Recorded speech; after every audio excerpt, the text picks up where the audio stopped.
because between Singapore and India, we have quite a bit of collaboration on the cross-border payments.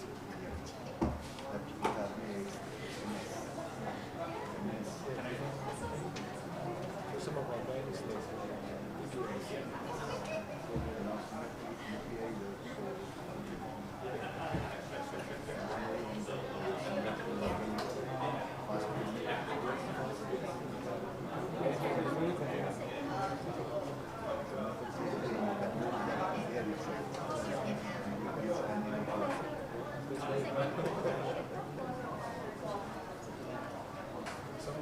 sometimes when you look at the COVID pandemic, we actually have to accelerate some of this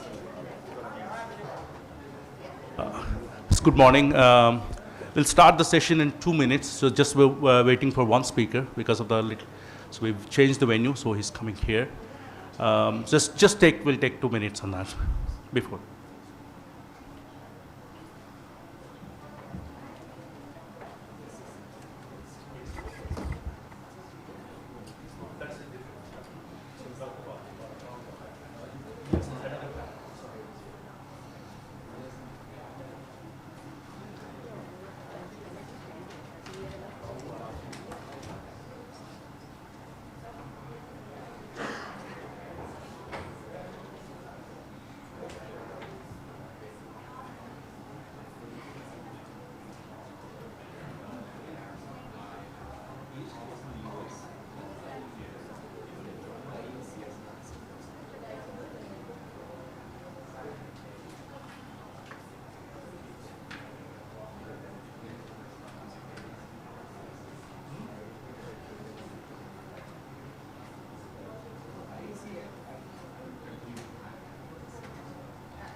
Namaste, good morning, and a warm welcome to one and all.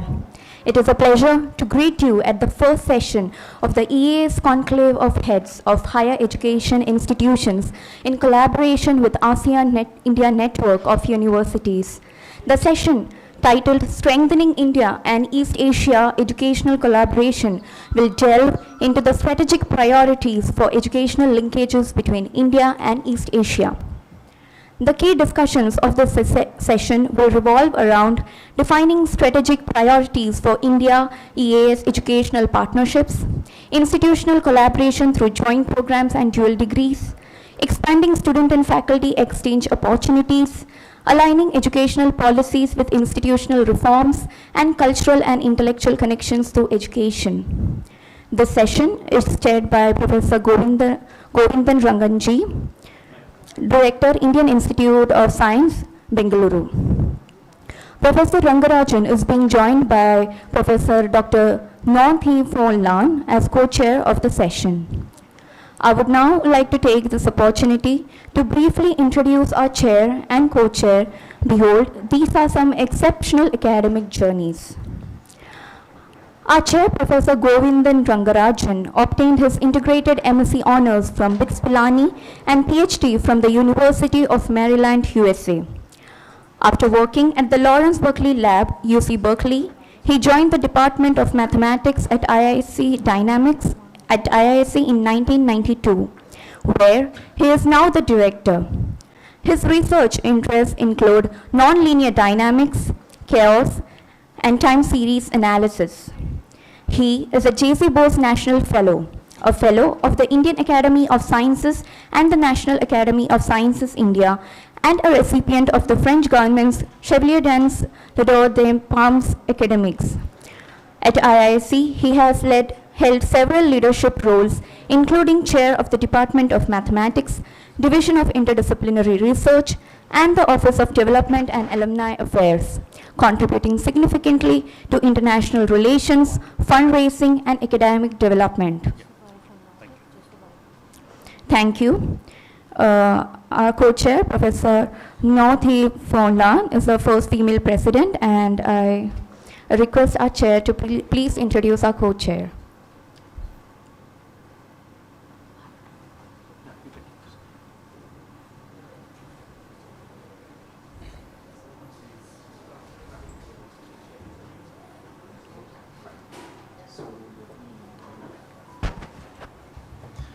Thank you.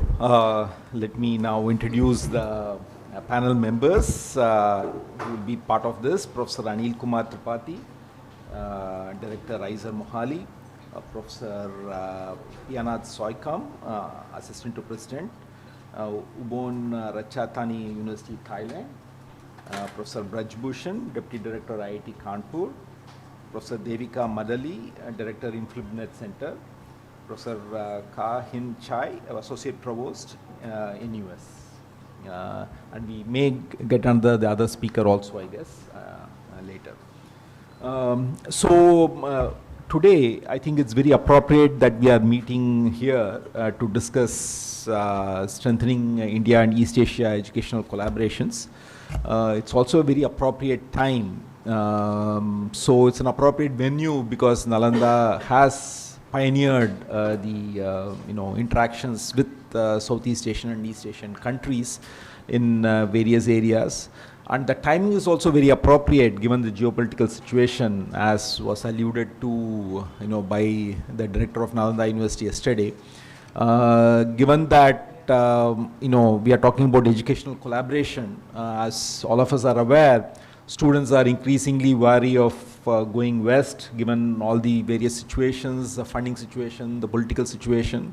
So it would be very appropriate that we establish, a very strong, as they call it, brain circulation between our trusted partners in this region, in Southeast Asia and East Asia, where we can exchange students, we can exchange, have opportunities for our students visiting one other country, each other countries.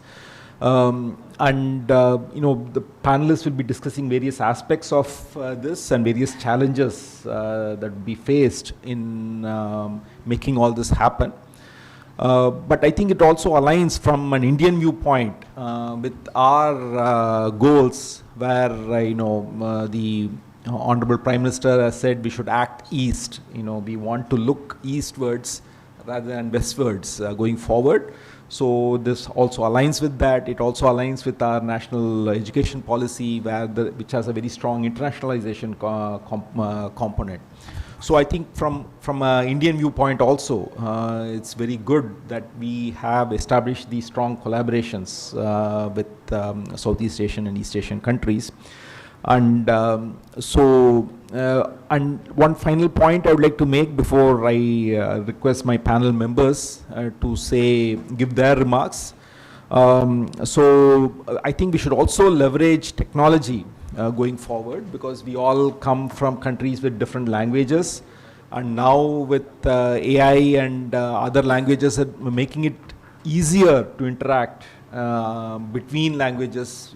We now have live translation enabled in many of the devices. So with these sort of technological advances, and with personal tutoring devices now available using artificial intelligence, I think we can leverage these technologies to make these collaborations even more productive compared to what would have been possible earlier. Even though face-to-face interactions would remain crucial, but they can be augmented and supplemented by technological solutions also in this day and age. So with these few words, I would now request the panelists to say a few words each, and finally my co-chair will summarize the discussion towards the end. So we'll have remarks by the various panelists, then we'll throw open the floor for discussions, any remarks and questions from the floor, and after that my co-chair will summarize the discussion. So let me now start with Professor Anil Kumar Tripathi. Please go ahead. Thank you, Mr. Chair, and good morning to each one of you. At the outset, thanks to Nalanda University and its dynamic Vice Chancellor for organizing this wonderful meeting. And it was very heartening last evening during the cultural program to see the students from different countries representing their culture. And this probably gave a glimpse of what a magnificent Nalanda University of the yesteryears had been. I think that attracted a lot of students to this place, and today also we can see that it's also a center of attraction for East Asian countries to come and share the cultural good practices. Now I am presently the director of the Indian Institute for Science Education and Research, and this institution is one of the 7 institutions in the country which were established about less than 20 years ago. So we are still in our teens, not yet matured into 20s.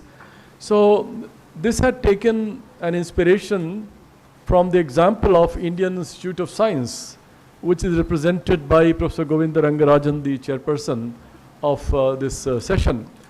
So Indian Institute of Science had done a great service and set up a great example of doing high quality science since the leadership of great scientist Sir C.V. Raman, the Nobel laureate. And on that pattern, it was thought that India, such a large country, cannot cope with only one institute of science, and there should be multiple of them. And that is why, with this philosophy, 7 ICERs were established in different parts of the country.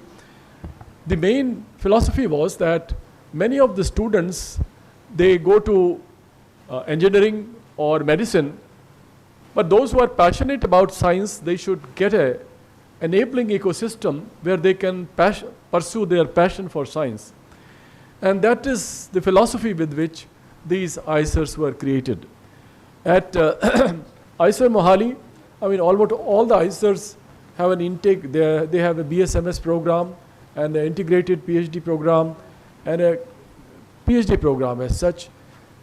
This is largely residential. All these 7 ICERs, one is in Mohali, another in Pune, Bhopal, Kolkata, Tirupati, and in Berhampur. These are the 7 ICERs which are located. All of them are 100% residential, and their intake is about 270 to 300 students per year.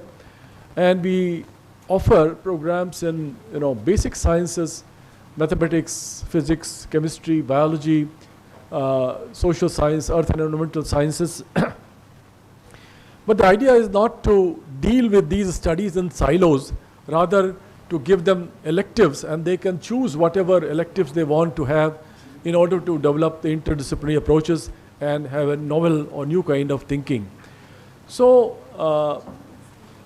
a couple of years back, I had the opportunity of being part of a delegation to US under the Fulbright program.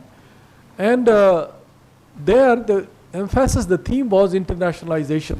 There were about 10 of representatives from India, and this was being discussed, that why is it so that the traffic is one way. The students from India, they go to US, but reverse traffic is not there. And that is the trigger point which induced many of us to start thinking that what can we do to reverse this traffic? How can we enable or transform our institution which will be welcoming to foreign students? And after joining IIT Mohali, I have started doing some of those things. And for that matter, I invited a representative of Notre Dame University. Please visit our institution and see whether the students from Notre Dame can come and would like to stay here, and what are the deficiencies, what are the issues which might be there which we need to address. And we had very, very interesting discussion. Similarly, I think I am also in Indian National Science Academy, which is a premier science academy of the country. I am vice president there and responsible for science promotion. And there also we have this kind of mandate that how can we create enabling system so that science students are attracted to sciences, and what kind of enabling provisions we can make. Recently, I have also been elected as a India's representative for inter-academy panel in the capacity building. And that means that these are like Indian National Science Academy, the premier science academies of 153 countries, they have this organization, and in that organization, I am a member of this capacity building committee. And I think this provides me very, very useful platform to connect all those who are interested in sciences, interacting with them, and launching some kind of training programs, some joint programs. So I'm also looking forward to this opportunity of using that platform to connect the East Asian countries, their scientific institutions. And I think a few years back, I was in the CSIR, this is Council of Scientific Industrial Research, which has about 38 very premier institutions, scientific institutions in the country. And I was leading one of the institutions, Central Institute for Medicinal and Aromatic Plants. And with the help of the Ministry of External Affairs, we were able to establish a coordination center which represented Indian Ocean Rim Association. And there, we established a coordination center on medicinal plants. And because the center was a very active, dynamic center, and representative of 21 countries of IORA, they all assembled and we started the training programs. So this, I had some exposure of being associated with this Indian Ocean Rim Association countries, and many of which also belong to the East Asian countries. So this was a very nice experience, and I think this is an opportunity of mutual benefit. So learning best practices from each other. So, I think a few years back I visited Hanoi, Vietnam, and the possibility was that CSIR had signed an MOU with the National Institute of Medicinal Materials at Hanoi, and we were representing for last 10 years. After signing of the MOU, nothing much had happened. And I think this is a usual practice which is happening. We sign MOUs, but things don't happen. I think one reason for this is the lack of scholarships. Many of us in India who have come to this level is because of the so many scholarships given by European countries or US or so. So I think we need to create scholarships which will be a very important enabling provision so that the student exchange can take place. And we need to organize training programs. For example, at IIT Mohali, we have some of the very latest advanced instrumentation facilities. And an instrument for costing about 8 crores. And I asked that how many are the users? And because there was an issue of repair. And I had to invest about 2 crores for its repair. And I said, this will be possible if you launch a program, training program for ASEAN countries, for example, so that representatives from different countries, they take advantage of that, and we are able to benefit many others. So if we have to invest in something, it should benefit other institutions, not only in India, elsewhere as well. I think with this kind of a spirit, that if we have something good, we need to share, and we need, that will be a kind of reciprocal spirit of benefiting each other. So I think these are some of my basic remarks, and if there is some time permitting, I will pitch in again. Thank you very much. Yeah. Thank you, Professor Soikam.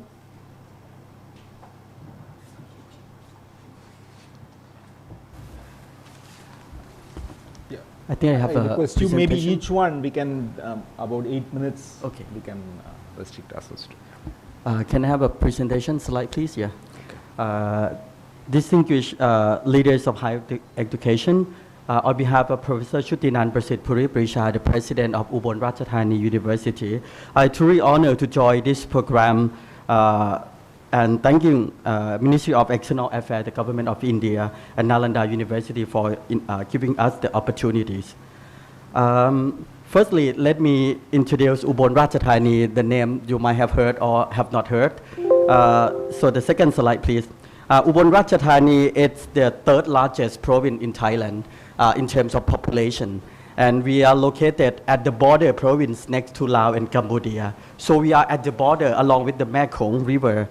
But our province has many deep links with India. We host the famous Buddhist Candle Festival that arts and culture dedicated to the Lord Buddha become one of the famous and become the link with India. We also having our rare treasures such as the only sitting Athanari Shwala found in Southeast Asia but found in Ubon Ratchathani, and also the Lord Ganesha sculpture, both over 1,000 years old. We also found the old inscription of Pallava script showing that Hindu kingdom once flourished in our region. And today, Ubon is home to the largest Indian community in the far northeast Thailand, keeping cultural and spiritual ties alive. Next, please. For Ubon Ratchathani University, we established by the Royal Charter in back please a little bit. We established in 1990, and today we are a comprehensive university within 12 faculties, more than 1,700 staff members, and over 20,000 students in 88 programs. We are proud that in 2021, the university was ranked second in Asia and first in ASEAN for SDG 11 Sustainable Cities and Communities. This shows our strong commitment on sustainability and community development. Next, please. To carry forward the long links between India and our region and foster educational collaboration, the university established the India Study Center as the center of excellence, one of its kind in the northeast Thailand. We have produced more than 40 research in 3 years on contemporary India. But what we focus is not become an Indologist center, but we try to making the center that linking people who want to work with Indian culture part and learning from India and focus more on contemporary India. Each year we organize more than 50 activities, including conference, cultural event, and community project. We also established the Indian corners in our university library with the support from the Ministry of External Affairs, the Embassy of India, so that students and the public can learn more about India history and present day of society. Moreover, in classroom, we have a course on politics and foreign policy of India. And we try to include some idea from India. For example, the India Constitution as our key case study. So students can learn from one of the world's largest and most diverse democracy. And so far, more than 2,000 students from my university have graduated with knowledge on India so that the next generation of Thailand can have more understanding about India. Next, please. Collaboration between India and Thailand, not only in academic, but it's also personal.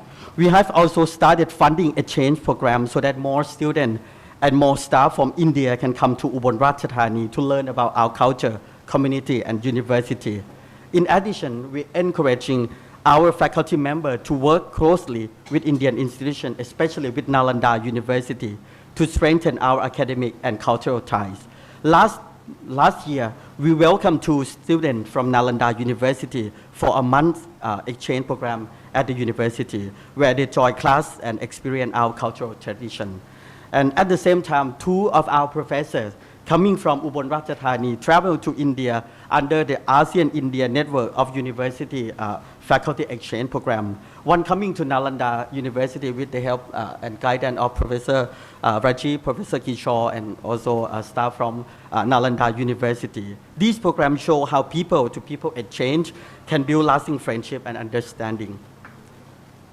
So next, please, for recommendation for the future. Looking ahead, I would like to highlight a few directions for India-East Asia Educational Cooperation. Firstly, empowering young scholars and fellows. The young generation is the future. We must give young students, researchers, and academic staff more chance to take part in exchange and joint projects. One idea is to create a non-resident fellowship so that young academics can work with Indian and East Asian university part-time. This way, more people can join without leaving their home institution for a long time. Secondly, building stronger networks. The ASEAN-India Network of University is already a very important platform, and I strongly believe that this program continue and expand. But in addition, we would like to support the creation or the establishment of Indian Study Center in ASEAN country, and also ASEAN or EAS study centers in India. So right now, I'm not so sure how many centers in India that study more and focus on ASEAN country. That's what my second recommendation. The third recommendation, sharing knowledge on financial sustainability. Many universities face financial challenges, and my university is now becoming an autonomous university. We're still receiving government support, but we also need to secure our own funding. So sharing experience and best practice with India and East Asia about financial models and partnership and fundraising and innovation will help university in our region stay strong and sustainable. Fourth point, engaging with communities. Universities today are not only place for teaching and research. We must also serve our community by working together on outreach programs, so people or university in East Asia and also Thailand and India can share our experience as a part of Global South community. But last but not least, strengthen cultural and intellectual connection. With East Asian countries, we share the common identity, and we have some common ideas such as community, harmony, and respect for diversity, as Professor Sachin mentioned yesterday. So this aspect is a part of the thing that we call Century of Asia. And this will be something that we can use education as a bridge of peace and unity. So my last conclusion, as we gather here at Nalanda, a symbol of Asia's timeless pursuit of knowledge. So we are reminded education is very important to echo the past and also a compass for our future. So Ubon Ratchathani University ready to work with all partners in India and East Asia to build partnership for our next generation. Thank you very much. Thank you, Professor Brajbhushan. Good morning, everyone. I join all my panelists in thanking Nalanda University for hosting this wonderful session. I will be basically referring to the set of systems that we have in India called the IIT system, the Indian Institute of Technology. We began with 5, 7, and now all states of India has one IIT. IITs are primarily known for their engineering program, but I would like to share with you how it has diversified in the recent years. Now at IIT Kanpur, besides the 10 engineering departments, we have added 2 more. One is Sustainable Energy Engineering and the Design Department. In sciences, we have added again 2 more, the Cognitive Science program and the Space, Planetary and Astronomical Sciences. We have a vibrant humanities and social sciences program where you have English, linguistics, philosophy, psychology, sociology. Then we have 3 interdisciplinary programs: the photonic science and engineering program, the material science program, and the nuclear engineering and technology program. And recently, IIT Kanpur has established 3 schools. One is the Gangwali School of Medical Science and Technology. The school will be fully functional in 2026. So July 2026, we will be starting our hospital, 500-bedded hospital, and the School of Medical Science and Technology, which would primarily look at device development. Very recently, we started the Kotak School of Sustainability and the Badwani School of Intelligent Systems. We have a whole lot of partnerships, collaborations in the form of joint degree program, joint supervision, semester exchange program, and the student internship programs. We have close to 80 plus partnerships, the joint degree programs, of which 25 are from the ASEAN countries. And 4 degree programs are from the ASEAN countries, whereas the total number is 14. So approximately you would realize that somewhere around 12 to 20% of our resources, our collaborations are with the ASEAN countries. We have a very good semester exchange program and the foreign full degree studentship program with more than 90 institutes worldwide. But unfortunately, if you look at the student exchange agreements, we have with only 7 of the ASEAN countries. And that too, the list, if you look at the exact list, you will find that Japan dominates the list compared to rest of the countries. I was just last night, I was looking at the countries with which we have a very vibrant exchange program or faculty exchange or student exchange or dual degree. Again, Taiwan tops the list with 4 institutes. Then Singapore, NUS, of course, we have the provost here in the panel. With NUS, we have an agreement. 3 universities from Thailand, 1 from Malaysia, and very recently we have signed MOU with 2 of the Vietnamese universities. So, given our core competence in areas of artificial intelligence, intelligent system, robotics, sustainability, drones, quantum technology, the medtech, and cyber security, these are the thrust areas where you will find IIT Kanpur's footprint in R&D. And we look forward to exchange programs, collaborative events that we can have. And Professor Tripathi mentioned that this is the time when the world should look towards the east, and we, the eastern part of the world, should look at each other. So I look forward to a very warm, very vibrant, and very fruitful exchange program with the East Asian countries. Thank you.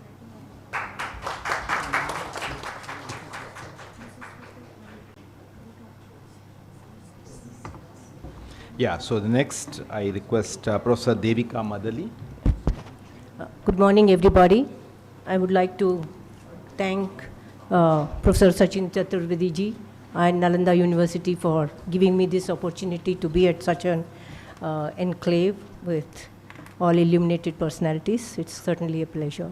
So I head what is called as INFLIBNET, Information Library Network of India. We are a part of University Grants Commission in India. We are called an inter-university center. We are located in northwestern region in Gujarat, in Gandhinagar. So I'll be talking just a little bit about our program. We do so many programs in the area of information and knowledge rubric, but I'll introduce a few things that we are doing which might be of help for this discussion over here. Next one, please. So considering the research ecosystem, we can think of research ecosystem to be divided into research innovative ideas, support, research funding, infrastructures, and outcomes. Next, please. So in all these quadrants, what INFLIBNET does is we have our own contributions, I can say, like access to knowledge resources. We have started the PMONOS. I'll be elaborating on that in a moment. We have research support resources like having a Shodh Ganga, Shodh Chakra, IRINS and Sherni programs. We do research infrastructure like helping in data repositories across the country. We have the management case studies platform. We have know-how, the knowledge sharing platform after the G20 summit happened in India. And then we do also the impact studies and research outcomes. We help the Indian national ranking framework, India rankings in the metrics. We also help the National Accreditation Center, which is at Bangalore, which does the accreditation of universities across the country. And we run our own platform for that called the INFISTAT. Next one, please. So as I said, we have our flagship, next one, please. One more click, yeah. We have the Shodh Ganga is our flagship repository. As we speak, we have 6 lakhs plus thesis and dissertation absolutely in open access available online. We have complemented that with giving a free access to plagiarism detection software for the universities of India, where they can make sure that the theses that are uploaded are compliant with the UGC regulation. We have a platform for researchers, Shodh Chakra, which manages completely the cycle of research, and it has dashboards for researchers, supervisors, as well as universities. The best part of our services are they are free of cost. We don't take a single paisa from any university in India. So we have about, as we speak, about 985 participating Indian universities in our network. Next one, please. We have a database online, a network called Vidwan. Vidwan is the Indian word for experts, and Vidwan is a premier database of scientists and researchers of India, and as we speak, we have about 4 lakh scholars listed over here. It's not just listing their CVs, we list their publications, we map it with their impact, like doing the metric studies. We also map their collaborations between individual collaboration, a domain-wise collaboration, institution-wise collaboration. We give various kinds of analysis and visualizations over this. This is what is helpful for NAC and India rankings. They take all this data from us. We have a RIM-based system, the Research Information Management System, which is IRINS.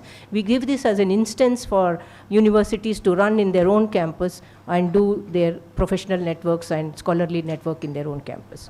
Please go ahead. The another one is the SHE Research Network of India, the Sherni network. It is the byproduct of the Vidwan network, where this is network, go ahead please, networks women in science and research. And as we speak, we have networked over 1 lakh women in India who are in science and education. And again, these profiles are deep. We go into publications, we go into collaborations, we do domain-wise. This has helped the women scientists really collaborate very actively across domains. Go ahead, please. And our latest offering is the One Nation, One Subscription. The Honorable Prime Minister of India has entrusted us with the INFLIBNET with implementation of the One Nation, One Subscription. As we know that the subscriptions to Western, mostly Western journals is very, very pricey, and universities really struggle to afford the highly qualitative journals. And in India, please go ahead. We had about 10 consortium which were working separately. Maybe they were domain-based, they were resource type-based and all. The Honorable Prime Minister's vision was to bring these all under one umbrella and create one window where we could negotiate for the best price. And as we speak, we have implemented this at INFLIBNET. We have onboarded about 6,000 universities and institutes across India. They are actively using the resources, and this is, I can very daringly say, the biggest exercise of subscription-based consortium in the world today. So it's a central sector scheme. We have been given about 6,000 crores, that in US dollar may be about 25 million US dollars. And it is basically for subscriptions to journals as a centrally negotiated, at a centrally negotiated price. And then we also have a very small minuscule amount kept for APC support also in this. But gradually this consortium will be transferring to TA, transformative agreement basis. Next one, please. So it's not only about subscription, though in the first phase, One Nation, One Subscription is about subscription. In the second phase, we want to also concentrate on Indian journals and Indian scientific content and bring up, increase the visibility and the impact of Indian content. And also we want to adopt in the third or parallel phases, new research evaluation methods which are not necessarily only based upon impact factor journals. So this also is a part of the core committee, which is chaired by the Honorable Principal Scientific Advisor to the Government of India. Next. So what beyond One Nation, One Subscription? Because beyond One Nation, One Subscription is something which is deeply embedded in my own heart, the democratization of knowledge itself. So subscription itself does not mean democratization. This is, of course, it has to an extent solved the problem of equity in providing access to scholarly content, but actual equity can really be borne by open science. So I have been an advocate of open science for over whatever number of years, maybe 25 years now. And we often talk about how we create more equity in access. I have written this up in Nature India. Yeah, next. So the affordability of journal comes into question. The validity of citations come into question into this whole discussion about open science. Commercially published high impact journals are very expensive and not affordable. And hence the communities with advocates like myself have been pressurizing the publishers. So they cleverly have come up with what they call as a hybrid model, where they say that you pay us some money and we don't mind opening up the content, but pay us some money is also exorbitant. And I have just given some examples over here, like to the extent of $5,000 to $10,000 sometimes to be paid as APCs. So there should be some other way out is what we keep thinking. Next one, please. So it's often true in that kind of an economics that works, the economic barrier becomes so high that authors from the global south do not get published. Hence they do not cite, they do not get cited. And it's also true that researchers from the global south do not get to read even those articles because they cannot subscribe, and hence they do not get to cite. So this becomes a vicious cycle where one half of the globe is left out, and the northern elite part, they get to read, they get to cite, they get to be cited. So it is creating groups around domains, around institutions, and around basically the West and the Western global North. So that is where these problems arise. And also these rankings have created a rather unhealthy competition is fine, scientific competition is fine, but it has created some kind of questionable tactics also where they try to game the metrics to get the rankings. Yeah. Next one, please. Yeah. So my question is the content important or the name of the publisher important? It's time a conclave like this addresses this problem, that do we respect our own content or do we respect the name of a publisher more than our content? Next one, please. So we have to follow what the world is following now, the research evaluation methods, reforms in research evaluation methods, where citation-based peer-reviewed, highly ranked journals cannot be the only and the chief indicators of quality and impact of research. Discussions around responsible metrics are emerging, and these are gaining increasing attention of the global scientific community. We at INFLIBNET have proposed an open science platform which would incorporate a component to track the latest discussions from various forums worldwide on research assessment reforms. I have written this up again for UNESCO as a policy brief on South-South collaboration. It is published, it is available publicly from the UNESCO repository. Next one, please. So I am also part of an international alliance, the Research Data Alliance, and we formed an interest group on the evaluation of research methods. Yesterday itself we had the online conclave for discussion for Asia Pacific, and the next meeting we are planning, we have planned in Brisbane in October in IDW 2025. The virtual registrations are open. I would encourage you people to look up this and participate. And the next one, please. So we have proposed the National Open Research Platform. Next one. What it wants to do is, it's called the Bharat Open Research Platform, is proposed as a comprehensive platform to support publication and to establish the impact of Indian journals and research output. There's a need for deliberations to forge a strong policy-backed implementation for novel research indicators not dependent only on journal impact factors, but would also include other methods of research evaluation. Next one, please. Yeah. In conclusion, I would like to say what we have to offer to the East Asian countries. We have the IRINS and the ShareNe platforms completely free of cost. If anybody wants to use, we are ready to collaborate. We will share the experience and expertise behind the ONOS, the One Nation, One Subscription. Indonesia is already in dialogue with us, how we could lend to them. We can offer the Shodh Chakra, the cycle of research management to manage research. More than anything, I would appeal to this group to concentrate on open science and open research collaboration, which is our only answer to highly priced commercial journals. And also, I would call for cooperation in capacity building. Practically in INFLIBNET, any weekday you walk in, we are running a training program on this or that. So we can lend our expertise on capacity building in information and knowledge-based service. Next one, please. Thank you very much for the opportunity. Thank you.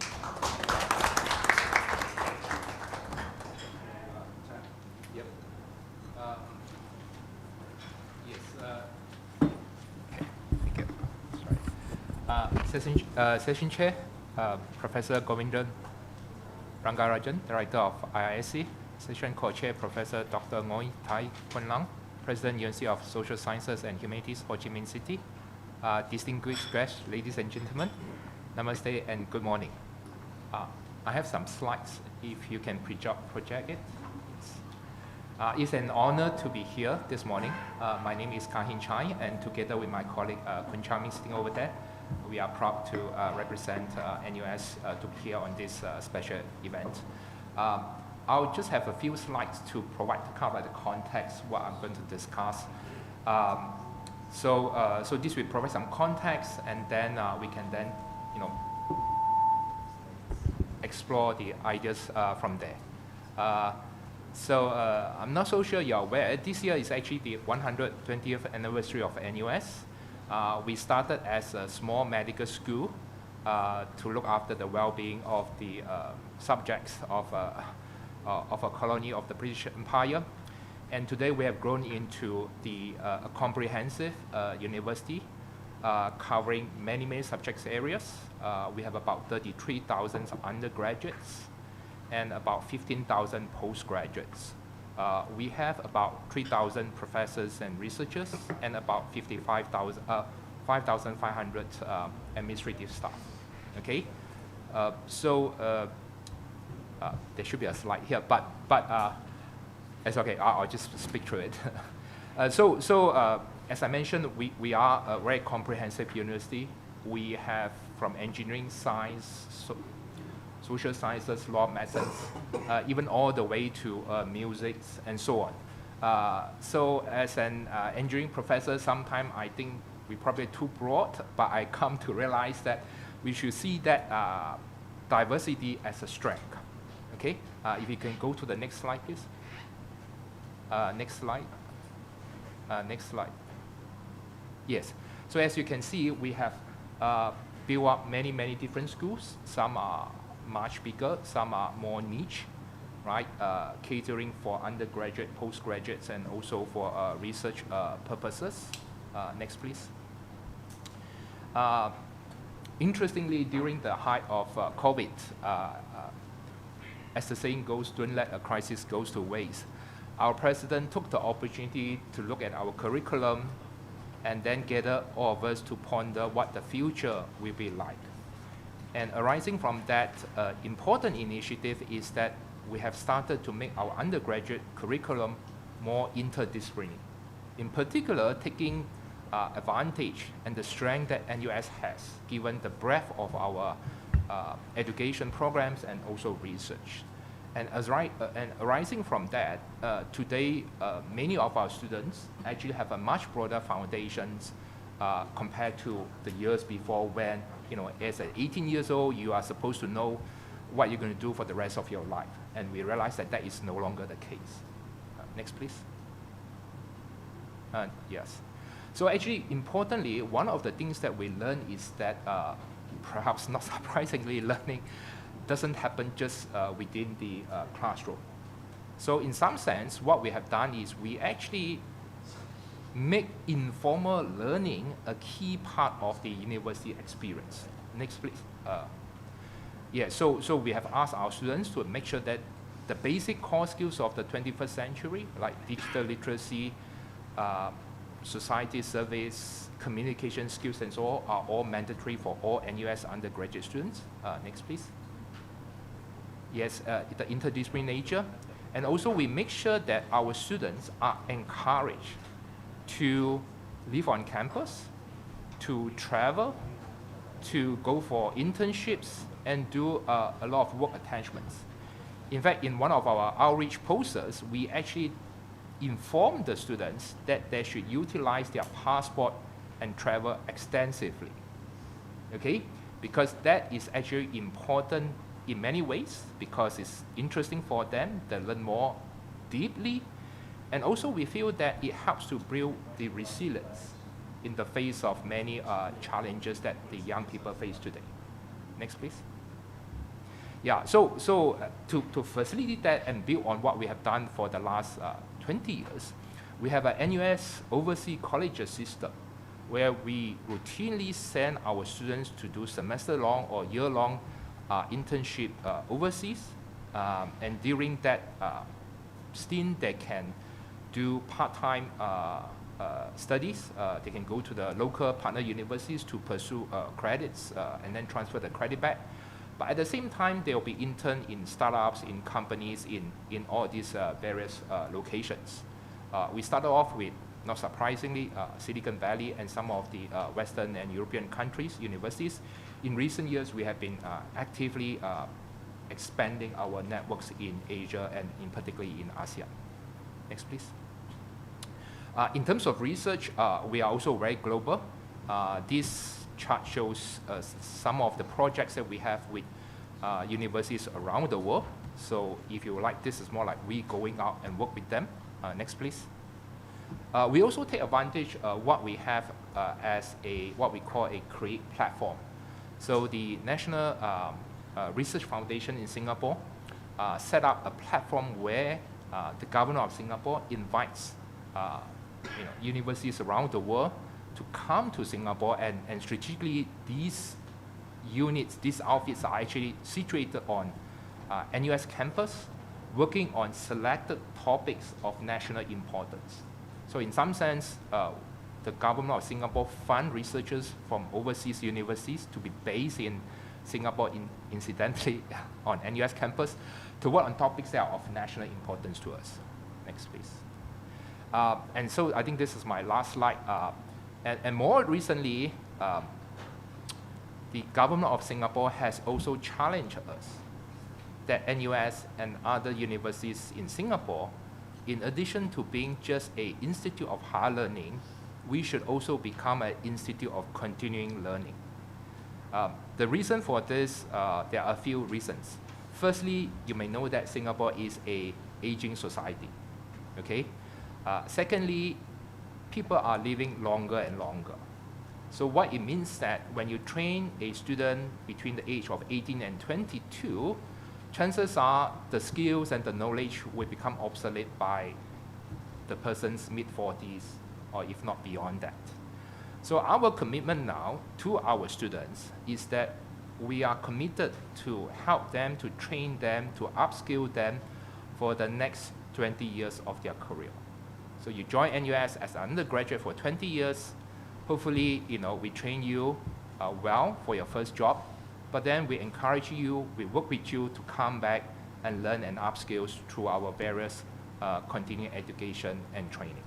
So that has a profound change in how the university is looking at education and how professors are looking at teaching and learning in terms of the way that we teach our students.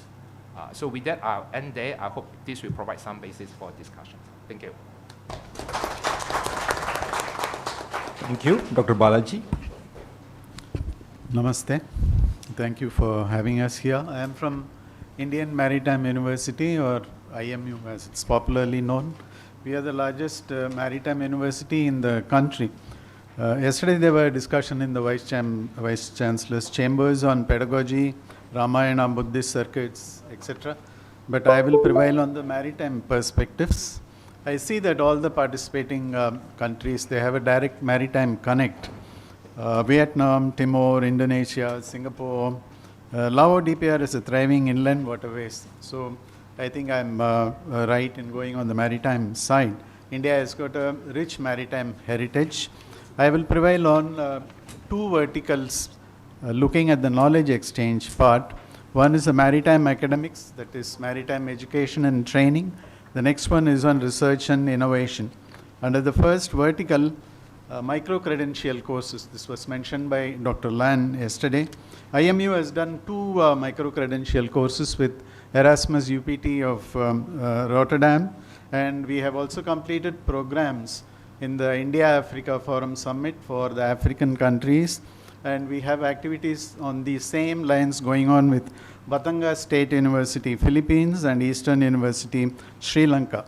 There is a strategic shift the university is taking, that is in getting into skill training, identify the gaps in, you can say, the skills what are needed and address them. In this, IMU has been awarded the dual certification as an awarding body under the National Center for Vocational Education and Training.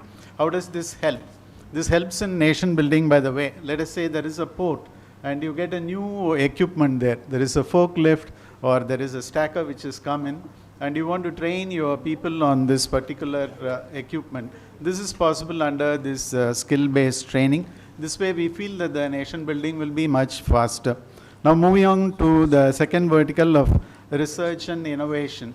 By the end of this year, IMU will be a maritime innovation hub along with 3 more IITs. There are a few best practices which we are adopting.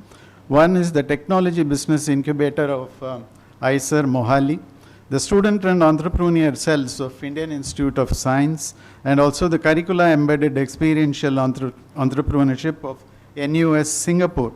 In all this, I propose a triple helix model. This has been tried out in US also for all the university ecosystems. That is, the government supports not only by way of funding, but also by enabling policies which will help to sustain research. There is an illustrative example I would like to quote. In our Visakhapatnam campus, we are establishing an Indian Ship Technology Center, which will focus on ship designs and also for the sectoral shipbuilding skills. Apart from this skilling and vessel designs, what we intend to do is to have a SaaS model, that is software as a service model. Under this, the government will fund for high-end software, which we will share it with many of the design houses in India or otherwise. This will help us in fast-tracking the capacity building, and one fine day we hope that we will be able to build such software. In terms of policy, there is no policy think tank in the maritime in India as of now. India had largely been reactive in many of the international forums like IMO, etc. So our university, we have established a center for policy research in maritime studies, where we look at topical subjects. For example, now the Parliament passed 5 bills. All these 5 bills, we take it and we bring it into the academic discourses, and we have experts discussing this, and we publish a discussion paper or a monograph, and then we elevate it to the ministry. This is another practice I would like to highlight, and at this point of time, I'll stop with this. Thank you. Thank you.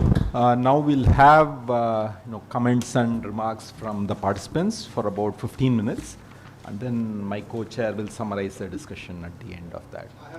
Yeah, please go ahead. Now, this is just by way of supplementing what Professor Brijbhushan so brilliantly presented about IIT activities. IIT Kanpur had started a school of intellectual property law, and the admission is open only to engineering graduates, computer scientists, and MCAs. It is a 3-year LLB course, and we call it a movement from engineering to social engineering. And the entire corpus money had been donated by an alumni, worth 600 crores. And that course is one of the best in the world. Rajiv Gandhi School of Intellectual Property Law. This is what I wanted to add. Thank you. Thank you. Other, yeah. You mentioned IMI, that SaaS model for the software which is being used by different shipping institutes. I'm seeing some similarity like one nation, one subscription. Can we move ahead, one nation, one subscription? Or because SaaS model, many smaller institutions are unable to know and understand the nuances. So if it is done like one nation, one session, I think whether we are going to that direction. Certainly, sir. We will look at, even the ministry has been telling us to be cautious about this model, how we are going to use it, etc. But for the greater common good, we said that we will go ahead with it, and the ministry has supported us. We will definitely look at this one nation, one support. In fact, with the INFLIBNET, we have a lot of other, you can say, forums or platforms which we are engaging with, although we are not rightly under UGC. We will definitely consider this. Yes. Other comments? Yeah, I have the question for Professor Devika Madali. I'm really interested in the One Nation, One Subscription. And today our section is, the topic is strengthening Indian and East Asia education collaboration. So I just wonder, is there any room for other ASEAN university to access to the information and library network center, because maybe we are as the partner of the Indian university. So is there any benefit or any room for us to join in the network? Thank you. Yeah, thank you very much for the question. This is exactly what I proposed in my last slide, that across India we are doing this networking already, and it's completely free of cost. Except ONOS is a subscribed platform that is up to the publisher, but all our other services we are already offering. But through this conclave and this platform, we wish to, and through the good offices of Professor Chaturvedi and us together, we would like to extend this for the East Asian region, and we can collaborate on this, and I welcome all of you to contact us. Yeah, thank you.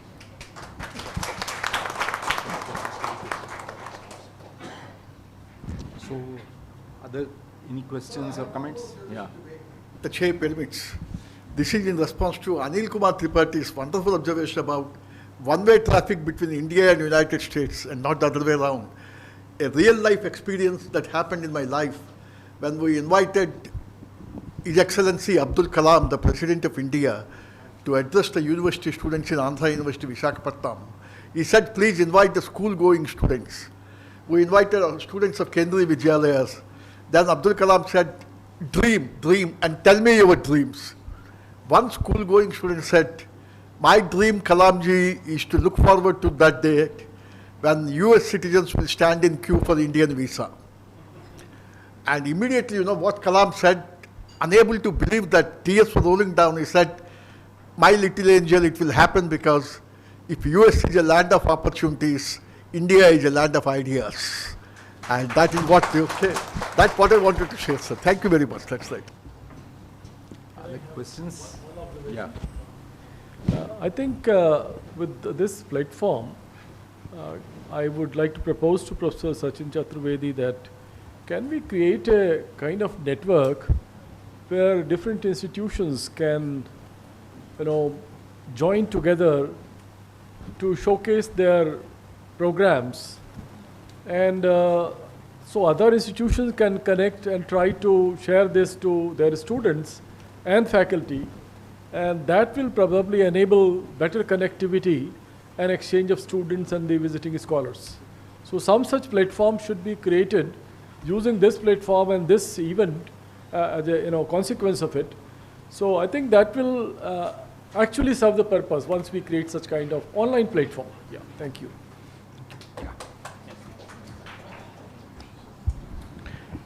Thank you. Thanks, Professor Tripathi. I think very, very interesting suggestion, very useful. And I was just trying to extrapolate it a bit more in terms of what we heard from Professor Pianta. Largely, Pianta, in terms of your university's focus on SDG Goal 11 is extremely important. The whole of Asia, with rising per capita income, is going through extreme stress of urbanization.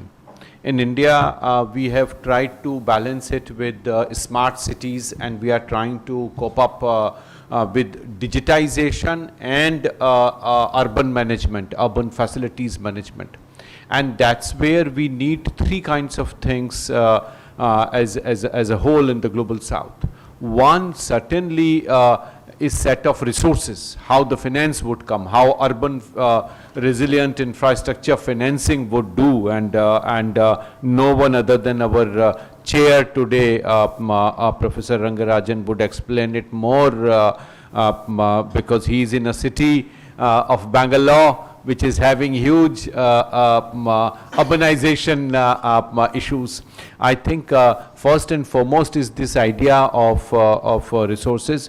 But second, which I think is extremely important, is the soft skills to manage that, the way you can manage. And I think your university's focus would be very important. I was very keen to know how you are trying to bring in those skills at the institutional level. So far, we were worried more about urban research institutions, National Institute of Urban Affairs or things like that. But we never thought of taking that down to the university level to bring in.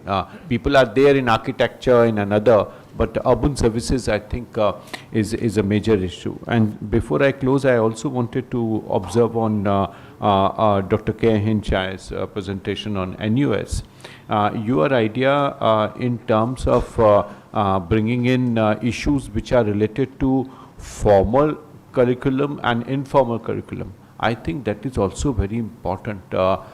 Maybe if you can elaborate a bit, and what Professor Tripathi very rightly said, Kishore, we can think of working out some details of extension of ASEAN India University network to have sort of platform to showcase each university or higher educational institutions' own experience and experiments with this idea.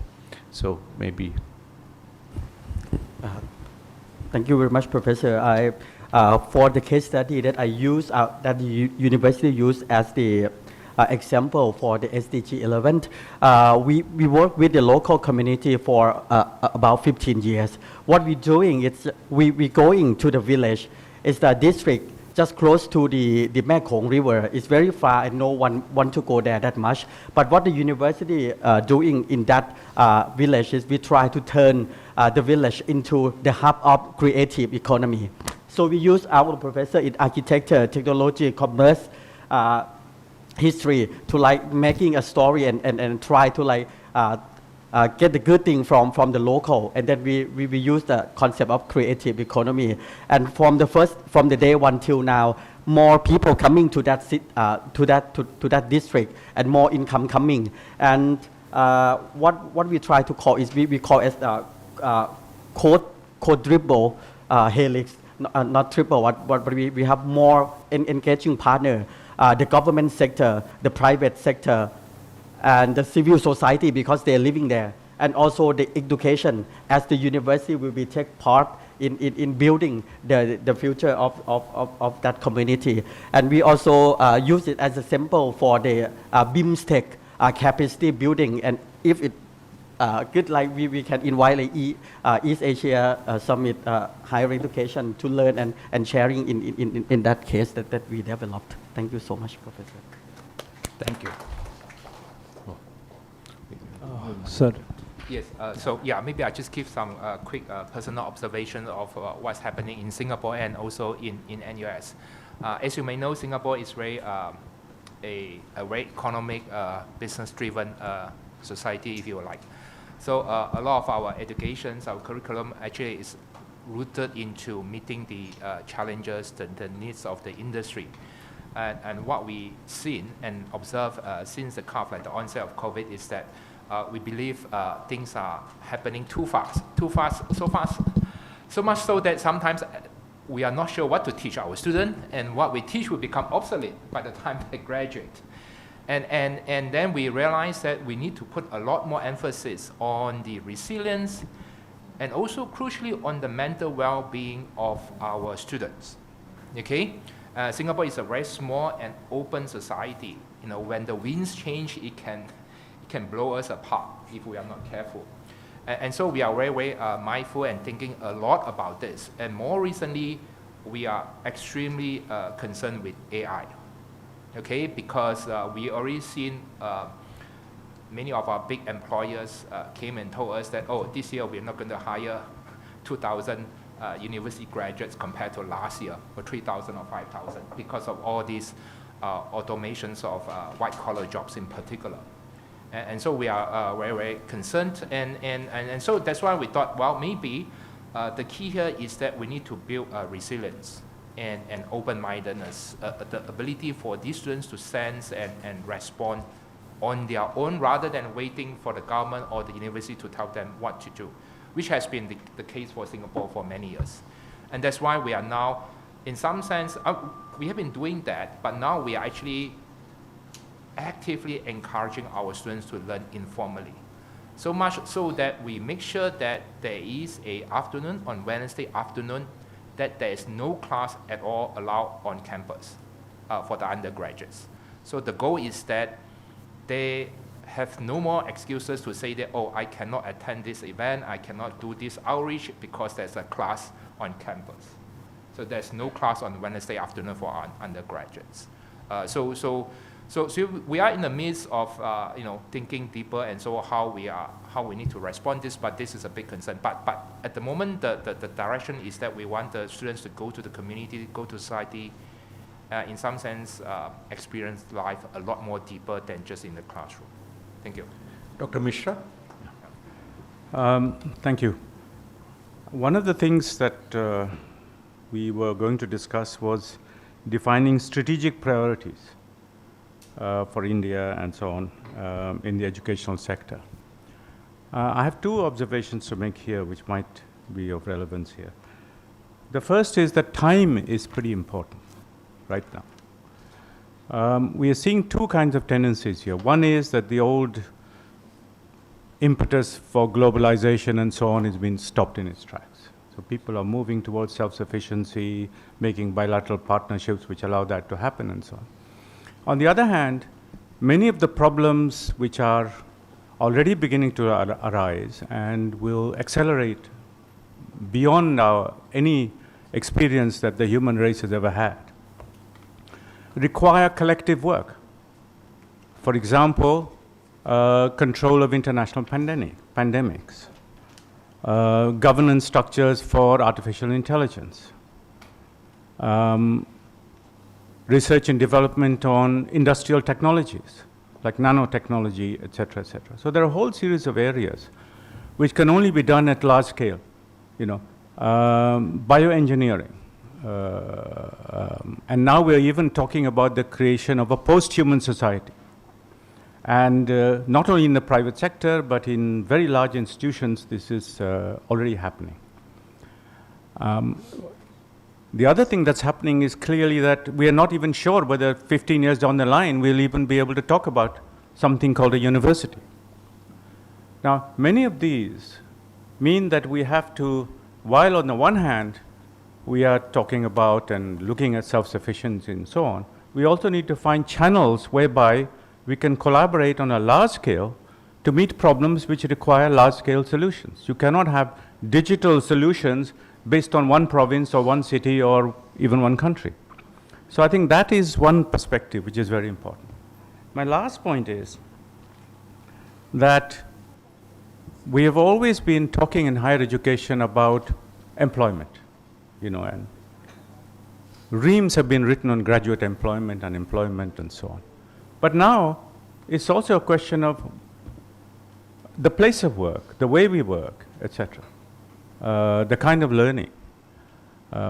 My old lectures at the University of Cambridge can now be accessed by anybody with YouTube.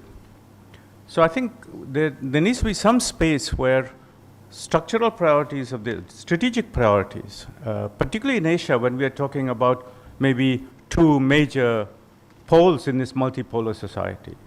That has to be integrated into our discussion. Otherwise, we are going to be talking about reforms in a world which is already beginning to pass, and not be able to access the world which is, at our doorstep. Thank you. Thank you for bringing the focus on to the strategic priorities with your important observations. Dr. Hassan, yeah, please.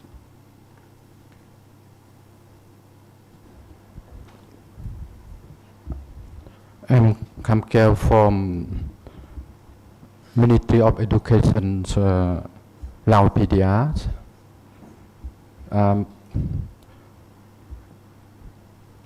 Firstly, I am agree with Satit Sandra Mitra, because on behalf of Higher Education Department Laos PDR, I am managing higher education institution in Laos PDR. We have many problems.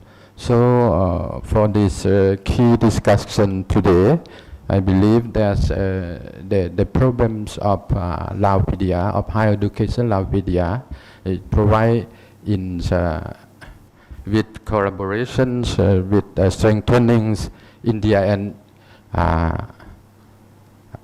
East Asia education collaborations.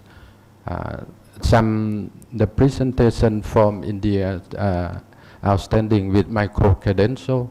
For this point, higher education institution in Laos PDR, we right now we learn to practice, we learn to conduct with the micro-credential, because in Laos PDR the students of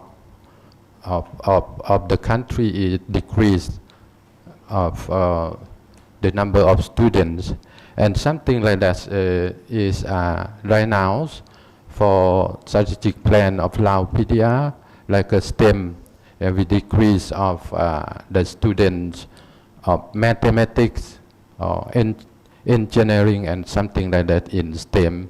So for my information that I present to the conference, I think is the provide in the strategic plan or priority plans of India and Southeast Asia. Thank you very much. Thank you. Probably we can now have the concluding remarks from my co-chair. Thank you very much.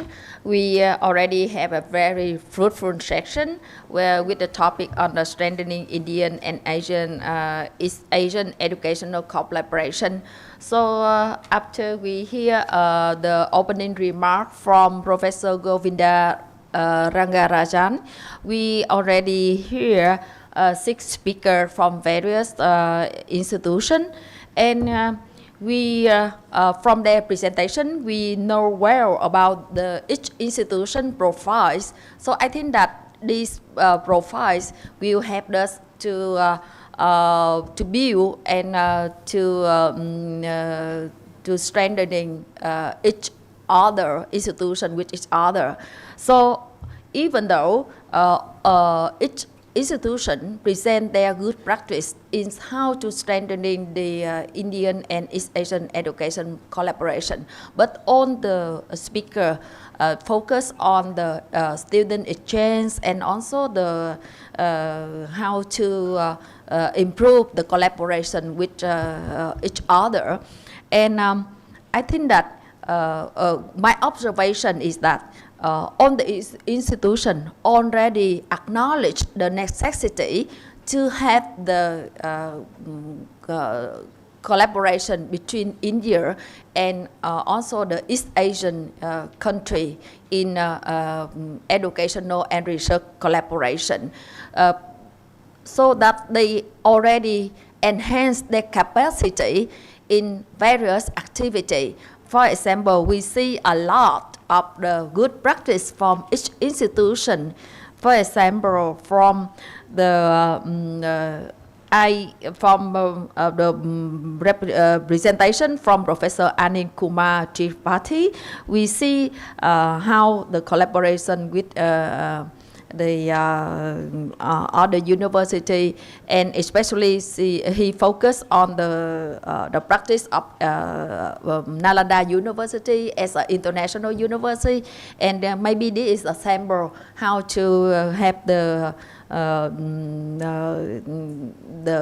exchange internationalization, and already have the platform to attract the student from East Asian University, and also from Ubon Ratchathani University already have various good practice in terms of established Indian Study Center, etc., and especially from IIT Kanpur already have ready for the collaboration with the ASEAN country, and also especially from NUS we learn a lot that there very comprehensive reform in terms of the curriculum, leveraging out of classroom and global internship experience. So we all observe the very good practice in how to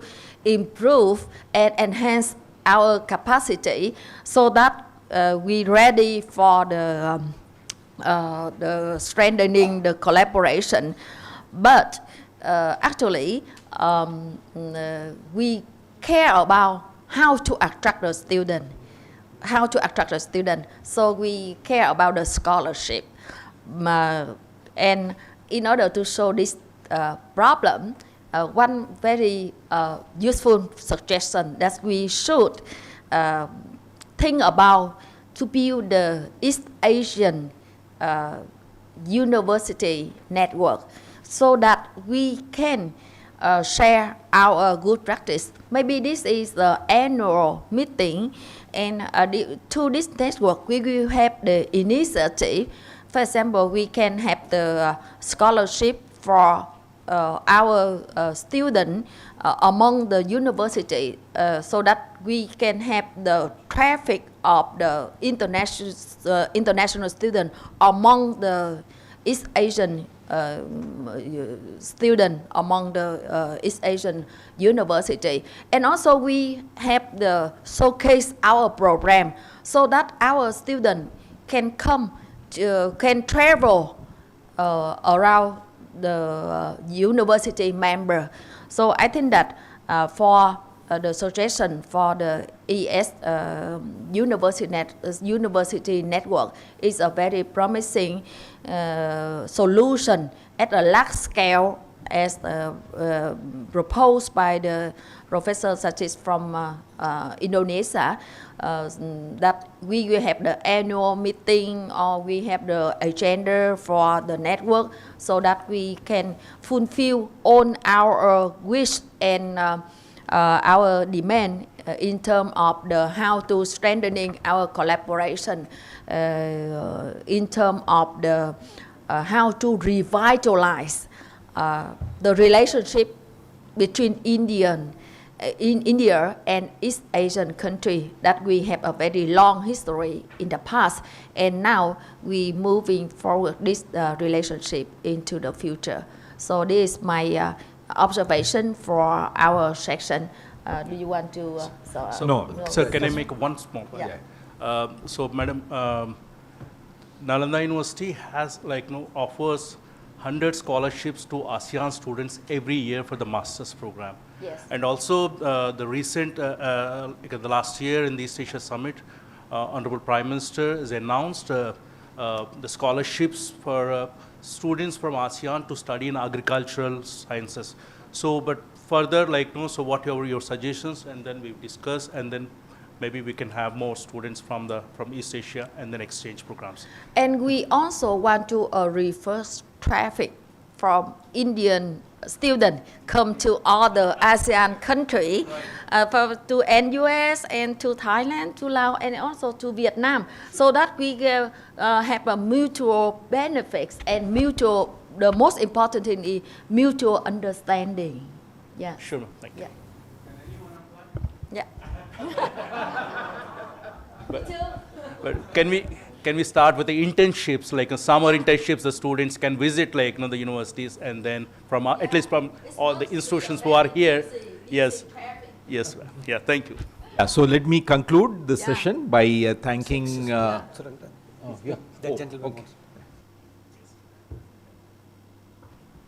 Yes, thank you. I'm Fernando Anono from Timor-Leste.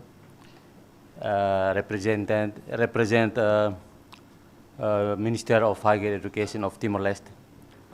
We are appreciated and observe and hear all of the comments.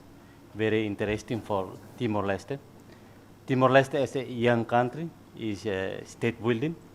So welcome all of you for Timor-Leste, because we have only one public university.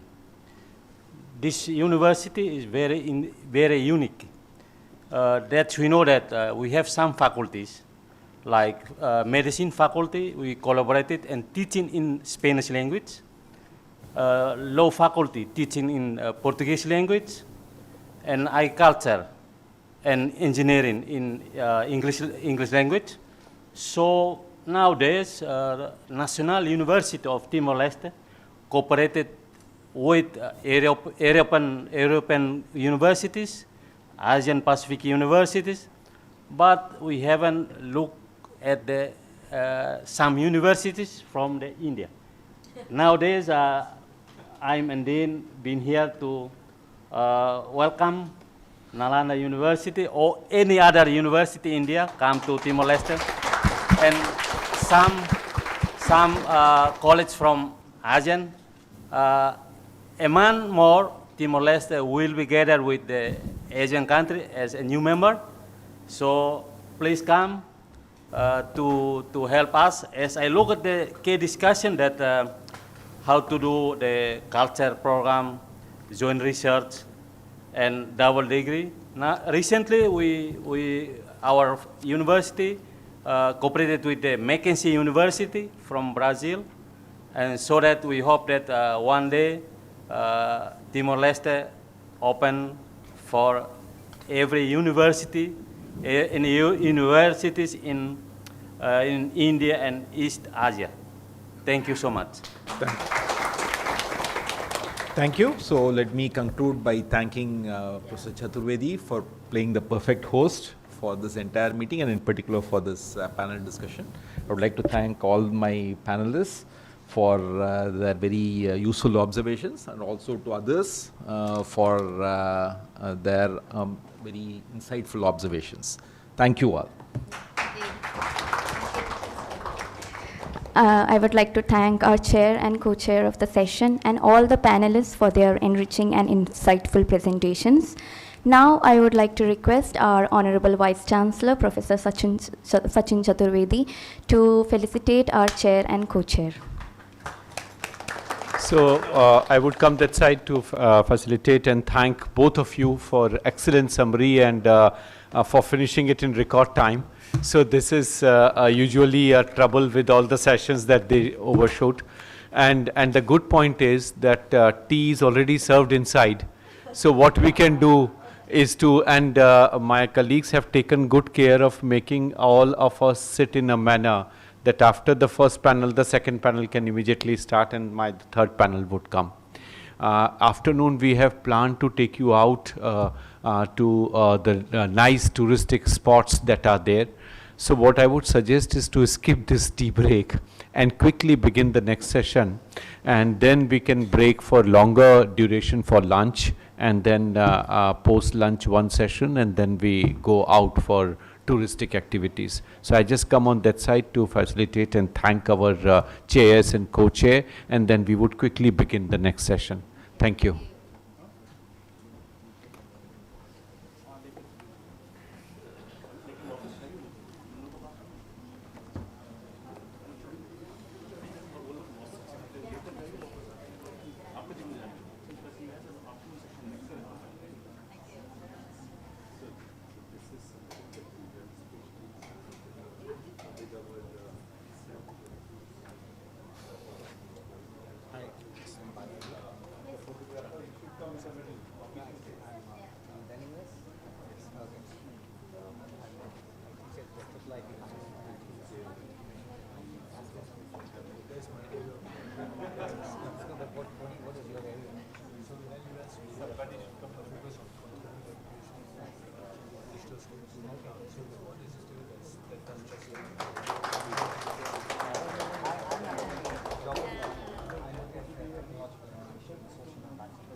Now I would like to request the chair of the session, Professor Govindan Rangarajan, to felicitate all the speakers.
This meeting, all the RIS people again.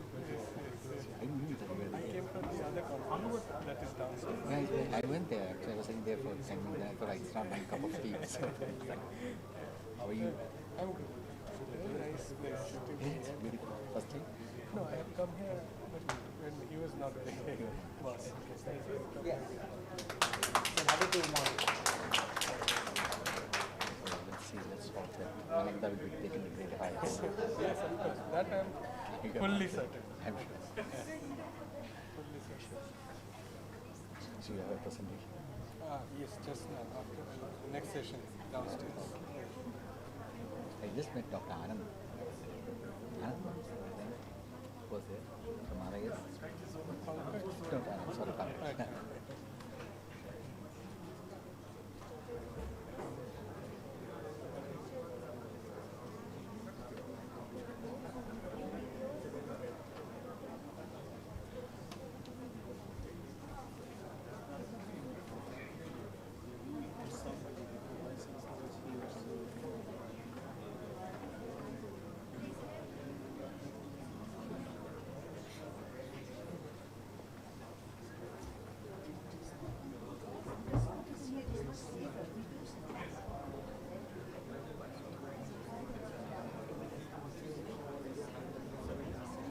I'm Balaji. I'm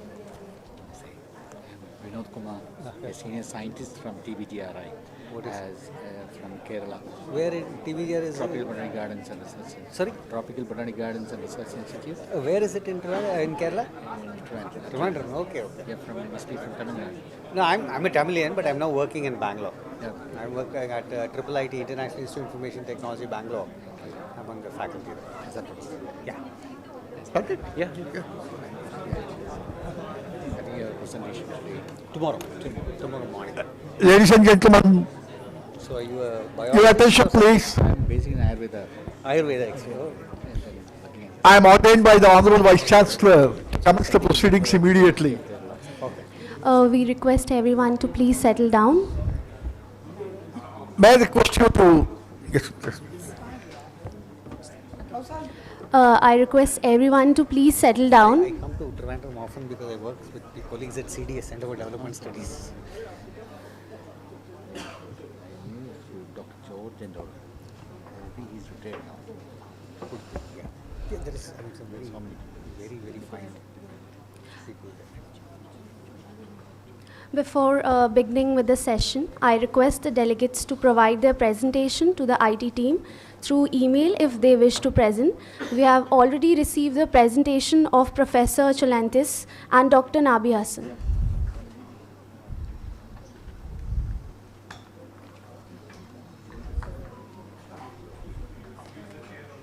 No, sir, we will now start. We shall now commence with our second session of EAS AINU Conclave. The session is titled Best Practices in Higher Education. This session is planned to focus on curriculum, innovation, interdisciplinary teaching, and approaches to strengthen student engagement through interactive and inclusive learning. The session will be chaired by Professor R. Venkata Rao, Honorable Vice Chancellor, IIULER Goa, and is joined by co-chair Professor Fuad, and Attaché of Education and Culture, Embassy of Republic of Indonesia from India, New Delhi. I would like to take this opportunity to introduce our chair and co-chair. Our chair, Professor Dr. R. Venkata Rao, born on 15th March 1954, is the Vice Chancellor, India International University of Legal Education and Research, Goa. He has been the chairperson, Vivekananda School of Law and Legal Studies and Vivekananda School of English Studies. Prior to this, he served as Vice Chancellor of the National Law School of India, University, Bangalore. Our co-chairperson, Professor Fuad, is a professor at the Faculty of Economics and Business, Universitas Diponegoro in Indonesia, and currently serves as the Education and Culture Attaché at the Embassy of the Republic of Indonesia, New Delhi. The session has 6 speakers. Each speaker is requested to speak for about 8 minutes for their presentation. The respected chair is requested to kindly open the session, while our respected co-chair is requested to conclude with the remarks and the Q&A. Now, I would like to invite our chair, Professor R. Venkata Rao, to kindly commence the session. Thank you very much. I would start on a lighter note. Don't be carried away by that lofty introduction given about me, because lawyers have a notorious reputation. The notoriety arising from the fact that when the case is weak, they give a long introduction. When the case is strong, they just get up and say, the facts speak for themselves, my lord. Maybe she was trying to give a long introduction about me, maybe because the case is not very formidable. Don't have great expectations. Be that as it may, my grateful thanks to the Honorable Vice Chancellor and the entire team of Nalanda for giving us an opportunity for symbiosis. Now, geniuses are never created in isolation. It is only through synergy and symbiosis that we have geniuses. And this is a wonderful opportunity for us to interact with each other and one another so that the future would be safe and secure. And the theme is on best practices in higher education. I'm reminded of what Barack Obama said in one of his election speeches when he said, the Asian youth, they are not satisfied with the best. They want better than the best. They are aspirational. Therefore, our focus should be definitely on best practices, but my question is, what do you mean by best practices? Number one, are the practices in education institutions producing good human beings? The former Chief Justice of the United States Supreme Court, when he was addressing Yale Law School graduates, he was asked a question from these brilliant graduates, who would you like to appoint as judicial officers? He said, a good human being who also knows a bit of law. Is not academic excellence without human excellence disastrous? So, where is the focus in our best practices? Remember what Swami Vivekananda said long ago, education is that bridges the distance between a human being and being human. So are we producing persons who are being human? Because the basic difference between Occidental approach and the Oriental approach to life is the Western approach focuses on lifestyle issues, whereas the Oriental approach focuses on lifeline issues. Because we believe that standard of life is more important than standard of living. We make a living by what we get, but we make a life by what we give. Education is not information, but formation of a complete human being. Therefore, what are the best practices in our institutions that are offered? Just I'll give you an example of my own institution, National Law School of India, University, Bangalore, where I was the Vice Chancellor for 10 years, and India International University of Legal Educational Research, which is a continuum of that, where I had been the Vice Chancellor since the last 3 years, where we focus on the ancient Indian legal system and the ethical values as a part of one's life. And that's how we try to make good human beings. With these introductory remarks, on my behalf and on behalf of my co-chair Fault, I welcome all of you to this wonderful session, and let us initiate the discussion in the session, remembering the caveat that we have 6 speakers and time is our relentless enemy. Therefore, may I request the panelists to judiciously restrain themselves to the allotted time frame. Your attention to Professor Chaulati's alum vertical. Yes, please. Okay. Hi. I also have the presentation. If you can project on. Okay. Okay. Thank you very much. It's been an honor to be here and share my our practice. I'm afraid that to call it the best practice, but I think it is the practice that we're thinking about for teaching in the changing environment, and with the technology, with all the practice have been changing. So that the practice in some case that is work for us, and I'm pleased to share with you, and it work for us as a private university. First of all, I would like to introduce my university a little bit. I come from Sri Patum University. If you can change the slide into the next slide, please. Yes. Sri Patum University is one of the first private university in Thailand. It has been settled for 55 years already. So right now we have about 35,000 students. We have 3 campuses. Main campus is in Bangkok, and we also have in Chonburi, which is the eastern seaboard of Thailand, and also in the northeastern part, in the heart of northeastern part of Thailand, close to Ubon Ratchathani. And we right there in the along the side of the metro train in Bangkok. So it's very easy to commute to the university. So as a private university, we focus on producing workforce, produce the professional for the industry and business. Okay, so that means we focus on the undergraduate level, in teaching and provide the learning for the professional level. Okay, next slide, please.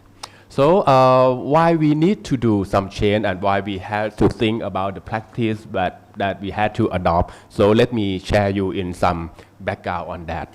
Okay, next slide, please.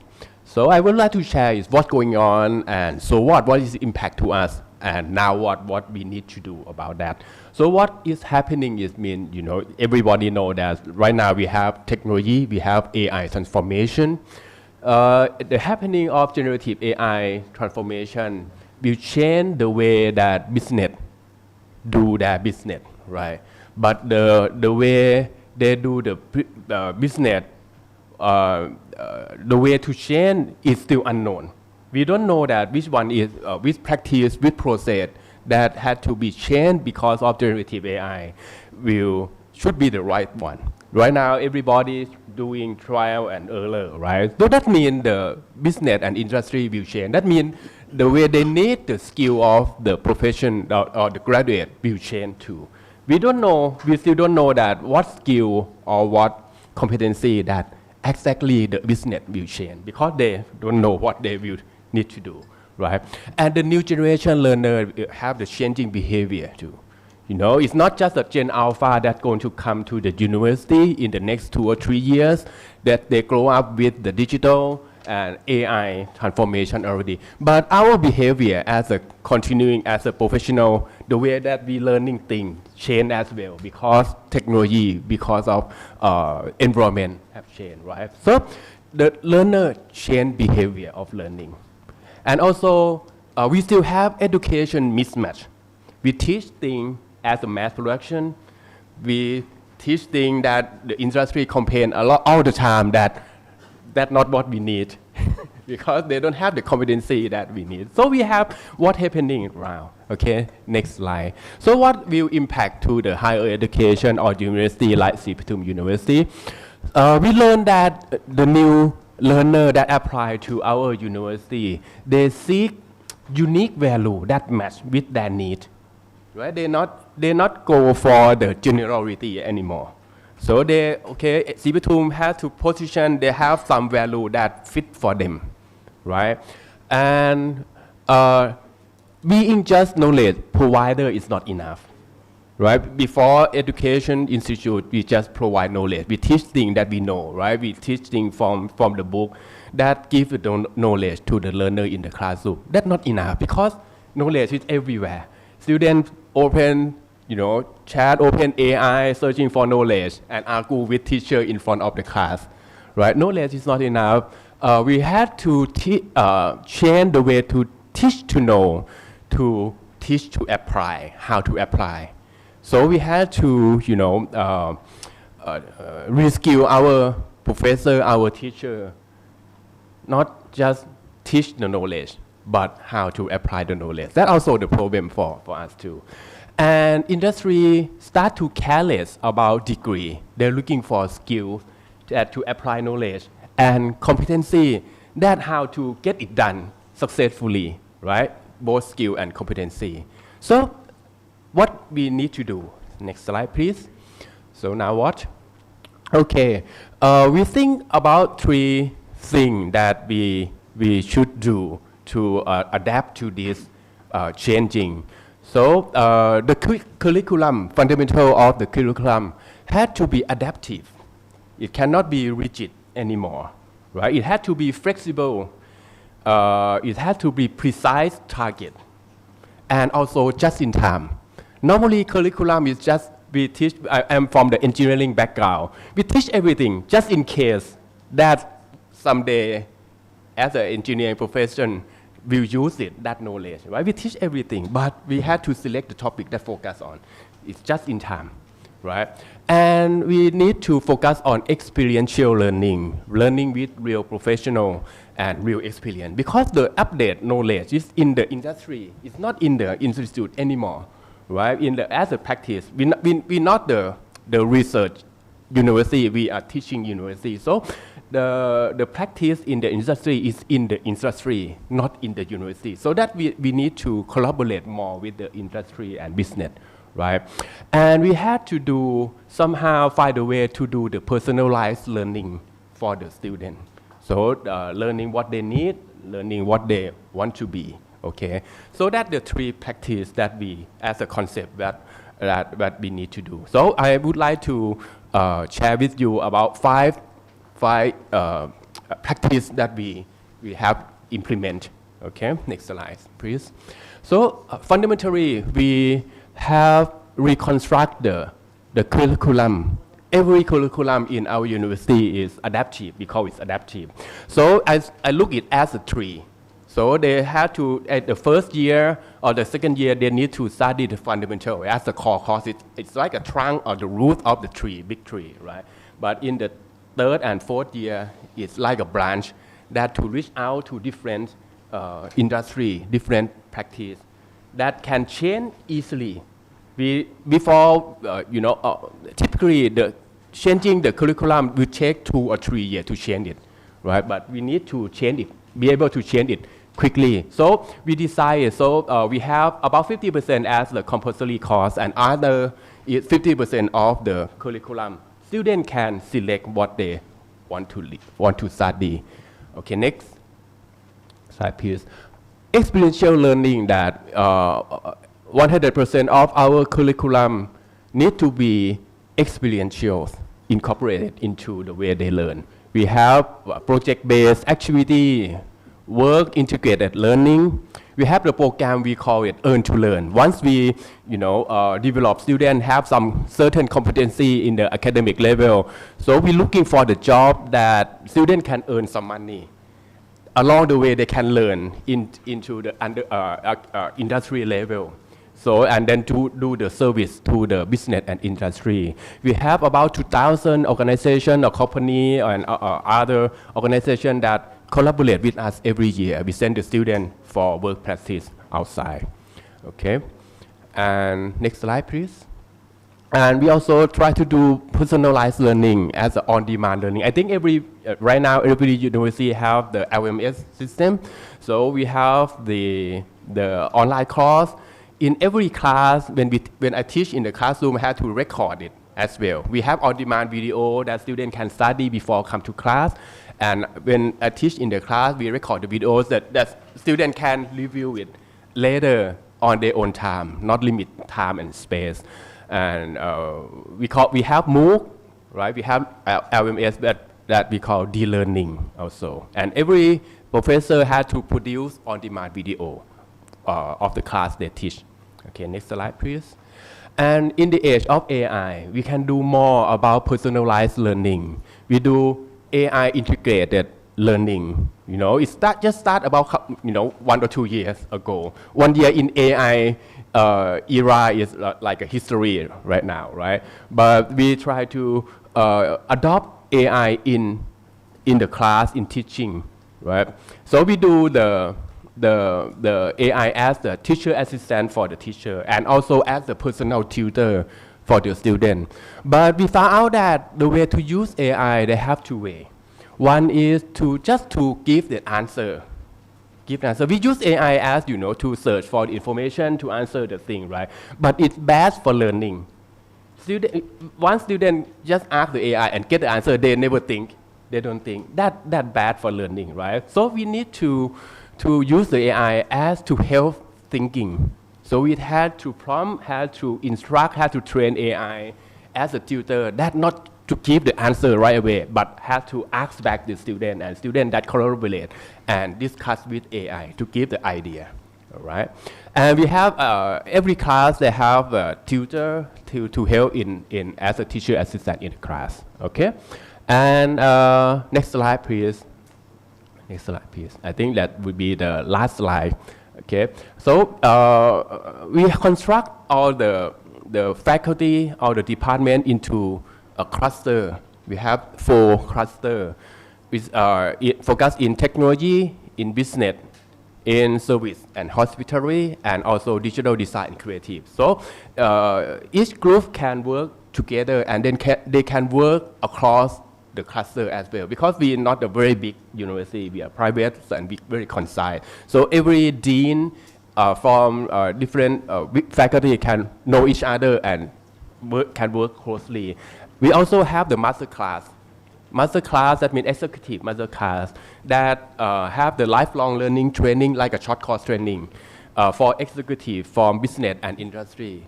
And that way, that mechanism can link the knowledge and connection from the business to the classroom as well. So it's like a mix and match collaboration and mechanism.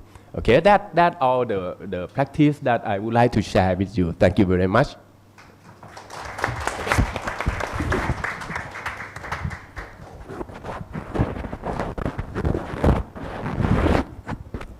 Thank you very much, Professor Chaulates. Now, with the permission of the fellow panelists, there's a request by Dr. Lee T, who is actually the last speaker in the panel at the decision of the organizers, but she has to catch a flight. Therefore, with the permission of the fellow panelists, may I now request Dr. Lee T to make a presentation.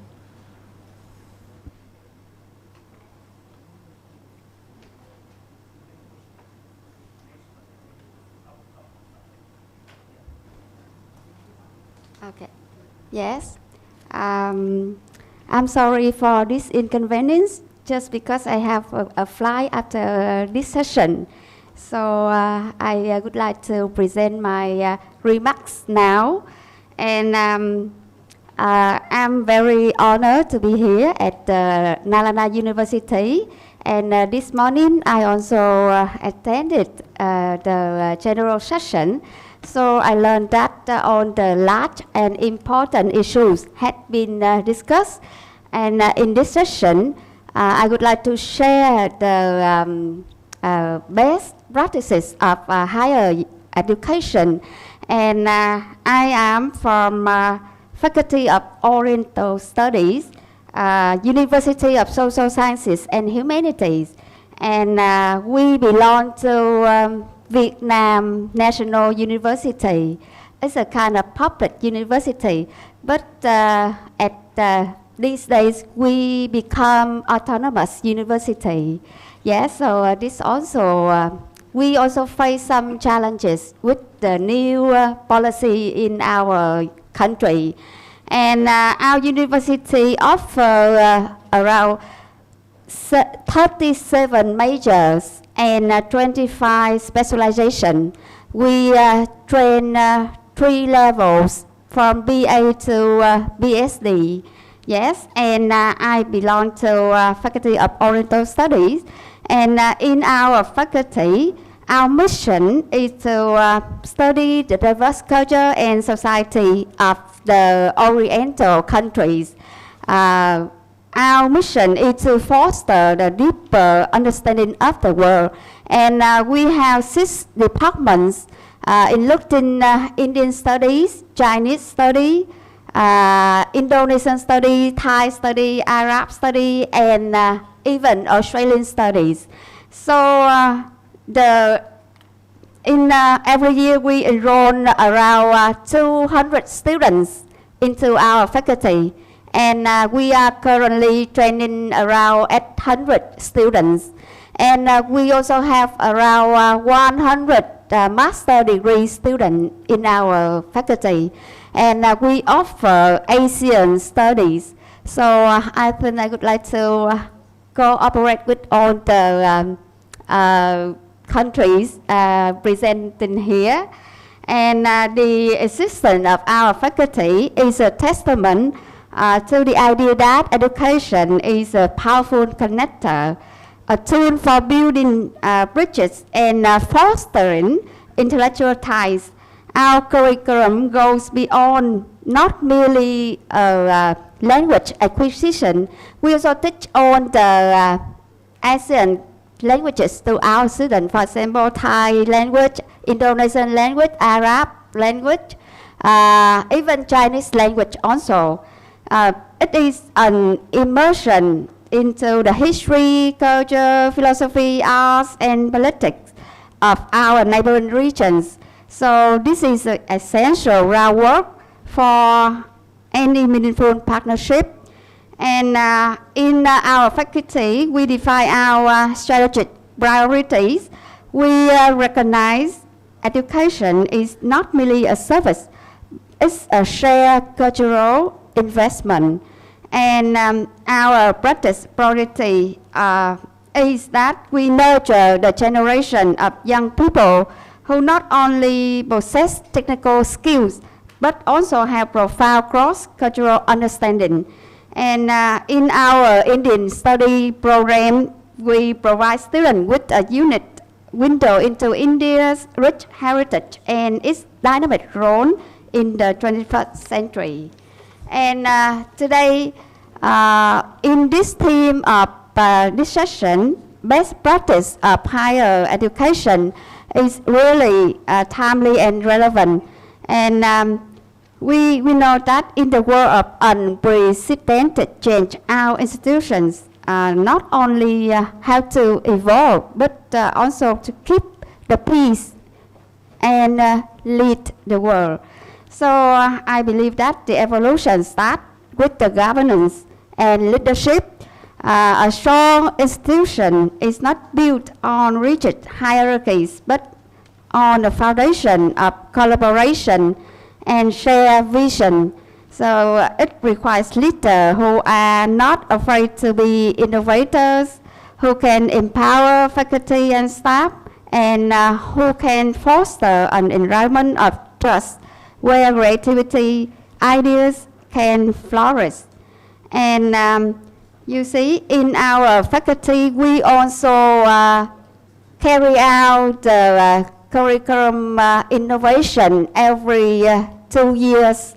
And when we start doing revising, innovate our curriculum program, we organize one conference. It means that recruitment conference. We gather all the recruiters to the conference and to hear their voice and their evaluation, our students, so that we, after that conference, we can look into our revision points. And every 2 years, we have to do this. And in our approach, we also saw that we also break down the disciplinary silos that still exist in many universities. Most of the time we go into the specialization of the courses, but in our faculty, we create more flexible and interdisciplinary programs. For example, we have 6 departments into 6 countries of Asia, so they can learn in different subjects like politics, culture, society, geography, economy, and even international relations. So we move beyond the traditional subject-specific focus and embrace a comprehensive, interconnected view of knowledge. And our philosophy of education is whole person, liberal, and multicultural. And our core values are creativity, leadership, and responsibility. And we already train a lot of students who become global citizens. They not only work in domestic markets, but they can go outside the world. And we have a network of alumni all over the world. They can work in Dubai, in Australia, in the US, even in India, and in Malaysia. Yes, we have a network of alumni who work overseas. And we also build a vibrant hub where students can co-creator of their own learning. Every year we offer the session of student research. So every student have to participate in that research, and they have to report orally and writtenly their report. Yes, and I think and we also have, we create a lot of activities at university level and faculty level so that we can provide room for students to have real life learning. They not only learn the knowledge theoretically, as you say that knowledge is universal. It's not like normally as in the past, like just a lecturer or teacher pass down the knowledge. But these days with the internet, students can learn by themselves. So we create real life activities so that a student can participate in during their study. And for example, we have student union and student society, student club, so that we also build the criteria for their activity and operation. We also have the evaluation system to evaluate their activities and their performance. Beside their learning knowledge, like beside the examination, we have another system of evaluation. So they have to fulfill both system of evaluation. That's why we can train our students. We provide them with a lot of real-life practice so that they can learn and practice during their study lifetime. And we also have students exchange with Thai University, Indonesia University, Arab University.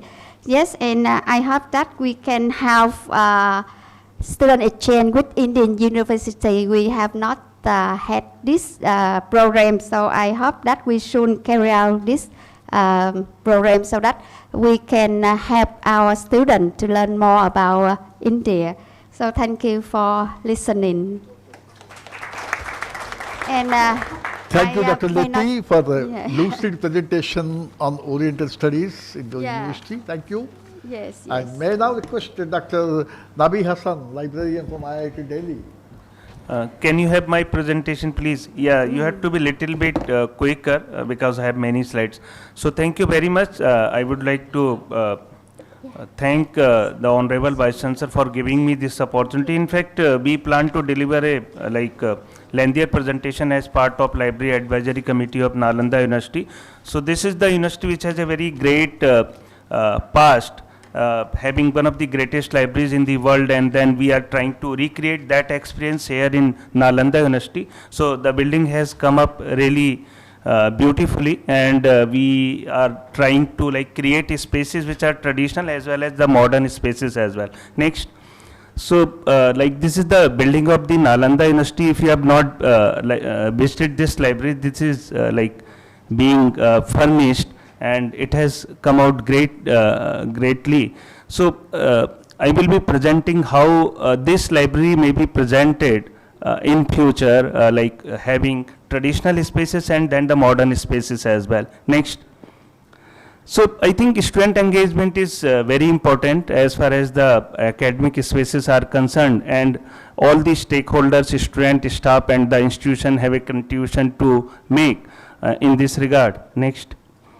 So while we are planning academic spaces for student engagement, we need to see why student engagement matters. It is important because of academic to plan their academic success, for their holistic development, and for transformative impact as well. Next. So I think while we are planning the spaces for 21st century for our students, we have to keep in mind many things, whether it is flexibility or we are thinking about to enable spaces to be allocated and reconfigured in future, and we are looking beyond tried and tested technologies and for pedagogies as well. So we have to be very much futuristic, and you are seeing my picture that all these passages goes to library. So being a librarian, I am trying to link these spaces, how the libraries can support these engagement and academic spaces. Next. So these are some of the factors which can help shaping the changes in academic spaces. Next, this presentation will be available to you. You can get this presentation through email. Next. So I think while we are planning the academic spaces for students, including the library spaces, we have to keep some of the factors in mind, including we have to work with the building, not against it. We have to plan our building and spaces in a way that we can maximize the use of its, whether it is a natural light, or we are trying to create a sense of arrival, or we are trying to mix intimate spaces with longer views through, or we are trying to minimize the barriers and control signs, or we are trying to improve the accessibility for all, or we are trying to move beyond traditional rows of desks and shelves. Next. So we have to see many things in the campus while we are planning spaces, with whether these are normal library spaces for sitting, or we are taking care of our people who are physically enabled. Next. If you are planning entrances, if the entrance is beautiful, whether it is a normal library space or an academic space, it gives an inviting feeling. The welcoming feeling that you are getting from entrances helps the student to be part of those spaces. Next. Then I think your reception or the circulation desk in the library or academic space should be planned in a way that people are feeling very happy. I took most of these pictures have been taken by me from my different visits to MIT, Harvard or different countries. So you can see these are the type of spaces you can plan in your academic institutions. Next. Yeah, we have to take care of our physically disabled people as well while we are planning spaces. Sometimes we are not keeping in mind our blind people or physically disabled people. So we have to keep these things in mind. And we have Sugamya Bharat Abhiyan as well, where the government of India is helping the blind people who are print disabled to explore the different type of contents. Next. Yeah, we can plan signages in the academic spaces in a way that which are user friendly. Next. Then I think different type collaborative spaces can be provided, because people are not coming for simple reading. They are having discussion, they are having presentation, they are having multimedia things.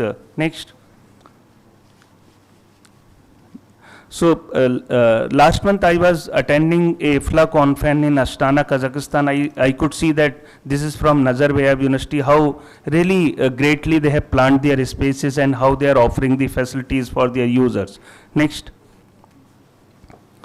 Next. Yeah, like this is one of the important thing I found in many of the institutions, like one is from Harvard and another one is from IIM Bangalore and then from IIT Delhi as well. So I think we should motivate our people to showcase their publication digitally and physically as well. Next. Kids libraries or kids component is very important in any of the institution. If you are inviting young faculty to these spaces, they can come with their kids and they can, yeah. Oh, next, you can continuously follow these, right? Like these are book racks or shelf, which how we can plan. Then quiet reading spaces. Next, reading spaces with food and drink. These are actual pictures taken from different. Then this is spaces with collection from MIT.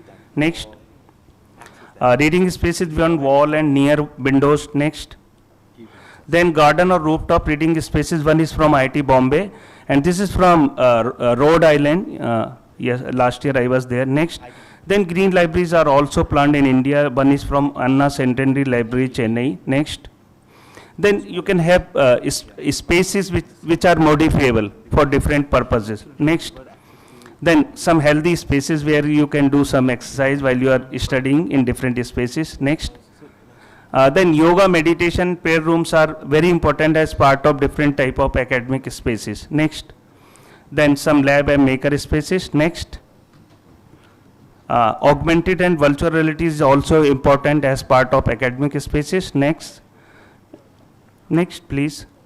Next, yeah, staff rooms. Next, human library is like walking encyclopedias. The people who are having great knowledge, they can share their experiences with the people around. Next, then now virtual or virtual book issue return is also popular. Instead of issuing the physical books, those are issued in your devices and expire after a week or so. Next, then you can check the monitoring. You can check usage of your spaces, academic spaces, using different like softwares. Next, robots are also present to support the academic activities in the academic spaces. Next, yeah. Next, this is from Muhammad bin Rashid Library, great reading spaces. Next, next please. Yeah, gaming means you can embed the game with your academic things, like Nalanda University's history may be embedded in a game, and people are asked to explore Nalanda University while they are playing the game. So they are forced to learn about an institution while they are like studying as well. Of course, drones are also being used in different academic spaces. Next. Just 2 slides more. Next, please. Next, please. We do not have time. So I think with this, I would like to conclude that these different type of academic spaces are offering holistic way of developing our student, and they are helping us balance quiet spaces, collaborative spaces, and like engaging spaces. And we can use these for digital tools and editable layouts, and we can create inspiring, welcoming environment. We can adopt eco-friendly practices that foster creativity and community. And of course, we are positioned to help the institution in its holistic development. Thank you very much.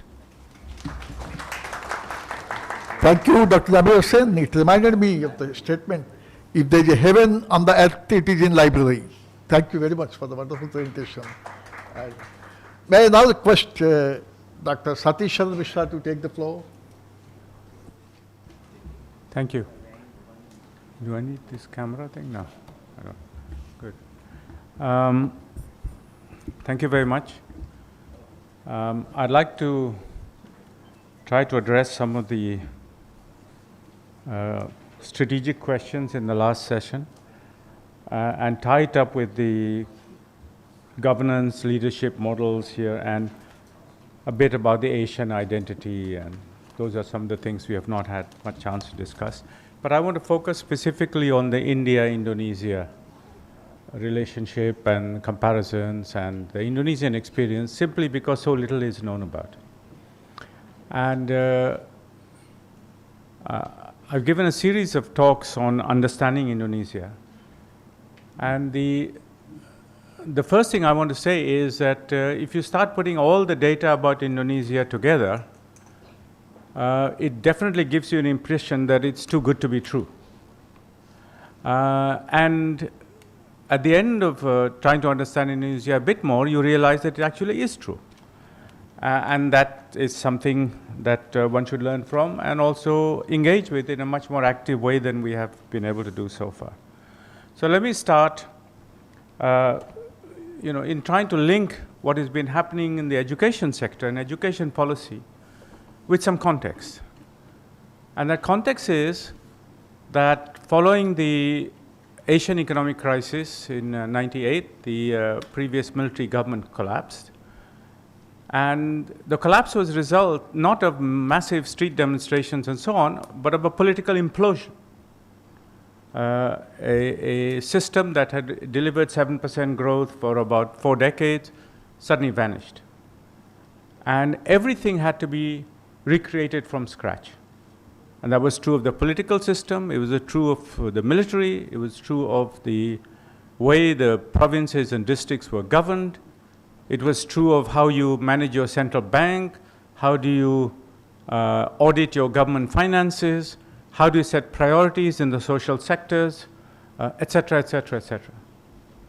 And we did a little accounting of the number of reforms that Indonesia was supposed to make by the year 2000 compared to what had happened after the collapse of the USSR and the fall of the Berlin Wall. And we found that the Indonesia list was actually greater. And one of the first things to realize is that everything was put in place in barely a decade. And that's where the education policy really starts.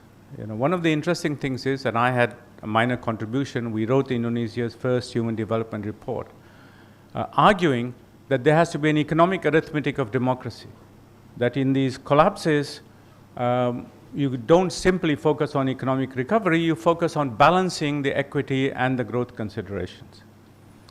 And we were told, well, it's going to blow the government budget and so on. So we wrote a second piece called The Economic Arithmetic of Democracy to show that it was actually possible. And the first thing that happened was around 2002, that the Indonesian new democratic government, with 2 years after the election, essentially passed a constitutional amendment or a restatement, if you like, of the fact of a stipulation where 20% of the government budget had to be spent on education. 20%? And one of the driving factors was that people felt that human capital upgrading would deliver almost third of future GDP growth. So the decision was made to, and by 2009, this had come on board, and two things happened. One is that the education budget in Indonesia increased by 1,000% in a matter of 12 years, right? 1,000%. And the second thing that happened was, in the higher education field, is that the gross enrollment ratio actually increased by 600%. So it went from something like 13%, etc., to now 49%, in barely more than a decade. So this sets the kind of parameter, this is a period of not micro changes where we are looking for improvements in particular practices, but major shifts. And so cooperation with Indonesia or linking with India has to be seen in that particular context, which is very different to the context that we are used to. Now, the second general point is, apart from this explosion, if you like, of the education budget and of course also in the higher education system, was that there was also a special emphasis given to whether we should focus on creating world-class universities and institutions, or upgrading all the regular ones that we had. And I was involved in advising the Ministry of Education on this, and there was a great temptation to say we are a large country, we should really do what India did. And at a very early on, even when we had large numbers of people who were not literate, we still created IITs and etc. And in the end, it gave us computers, and it gave us very high-skilled engineers and so on and so on. Now, Indonesia, in that debate, Indonesia is still focused much more on the equity side. And one of the consequences of that is that the number of institutions that we could compare with the IIMs and the IIT is very limited.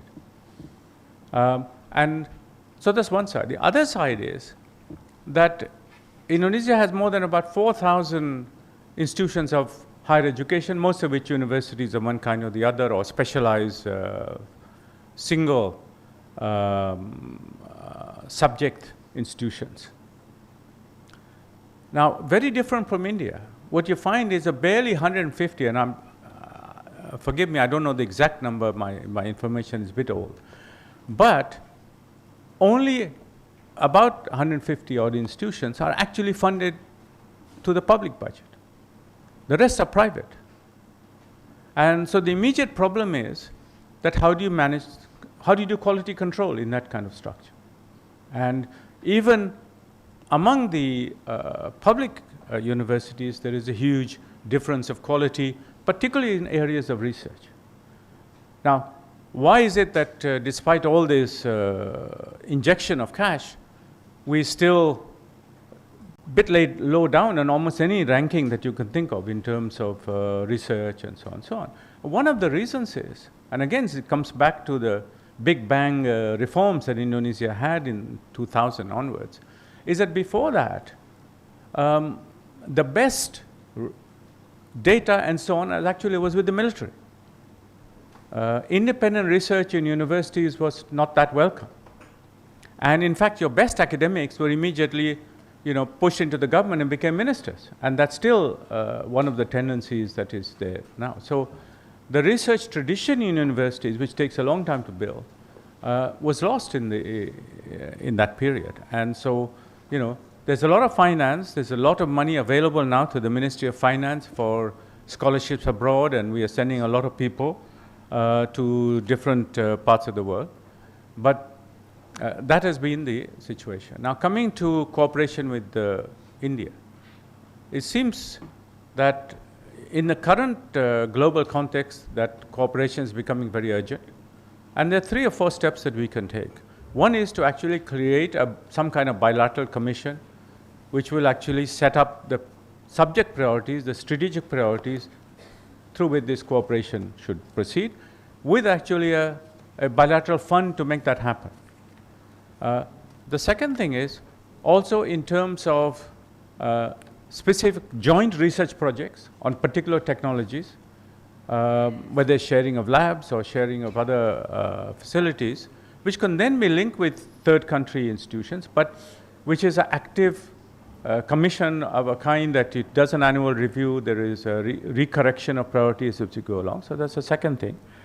And I think the last thing that we need to do now is to also think through these kinds of groups, what the future of higher education itself is going to be.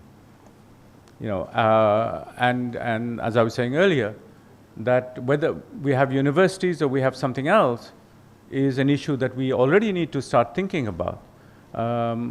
And one way to do that is through this kind of bilateral commission, bilateral funding, choosing some of our best people and getting them to engage with each other and so on. This is a very complicated story. I've talked a lot, but it's to give you a flavor of the kind of things that we're dealing with. Thank you.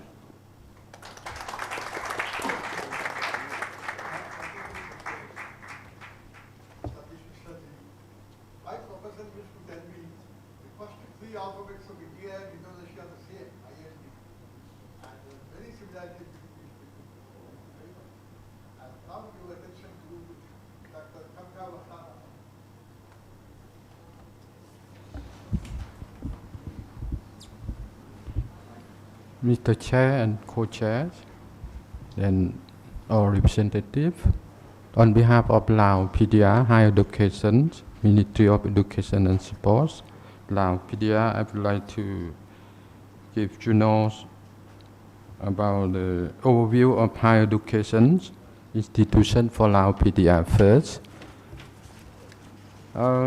Altogether, we have 27 higher education institutions in Laos PDR and 6 universities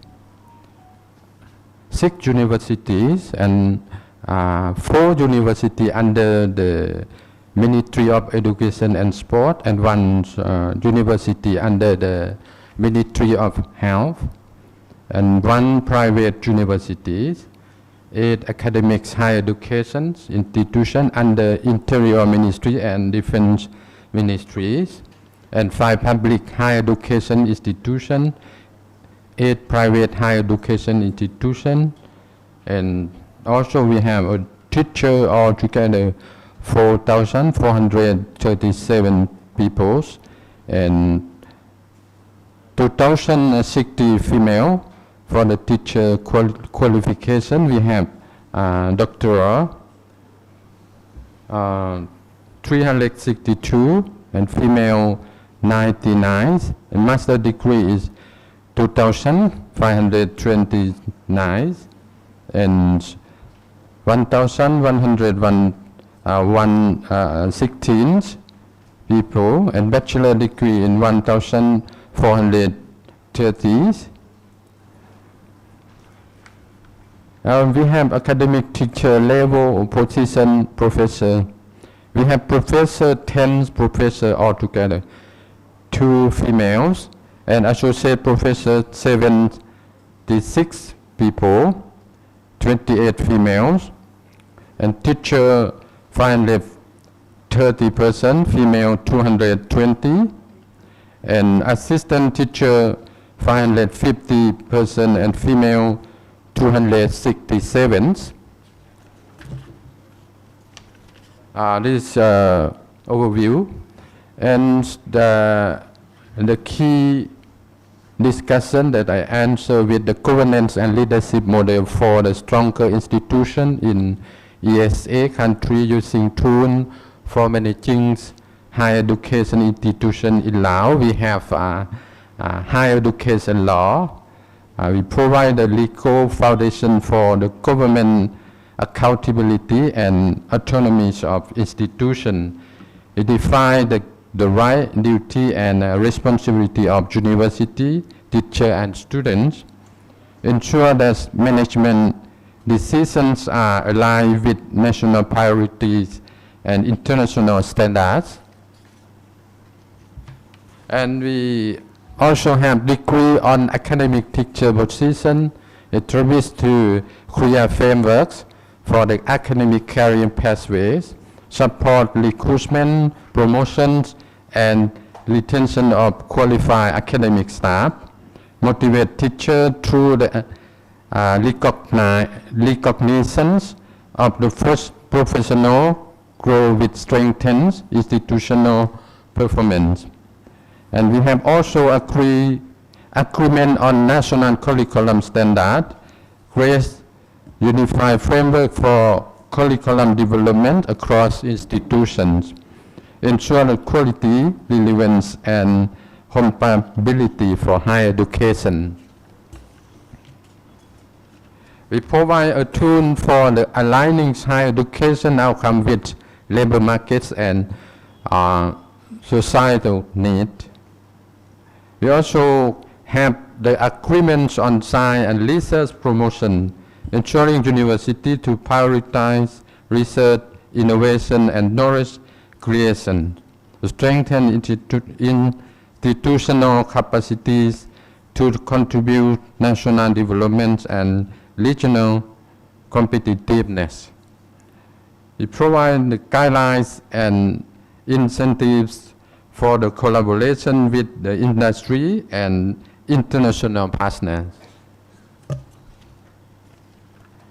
We also have policy for the student access to higher education. Policy ensure quality and inclusiveness opportunity to students from different backgrounds, expand higher education to disadvantaged groups, fostering social mobility and national development, management tool for the balancing quality, access to, and qualities. We have quality relevant in higher education, provide benchmark for program evaluation, accreditations, and continuous improvements. We have also regulation, administration, and management of higher education, modern tools such as strategic planning, monitoring and evaluation, and digital system strengthen governance. Improve transparency, efficiency, and accountability in the use of resources. Create an enabling environment for institutions to become autonomous, responsible.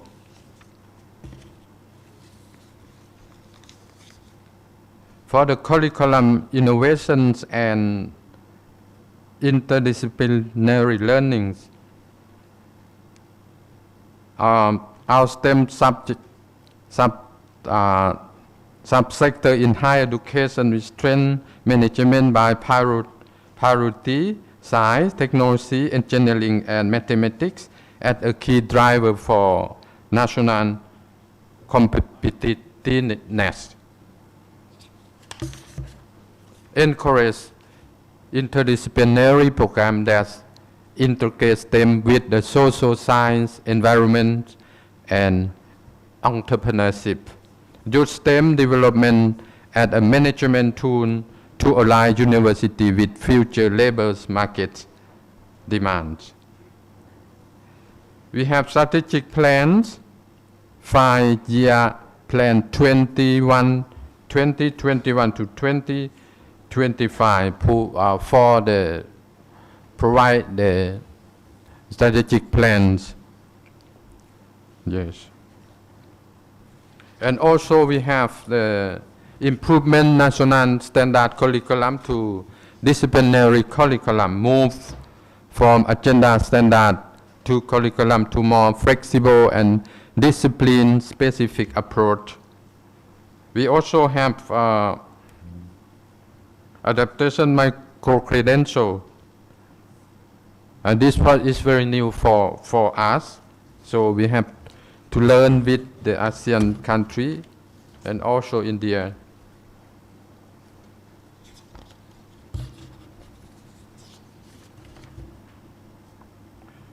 For the student engagement, inclusive academic, in academic space, we have a student center to learn more and to help the community and social in the country. For the philosophy is 5 points. One is educational ethics, and the second is educational intellectual, and the third educational art, and fourth educational labor force, and the last in educational health. This is for academic space for the student. Thank you very much for listening. Thank you, Dr. Asana, for giving such a wonderful overview of the higher education in Laos, PDR. Now your attention to our friend from Cambodia, Mr. Lin Chankata. Over to you.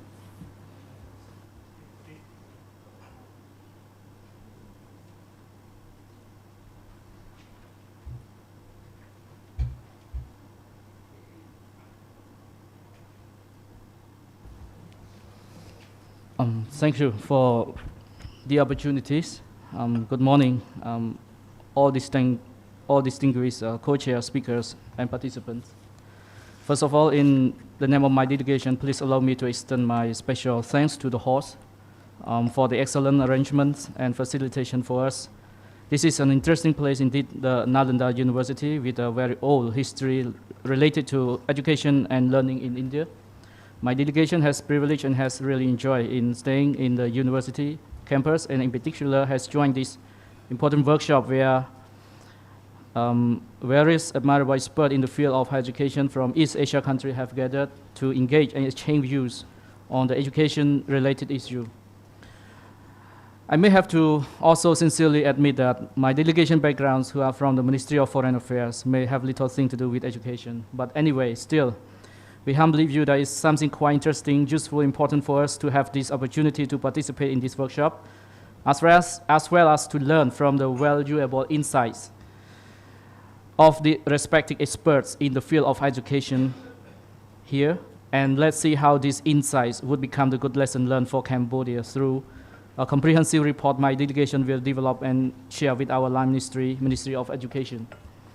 More importantly, my delegation also wishes to convey that we fully support the convening of the workshop under the EAS framework with our acknowledgement that India has actively participated in the implementation of relevant plan of action in East Asia Summit cooperation in several areas, including education. Back to our topic at this point of time.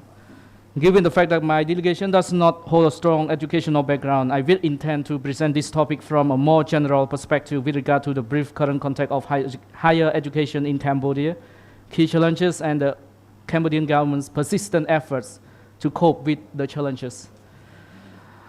The development to higher education subsector in Cambodia after the end of the colonialism met serious challenges, especially during civil war and Khmer Rouge period, where education was totally abolished. During the 1980s and early 1990s, Cambodia did not initially prioritize higher education as it sought to rebuild its education system.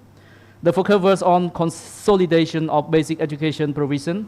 Since the late 1990s, an increase in the number of graduates from general education has led to an increased demand for higher education.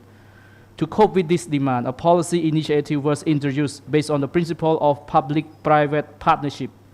Under this policy, the first private higher education institution was established in 1997.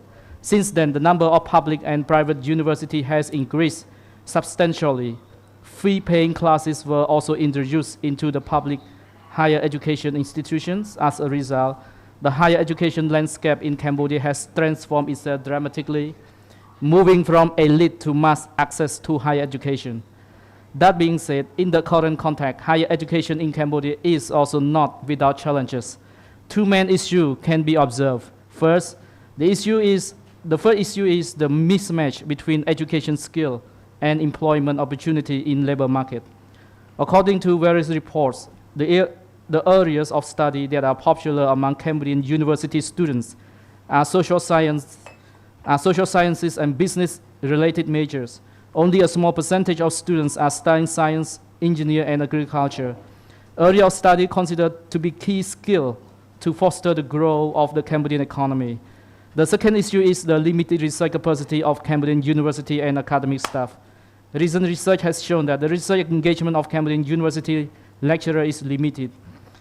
And based on various sources we have discovered, there are some particular reasons for the limited research activity and outputs in Cambodia.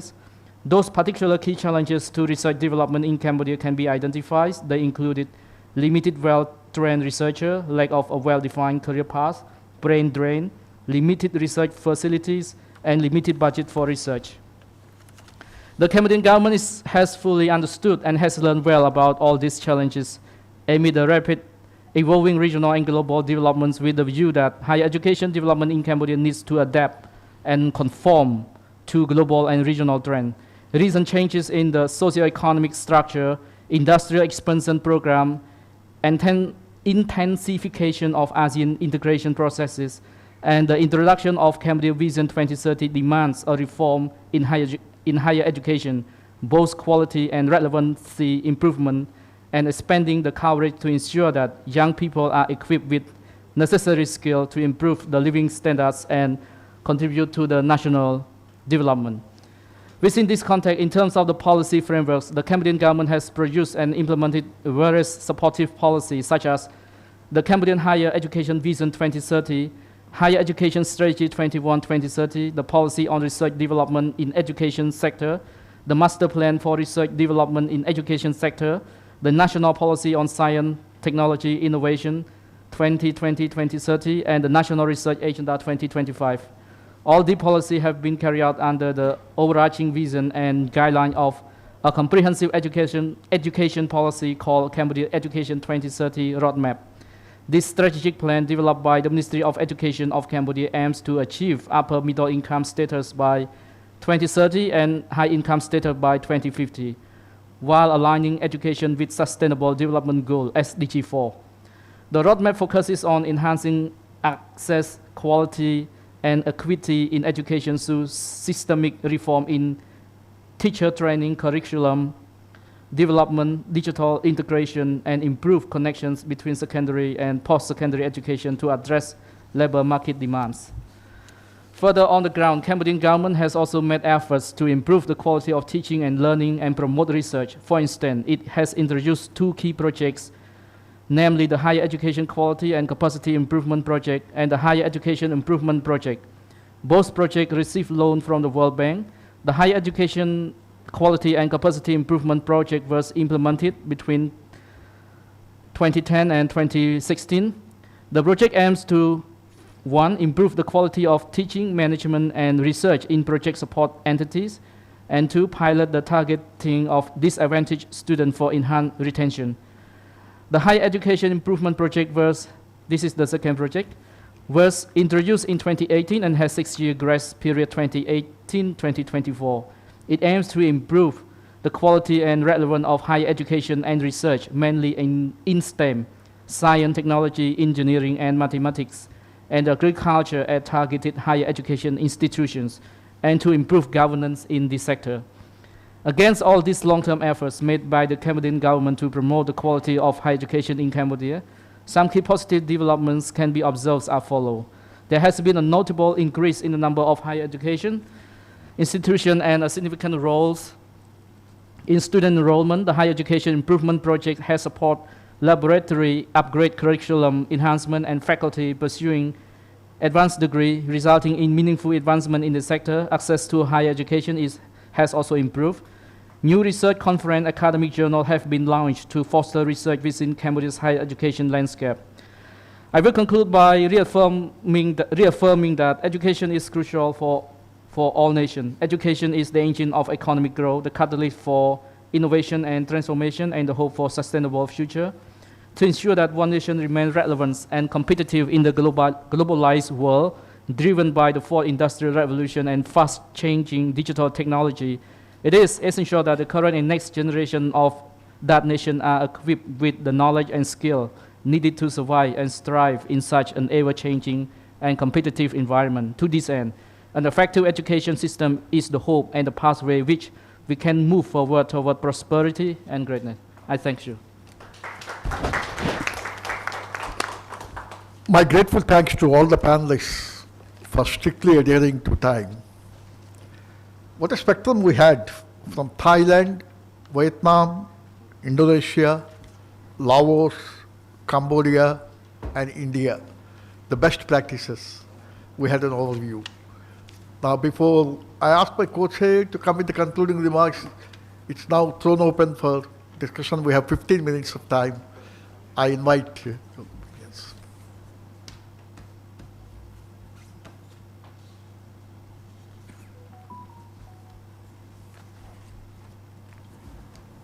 Yeah, say this. Good morning, Sri Venkata Rao. My question is, or just want additional point of view from Sri Satish Chandra Mishra ji of Indonesia. As he told, that last decade has seen the tremendous development. Challenges were huge, like geographical challenges, from volcano to ocean, this ash cloud and all, cultural diversity. But in 10 years, what development has achieved in Indonesia is really remarkable. During COVID also, when the world was scared, Indonesia, like India, has also done innovative monetary policy tools. It's non-conventional monetary tools, unlike other Western nations and all that. India also had used primarily non-conventional monetary policy tool to contain the inflation and thereafter sucking out the excess liquidity towards the long-term liquidity position. India and Indonesia has done similar things, but it's a different policy tool, differentiated policy tools. Can you throw some light how it was accepted by the masses? Because monetary tools affects everyone. It's housing loan or EMI. Some of the tools, the West and other media said that it will not be acceptable to the masses.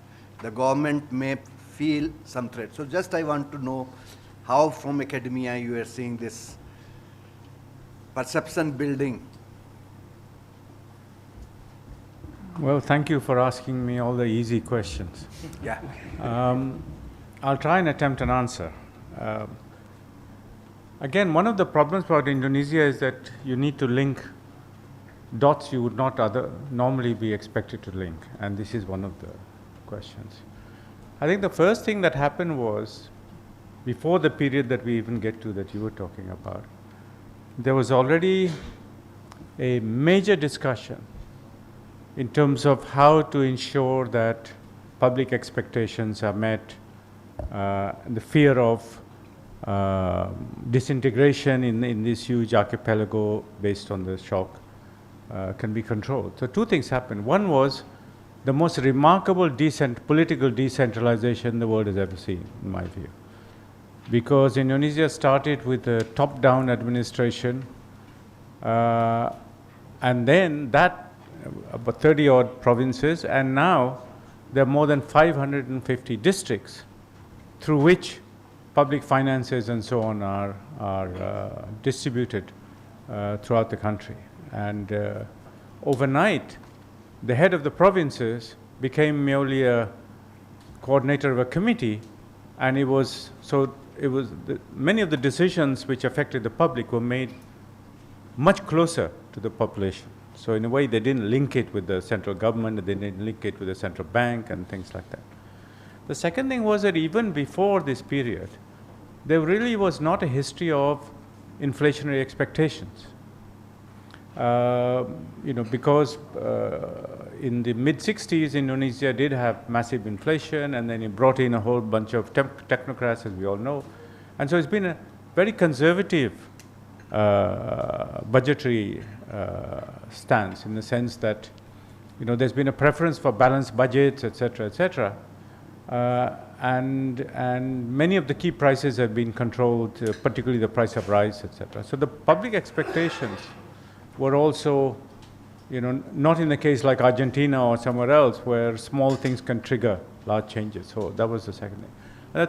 And the third element was that they actually did create an independent central bank in that period, which was also this was a new invention, And the central bank did push with quite a lot of World Bank and other assistance to try and maintain a very strict kind of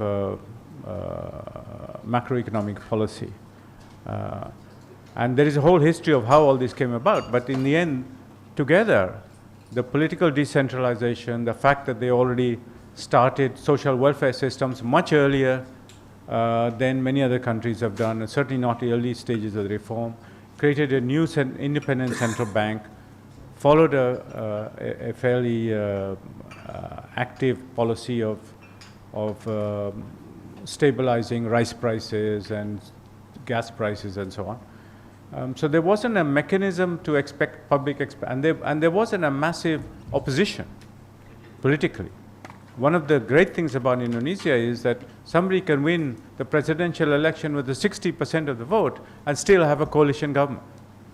So the leadership took a lot of care not to ignite the sort of communal or community-based dissatisfaction. So I think you have, if you see it in that sense of managing inflationary expectations, creating new mechanisms for monetary policy like the central bank, the political agreement that whatever happens in this early phase, we're not going to create massive opposition to particular issues and so on. And there were no tradition of major riots on the streets or large demonstrations and so on, led by political parties at that time. So it's a winding answer, but I hope it gets you to what you were asking. Yeah, thank you. Very simple answer and very intelligent answer, because it's well supported by facts and the incidents. Thank you very much.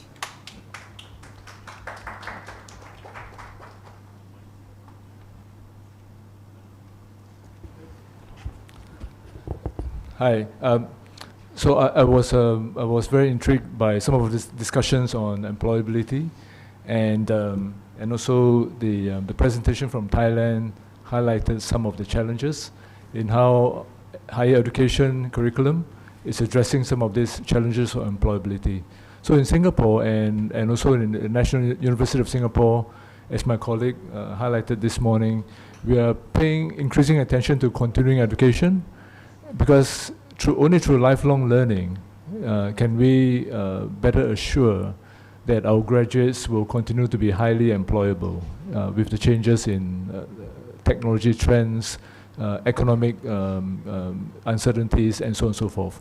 So there is this challenge of continuing education, and how should the curriculum be structured and be continuously adaptive. There's also a bigger challenge of the differences between pre-employment education, which is the education that our citizens go through prior to obtaining their first degree or diploma, and what happens after the first graduation, which is a continuing education. And we are seeing that there's a lot of potential to effectively merge pre-employment education and continuing education, and that means having to have a lot of adaptation and flexibility in adjusting the way we do the pre-employment education. And now with artificial intelligence, which was also highlighted by some of the speakers, that is going to compound the challenges, because you can apply AI to every single discipline that we have in our universities, and AI plus X means so many new possibilities. So I feel that across our countries, we have a lot of opportunities now to share some of the ways we are addressing these challenges in both continuing education, as well as how we can combine pre-employment education and continuing education in new ways and new interesting ways. Thank you.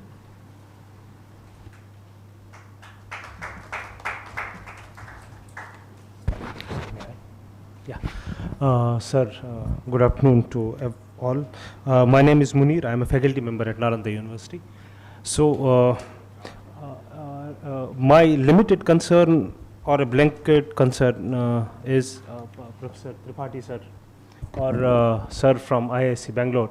Sir, why does these interdisciplinary sort of research fit in the academia? Sometimes we get a very it's a problematic sort of nature when we apply for positions in the IISER, IITs, IIMs, and then we have these interdisciplinary sort of PhDs. For example, I did my PhD from Deakin University, Australia.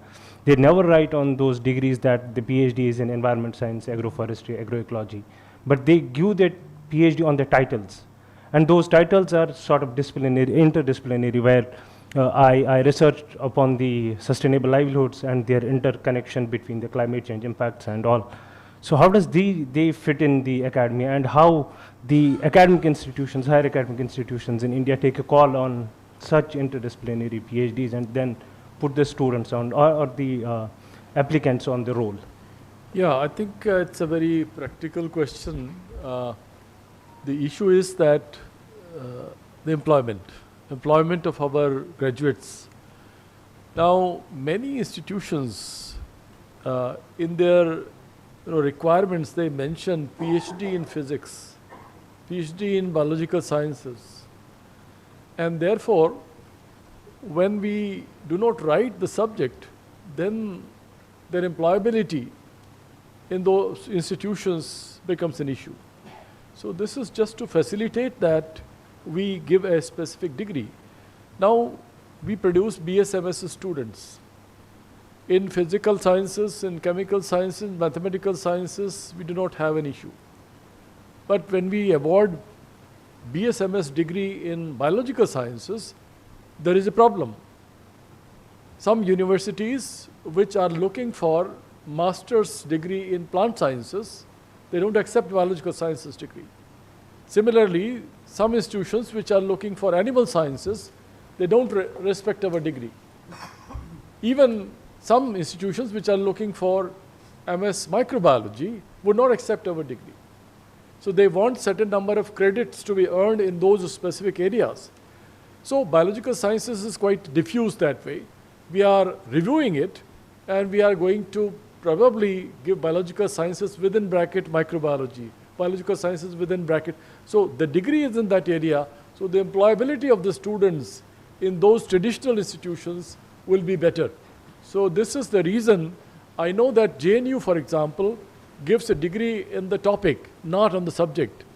But I have seen that there are issues the universities require in a specific areas because there are teaching requirements.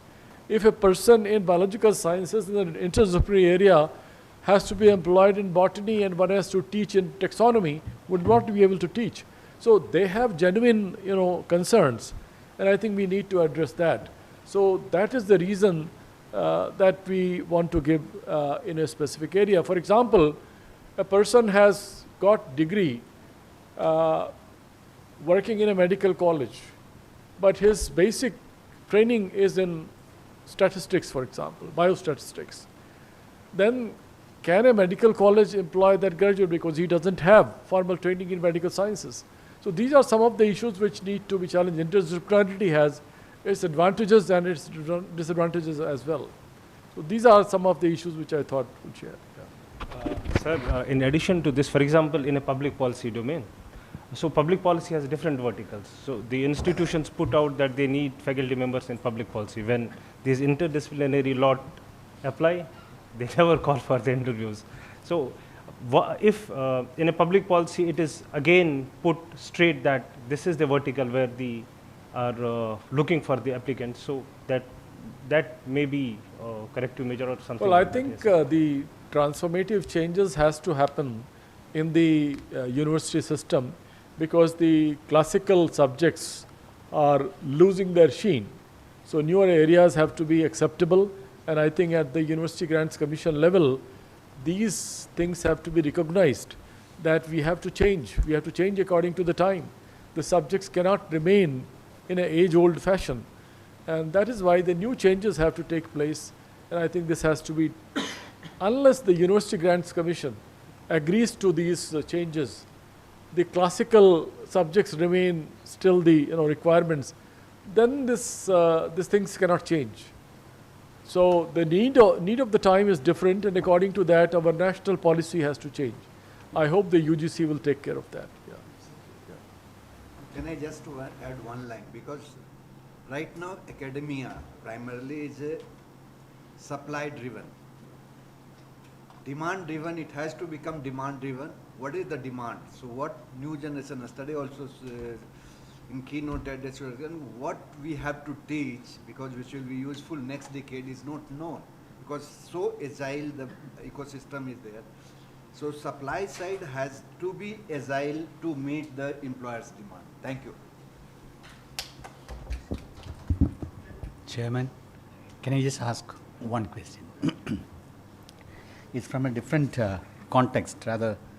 I was wondering about the Asian identity, shared cultural experiences and ethos in our discussion now. We have been talking, and I was expecting some, whether I missed it or not, I don't know, but some of what the strength of ASEAN countries in particular, of Asia. Is it not high time that we started decolonizing our universities, rather our mindset? Is it not that is what the need of the hour? And especially sitting in Nalanda University, where students used to come from far and wide, in those days, and they used to excel. And what is the problem with that kind of an education system? And so do we still have to blindly follow the West and then talking about the East in these aspects? So I think, isn't not, now as somebody said about the AI, ChatGPT, I was just doing a presentation in ChatGPT in just 5 minutes, and it is possible. But then, instead of AI, how about NI, natural intelligence? So this natural intelligence, how it could be inculcated, how it could be generated, or how it could be, done, was the core concept or the core of the curriculum or the syllabus of the erstwhile universities of this part of the world. I mean, not only Bharata, but East, South, as well as Southeast Asian countries. So do we have a discussion on, I thought I was expecting some on the Asian identity in particular, and which will talk about our core concepts, our strengths of the ASEAN countries, and how we can develop in the new modern world. Because the students are, even my daughter in Delhi University says, I'm not, nobody teaches anything, and I'm just here for attendance, and I just need a degree. I said, is it only about you? She said, 99% is for that. So what do you mean by, what do you want the next generation to learn about and from the core cultural or rather identity as well? Thank you. Dr. Vinod Kumar, that reminds me of two wonderful observations about the responsibility of the teachers in the classroom, even in 21st century. The job of a teacher is not to cover the syllabus, but to uncover the syllabus, to remove the cover of darkness, from darkness to light, from ignorance to knowledge, and from here to eternity. And when that happens in the classroom, where the actual delivery system takes place, students will go back from the class wise and not otherwise. Okay. Number two, a good teacher is one who always teaches from the heart and not from the book. Book is only a starting point. When he moves from the text to context, okay, and you will find the classrooms worthy enough. Collaborations like this will help us to come out with broader spectrums. Now, with the permission of the panelists, can I ask my co-chair to come with the concluding remarks? Okay. Okay, thank you very much. Namaste. Good afternoon, everyone. After hearing from the panelists, and we are very fortunate to have Professor Chaniatis and Dr. Satish, Dr. Kamkyo, Professor Arvind, Dr. Lin, and Dr. Lee Tisinhi. And I just remember that in 1987 there is a book that was published by Johnson and Kaplan, quoting some from our colleagues here. The title of the book is The Relevant Laws, the Rise and Fall of Management Accounting. So on terms of the higher education, is that it is difficult for us, for higher education management, to even predict the competencies that are required to fulfill the requirements from the industry.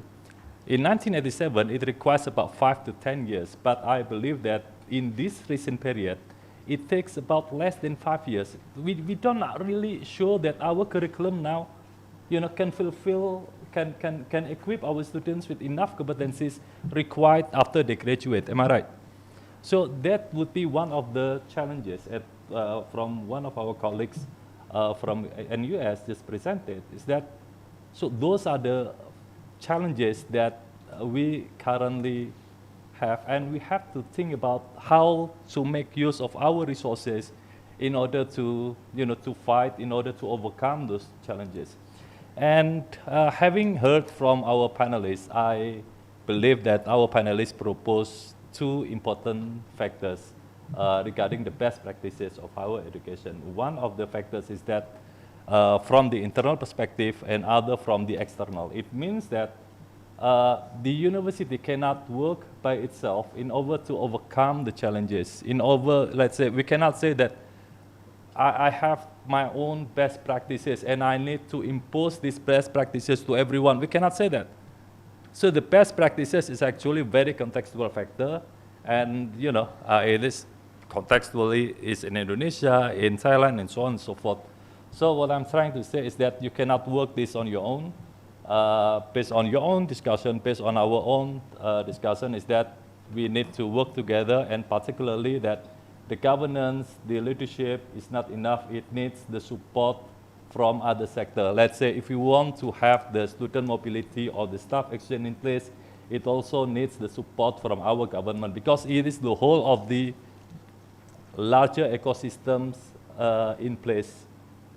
I give you an example for this context. In Indonesia, many students or staffs are interested to pursue the student or staff mobility rather than in other areas that have or that possess, let's say, the better education system, let's say in Jakarta or in Bandung. And why is that? Because in Bali they have a better ecosystems. The government promote, the hospitality for the guests. They have a better infrastructure. They have a better environment, so that everyone are interested. Every top scholars are interested to, for a matter of fact, for just to be in Bali. So that would be one of the whole interesting issue. So it means that the internal perspective and external factors must also be considered. I'm not going to highlight further about the interesting aspects regarding the governance, the funding and resources, the curriculum, technology, infrastructure, the policy and regulation that are all were addressed by our panelists.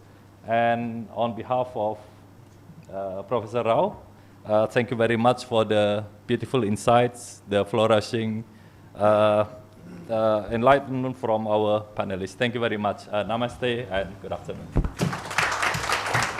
Thank you, Fuad. Before I hand over the floor to Professor Kishore and his team, now it was not only a dialogue, but a happy dialogue. Because a happy dialogue is always required, not only to live together, but to live together well. That objective has been achieved. Over to you. Thank you very much. Thank you.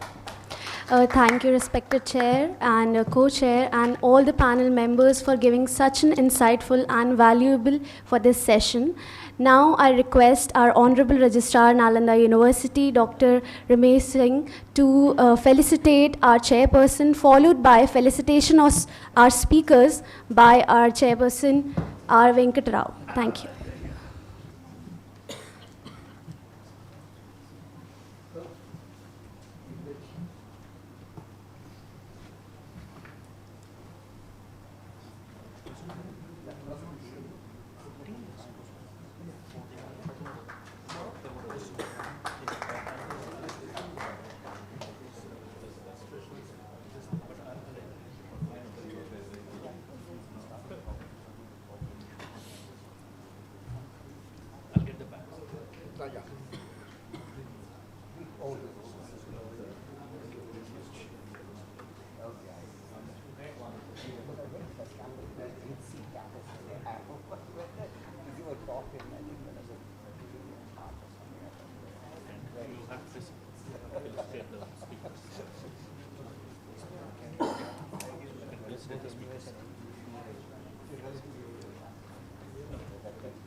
Oh, yeah, sure.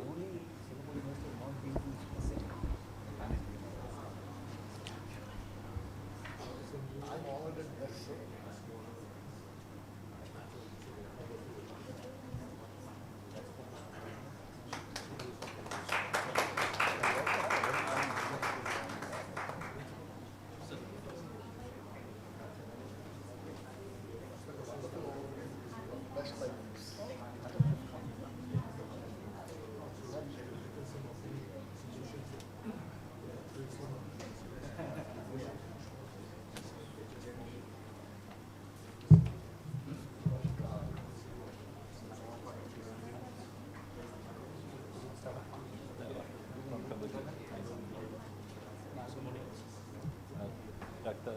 Lin, Dr. Lin and Dr. from Philippines. Laos.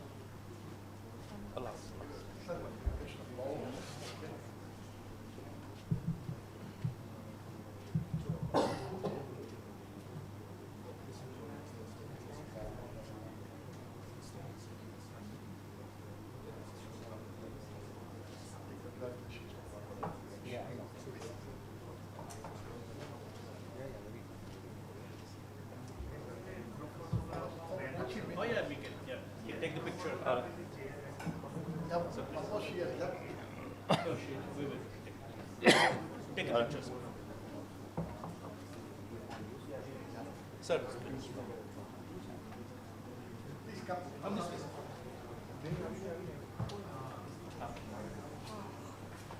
Want to hold it? Yeah. Hold it. Yeah.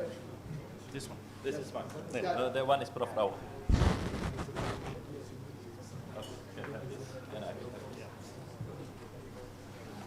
Yeah.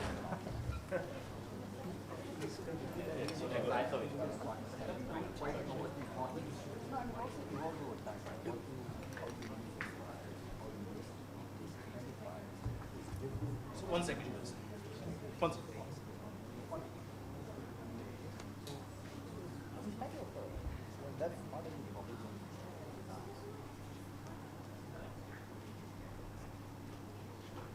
Thank you.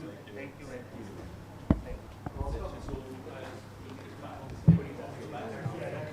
Thank you, everyone. So after this, the lunch is being served in Campus Inn. And we will meet again here for the session 3 sharp at 1:30, which is on advancing sustainable development goals through education. And our respected speakers are Dr. T.G. Vinod Kumar, Professor Philip Mendes Pereira, Professor Milendo Chakrabarti, Dr. Kyo San Wen, and Dr. Anand Kumar. Thank you. Yeah, See you I soon. also want to mention one. So after the session, we will straight from here, we'll go to the heritage site. The bus will be here. We will get the bus here. So those speakers, not only the speakers, they are already finished. They can also come here so that we can go from here to the heritage site. So yeah, see you soon.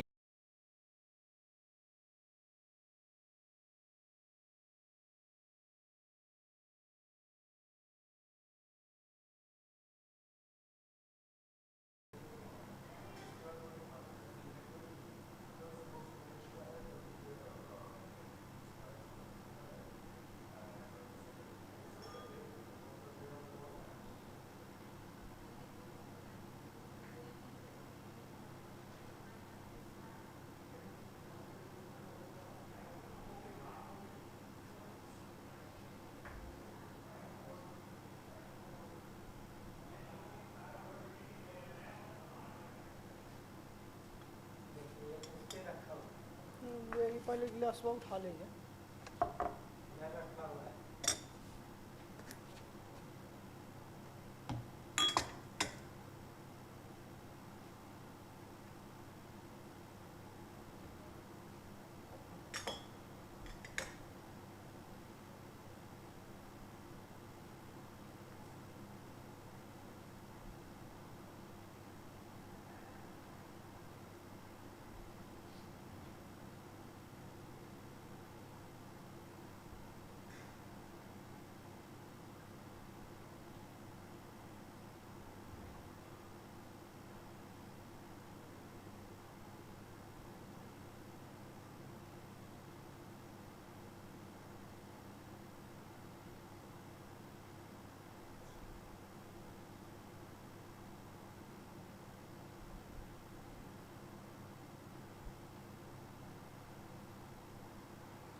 sometime later have your food. No, go have your food. I don't need people walking. Even if I can't, I think you can walk without food. No, you won't get food or else. That's okay. I can have anything. I can order and have food. You guys need to go have it. I'm not going back to the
Sachin Chaturvedi is there? Then this person is there हमें मेरा ही session. हाँ हम Ministry of Coordination से हैं. सबसे पहले check name plates. Profile है क्या? सबसे पहले check name plates. Name plates check कर दीजिए. Then what the classes check the panel का खोलो, third panel खोलो, उनके names यहाँ पे होने चाहिए एक साथ. बीच में सचिन चतुर्वेदी सर चेयर है. हाँ जहाँ पे भी वहीं से अरेंज करना शुरू करें. सचिन चतुर्वेदी सर हैं और वो भी वहीं पे बैठे साथ में. ठीक है. ऐसे अरेंज किया है.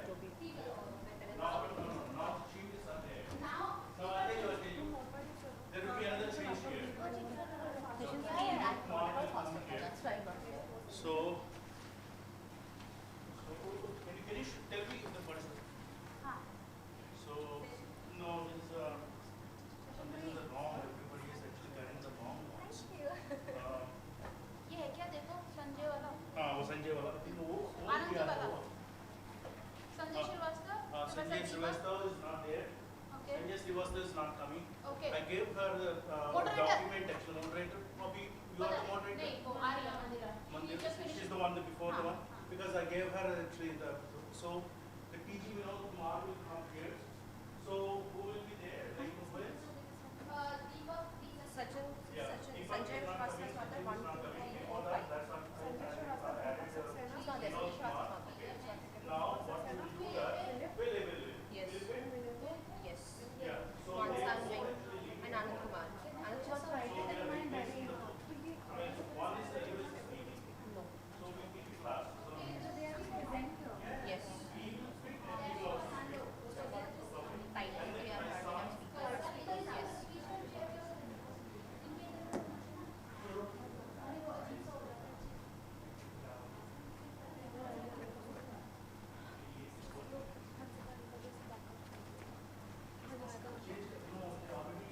It has changed. Please sit.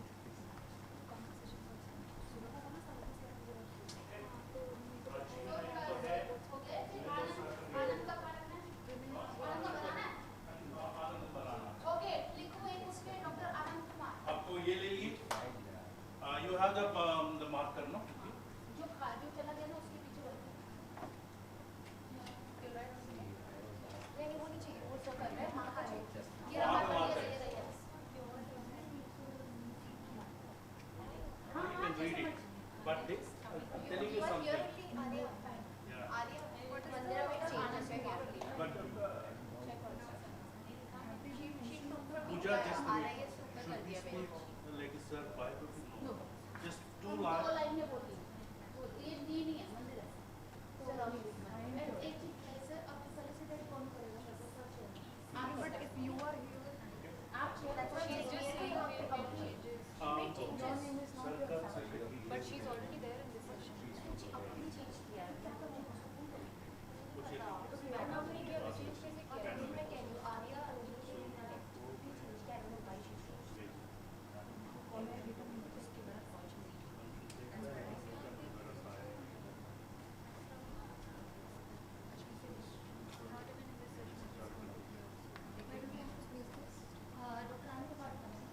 Sir, उस तरफ.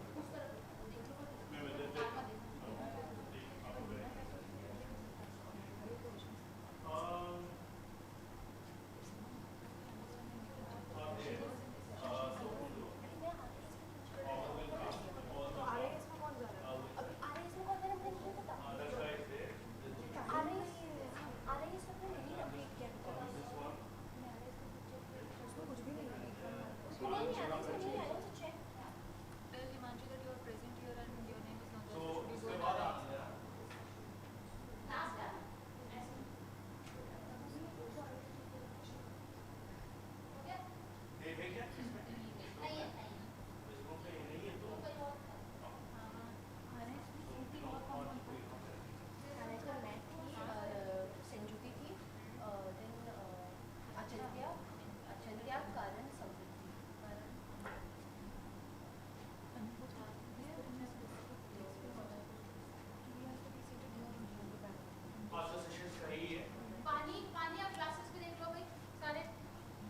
coordination team?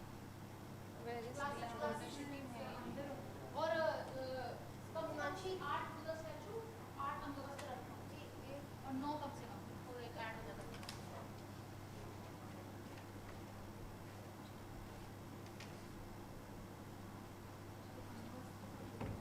इधर है हमारे पास कितना है क्या वो पे नहीं तो लेकर आना है टू है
मार्कर वहाँ पे ये ले ली ये तो बहुत मोटा है इससे पतला वाला नहीं है ब्लैक पेन है पेन से कर देंगे ऑर्डर देते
So friends, please settle down. In 1 minute we would begin.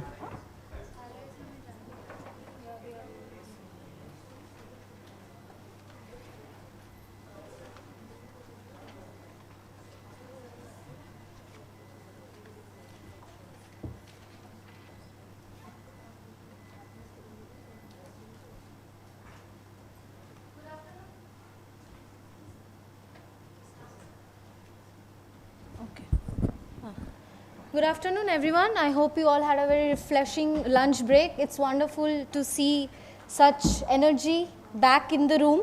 We shall now commence with our third session of the EAS Conclave of Heads of Higher Education Institution in collaboration with ASEAN Indian Network of Universities. This session is titled Advancing Sustainable Development Goals Through Education. This session aims to emphasize on the crucial role of universities as facilitators of sustainable lifestyle in achieving sustainable development goals.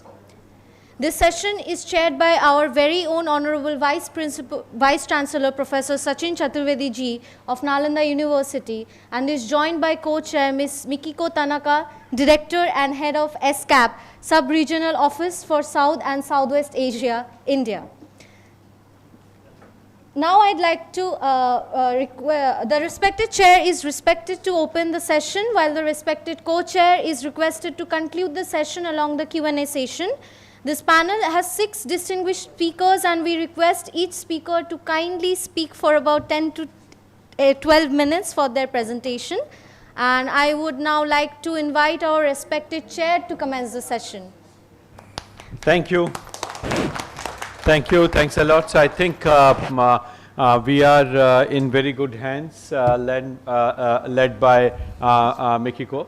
So we are perfectly fine in terms of how we are going to go forward. Though it has been suggested that the co-chair would conclude, but she has been engaged in hands-on experience with SDGs, being with the UN. I would very much like to suggest to have some initial remarks by her in terms of identifying the broad priorities that we have for this session. Being from Japan, she has been watching the role Japan is playing in terms of taking the idea of sustainability forward, not only through TICAD but multiple other bilateral initiatives of Japan. Some of these initiatives have also enlightened the efforts through multilateral commitment at UNSCAP and also through the South Asia and Southwest Asia office of UN and UNSCAP in India. It is also pertinent for us to see what are the ways we can really work towards taking the goal related to education forward. Education is just one dimension of the larger issues that we have in SDGs. All SDGs are interlinked and intertwined. They are if you talk of one goal, actually you are talking of multiple goals, and you don't have to see them as goal 1 or 2 or 3 or 4. They are interlinked, and that's the beauty of SDGs. If we see the SDGs, they bring in the idea of I would say Nalanda spirit of collective integrated development approach. And this is collective because it brings in agriculture. Like for instance, if you look at SDG goal 2, it talks about agriculture, food security, nutritional security, etc. But it emphasizes on reducing chemical content of agriculture, which has direct implications for goal 3, which is about health. If you look at its connect with the water, goal 6 comes in straight away. The moment you address health and the dimension of nutrition, you are directly contributing to goal 1, which is about poverty reduction.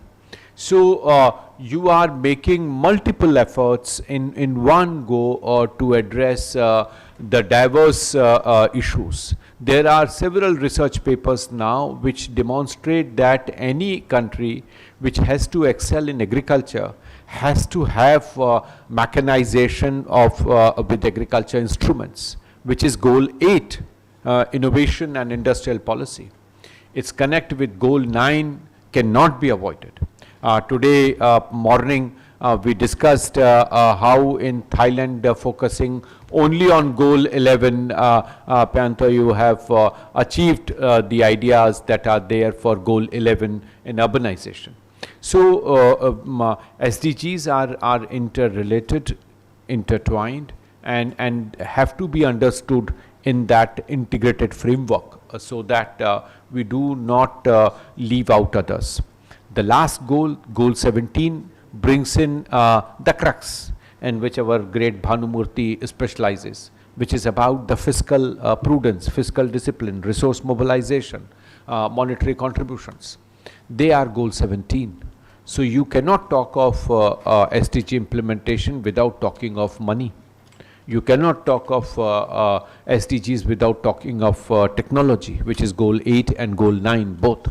So there are these multiple ways in which we are looking at.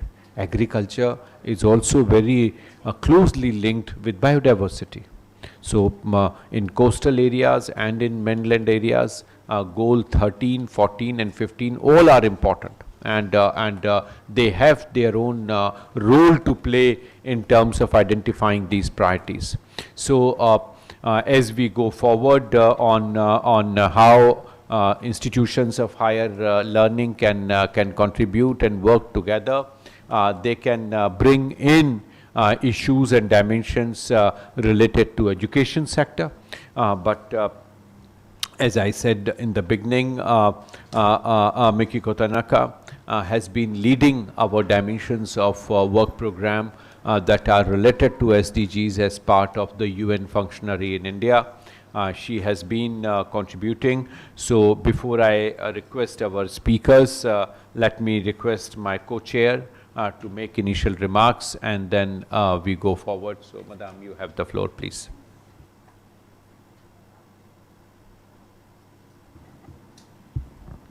Professor Sachinji, thank you so much for, first of all, having me in this very, highly esteemed panel, and Nalanda, really inspirational for me personally as well.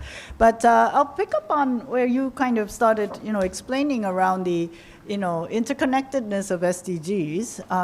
And I would say, I think, in development history, which has been, I don't know, since the 1960s, 70s or something, the 2030 Agenda for Sustainable Development is by far the most ambitious and transformational development agenda. And there are many ways to, look at this. And of course, there's a lot of critique around it. It's too complicated. It's got 32 indicators, targets and indicators or whatever. It's very complicated. But this is the first time that the development agenda encompasses the whole world. It's a universal agenda, Before that, we had these MDGs, Millennium Development Goals. It was still focused on what we call developing countries or the global south, and was about the global north, kind of assisting the global south to achieve whatever that development goal was. This is universal, and it's quite amazing if you think about 194 member states of the UN General Assembly adopting this very complicated, very ambitious agenda that really touches on all the countries, right? So there's no more of this global south, global north in that, structure. But of course, if we look at the progress today, unfortunately, as ambitious it is kind of ideal, visionary, but it is not really moving in the right direction. And in some places, like gender equality, SDG 5, or climate, certainly SDG 13 and many others, it's regressing probably. And the whole now, world is kind of challenged in so many ways. Many things are shifting. Even the SDGs are under attack by, proponents that were really supportive of this, right? So I think we're at a very critical point in time. The role of education, I mean, it is SDG 5, but it's much more than that. In, designing the Sustainable Development Agenda, first of all, from all over the world, really, really important. There's been a lot of science and, educational, academic, with the practitioners and policymakers debating how do you frame the next, ambitious development agenda. And then now, of course, it continues in so many ways. I'm just going to highlight maybe two aspects in the implementation that's really challenged, right? One is that, like Professor Sachin said, I mean, it's not SDG by SDG. I mean, you have to, in order to achieve all the SDGs for everybody, leaving no one behind, this requires a lot of, systems thinking. And again, it's a messy system with lots of vested interests, power structures that don't want to change, all of it. So the educational contribution in that, it needs to take into consideration both maybe the vertical, really in-depth understanding of science, how to collect data in a, impartial way, and, use that for analysis to build up certain scientific, underpinnings for policies, and then that goes into planning and then monitoring all of that. So you need the, verticals, but you do need the horizontal. And it's not about, everybody understanding everything. No, it is about cooperation, actually, right? And, we have done, every year, we're doing reviews of the SDGs. And every year in every SDG, the silos, this comes out, coordination, difficulty of coordination between silos, interministerial or intersectoral, or layers. You have the central government, you have the local, you have the community, civil society. These silos, how do they cooperate? How do they coordinate? This is really a challenge in implementation. So how can the education, how can the, also the research that goes into this, how can they address that, right, is one major pillar. The other part, science and the human aspect, because the SDGs, the Sustainable Development Agenda, it has values there, and that's really important. It's, it's also anchored in the UN Charter, so it's about non-discrimination, regardless of where you are geographically, what ethnicity, nationality, what religion, what sex, gender, what kind of state of economic, well-being you are in, or whatever, past, class structure you are in. It's about equality, right? And equality means that some people gain, some people may have to kind of, share, right, to do that. So that human element, it's not also theory. I think people need to connect to understand. There's a lot of, kind of, black and white, you are right, I am right, you are wrong. No one says you are right and I am wrong, right? But, but you get my point, right? Like when there is difference, and there's bound to be difference in perspectives, and everybody's lives are different all over the world, even in a country, even in a village, all different. To be able to listen to that, to be able to find a common, understanding first, and then a common solution together, that requires that human connectivity. And that's where, I'm really inspired by this Nalanda kind of, environment and what you're trying to do of connecting people, students, and countries, well, Asia now, but, I think the implications are much broader. How can human beings connect, really try to empathize, compassion, And that value part is so, so important. And, I think these education institutions from Asia and all over, and through the connections, because if you do actually have more opportunities, experiential, opportunities to really, mingle, learn together, with people from different backgrounds, countries or cultures or religions or whatever it is, I think we learn it, no? And I think that's really, really an important part. So those are human, the science part, I think are kind of two ways of cutting the, this education question. But look forward to hearing, the experiences, suggestions from all these distinguished panelists. Thank you so much. Thank you. Thank you. Thanks, Mikiko-san, for this very interesting observation. Thanks for your emphasis on compassion, empathy, and value systems. I think they are very crucial. On that note, let me now begin the panel discussion. And we have some very accomplished minds. And my only challenge I have is to balance time against the profoundness of mind and the interventions. I would give this task to Pooja to help us manage time, and because I would be busy hearing those profound points that would come out, so please help me.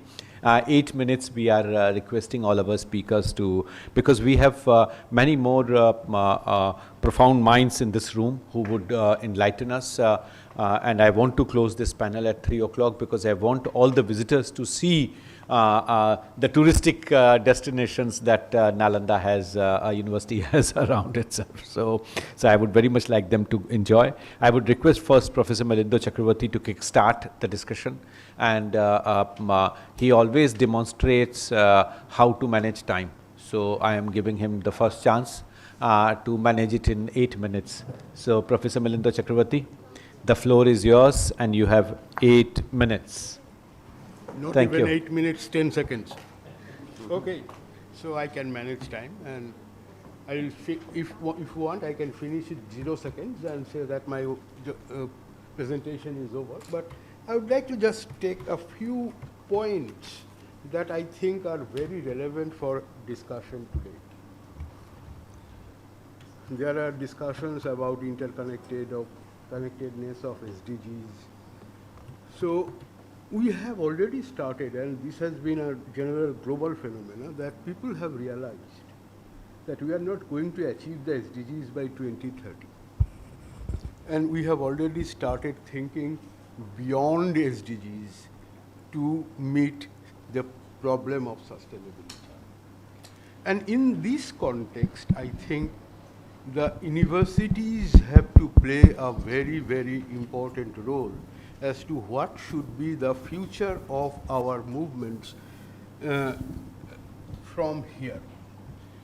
We have identified SDGs, and there are reports that many of the SDGs are being achieved. But are we achieving sustainability? That is the fundamental question that is very, very relevant to be understood. I would like to begin with a very simple statement. Perhaps we all know, but often we don't realize, that human beings are the only living species which is in that sense different from the other living species. Not in terms of they think, not in terms of they speak, not in terms of they write, because these are differences in quantitative degree terms. We don't know as to how the other living beings also behave in this context. But there is a qualitative behavioral difference between human beings and other living beings in terms of the fact that we are the only species who are engaged in production. No other living beings are engaged in production where they convert inputs into outputs which are not available in nature. We are producing outputs which are not available in nature. And when we are producing these outputs, we also produce pollution, because we produce output not often in terms of the requirement, and then we don't consume, we cannot even consume them, and we throw them onto the Mother Earth. So one point is to be very clearly identified that human beings are the only ones who have the capacity to pollute the world. And the issue of sustainability is arising today because of our activities for the last 400, 500, 600 years in dangerously polluting the world beyond the capacity of the nature. So if sustainability is to be taken care of, we have to take care of our production process. In the inaugural session yesterday, Professor Nandan mentioned about responsible consumption. We always want to put the consumers at the receiving end. But the fundamental point is we have to remember, unfortunately, in a lighter vein, I would say that even Sachin also did not mention that, Sustainable Development Goal 12, sustainable production and sustainable consumption. Perhaps the unifying goal of sustainability comes from SDG 12, because if we can consume sustainably and on the other hand also think in terms of producing sustainably, we can take the issue of sustainability in a much more deeper way. And the fundamental problem of the thinking is, as it has been discussed several times right from the first day, that we are looking for an alternative model of development. And what is that alternative model and why do we require it? Because for the 300, 400 years, we have been, because of colonization and other issues, the global south has been flooded with ideas from the West. And I have been teaching economics for the last 40 years. I have not seen even a single textbook in economics where we can identify the problems of a developing country. We still teach our students about problems prevailing in America or in UK or in other European countries. So the first requirement is that we have to generate a thinking process within the universities in South Asia and Southeast Asia, where we can discuss and debate about the alternate modes of development. This is, I think, the most important requirement in our quest for sustainability and an alternative model of development. And how can that be done? That was also raised yesterday and even today. In the process of following the Western philosophy of education, we have put ourselves on expertise silos. We are experts in psychology, we are experts in history, we are experts in mathematics, but we don't talk to each other.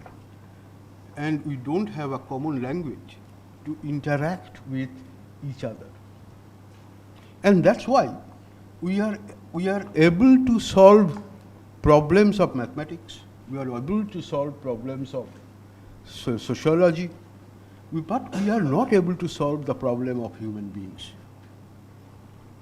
And we consider that each of them, this is the Western individualistic perspective of philosophy, where we try to understand that every individual has to be given the facility to improve his or her position. But the Occidental philosophy basically was framed on a collective understanding of human life. And that is the fundamental requirement today, and I think Nalanda University showed it about 1200 years back. Now again it can take the lead in attempting a conversation among experts from different fields. And what are the fields that we can broadly define? Human life is determined by physical laws. Human life is determined by biological laws, and human life is determined by social laws. We always now have to try to identify as to whether any activity to take care of the technology is hampering the social laws of the society. So whether these three components are taken care of in an intermixed manner, intertwined manner, and then only we can move towards sustainable development. Thank you very much. Thank you. Thanks a lot. So precisely in 8 minutes. So thank you. Thanks, Professor Milindo, and multiple very substantive points. Without further ado, let me invite our colleague from Timor-Leste, Professor Philip Mendes Pereira, who has been contributing in this area and has been providing basic thought leadership in terms of how we look at the connect with Timor-Leste, but more so in terms of mainstreaming the development ideas or bringing in the development philosophy with which countries like Timor-Leste have taken lead, and bringing in what Professor Milindo rightly said, physical, biological and social interbalancing, the sectoral interbalancing that is needed. So Professor Pereira.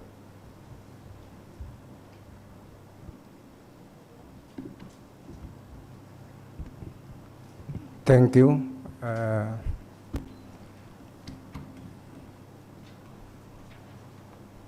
The first, I want to respect to Sachin Chancellor of Advice and all of us in here.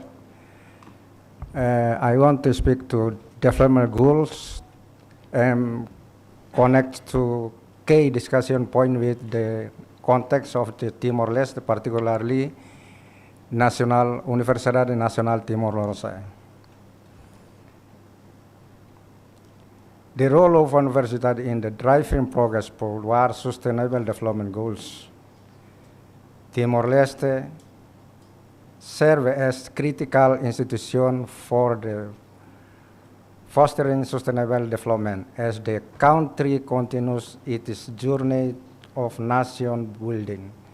Universities act as knowledge hubs where research, innovation, and policy dialogue align with national priority and global sustainable development goals.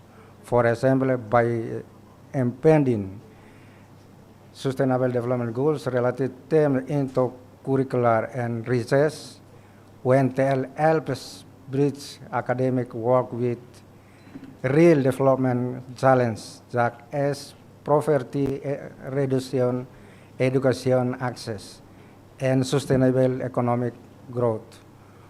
Forever, universities provide evidence-based recommendation and policy maker, ensuring that strategy for development are grounded in the research and responsibility to Timor-Leste needs.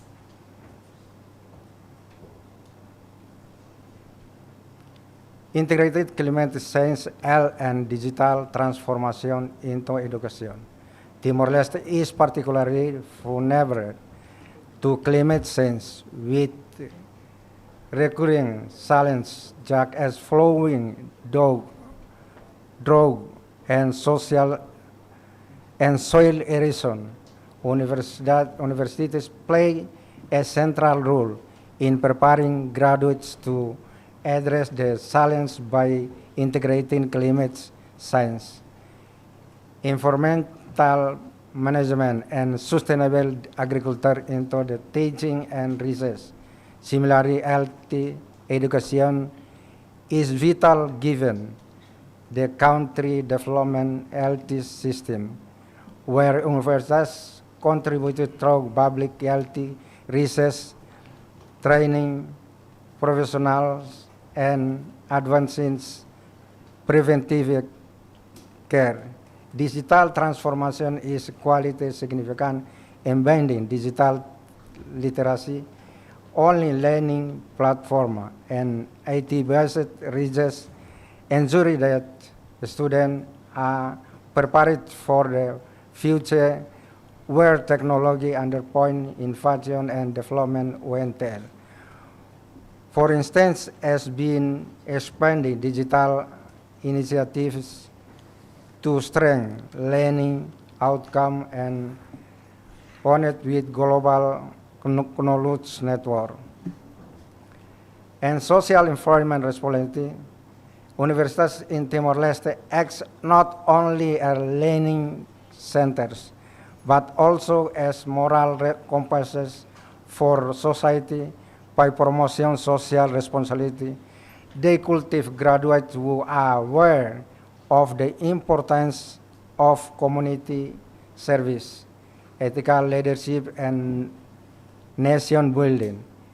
Environmental responsibility is also central. Universities foster awareness about the sustainable land use, biodiversity, conservation, and the importance of the renewable energy. For example, university-led community program that promotes environmental conservation and sustainable farming practices, empower local community, and demonstrates the link between knowledge and action. Ensure the gender equality and industry in higher education.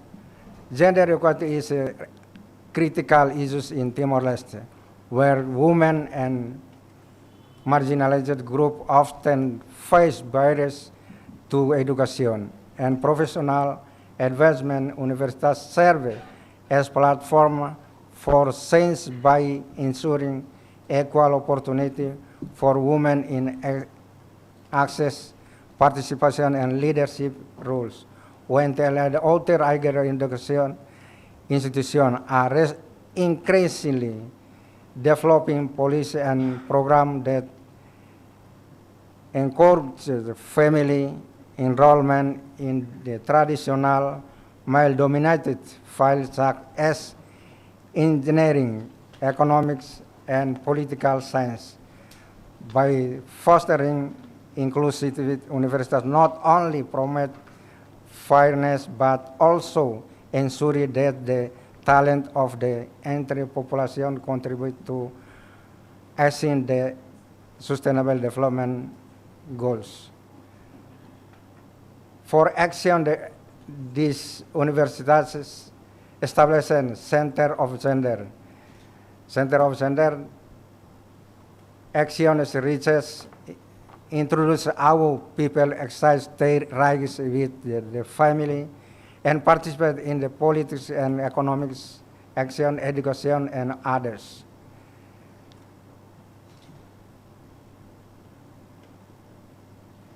Lifestyle in context of Timor-Leste. Lifestyle education is in Timor-Leste context. Universities have a role in promoting sustainable and healthy lifestyle among students and communities, including awareness of nutrition, mental health, culture, preservation, and environmentally responsibility living. In the Timor-Leste, where traditional practice remain strong, universities can integrate cultural values with modern sustainable practice and organize balanced lives. Also meant preparing students to adopt habits that support productive social well-being and long-term like key aspect achieving sustainable development.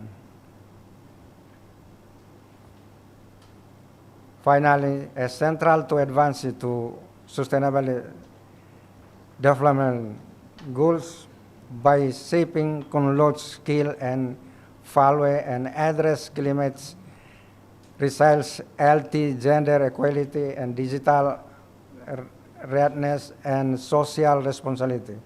Their role is not only academic but also deeply social, linking education with community development and national process. Thank you.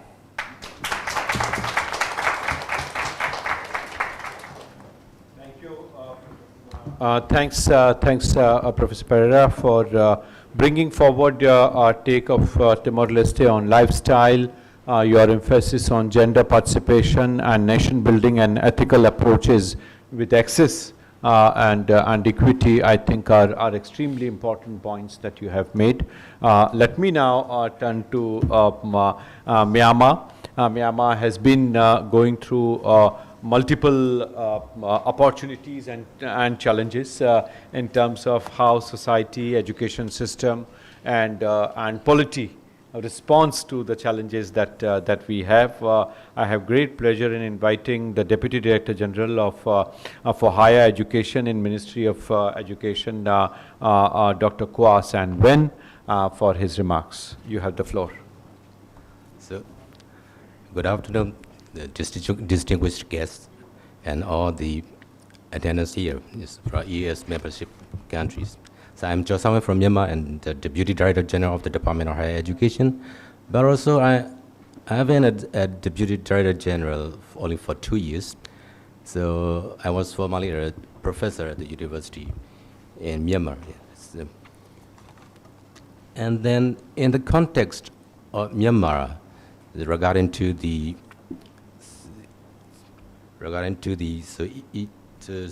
development ED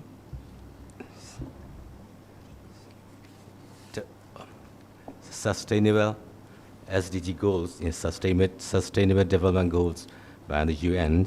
So as the role this focuses on the role of universities in driving progress of SDG goal and beyond. Here, the words beyond is quite critical for us. Yes, although we haven't met the final solution of the sustainable development goals, but it asks us to see beyond the sustainability of the future generation of the globe. Concerning with Myanmar, we are trying to integrate the sustainable goals into our curriculum as we are practicing KG plus 9 and 12 system. So we also revised and updated our curriculum at the basic and secondary levels as well as in the tertiary level. And so that we can be in accord with the sustainable goals and so that we make the younger generation aware of these goals, and such goals and the curriculums are included in the materials. And as the chairperson say, these goals are intertwined and closely interrelated. We can't teach them separately into.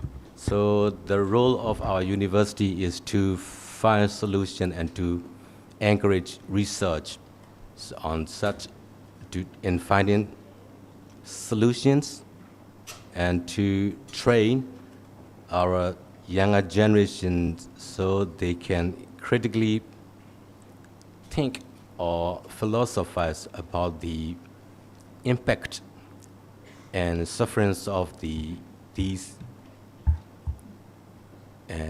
natural climate change, yes, also environmental changes. Yes. So see, the roles of the university is go on doing research. So with the help of the EAS members countries, so we still need a lot of research, advanced research methodology Because although the government prioritizes the research programs in all universities, but we still lack of some methodology and expertise and also equipment. Yes. So I also ask for all of you to give assistance. Yes, if you have a chance. And then what the professor said, so we are as human beings, so we consume, and then to consume we produce. So this is a process, so that's circulate us. And also, so we are being conditioned according to the Buddhist philosophy. So everything is conditioned. So the sustainability can also be conditioned, yes. So we need to keep on finding solutions. So although we have come to the conclusion of meeting the findings of maybe sustainable goals, yeah. So because everything is being conditioned. So now we eat meat, conditioned meat. We breathe conditioned air, yes. So everything is conditioned. That's why. And also the role of university in our country is to engage or to make the community engaged, yes, or to have the community engagement in the activities of leading to these goals. Yeah. So in order to have the engagement or community engagement, so the university have to collaborate with organizations such as local or regional and national level, and also private and business organizations of such like PPP or some other associations that can make the community engaged in the activities. And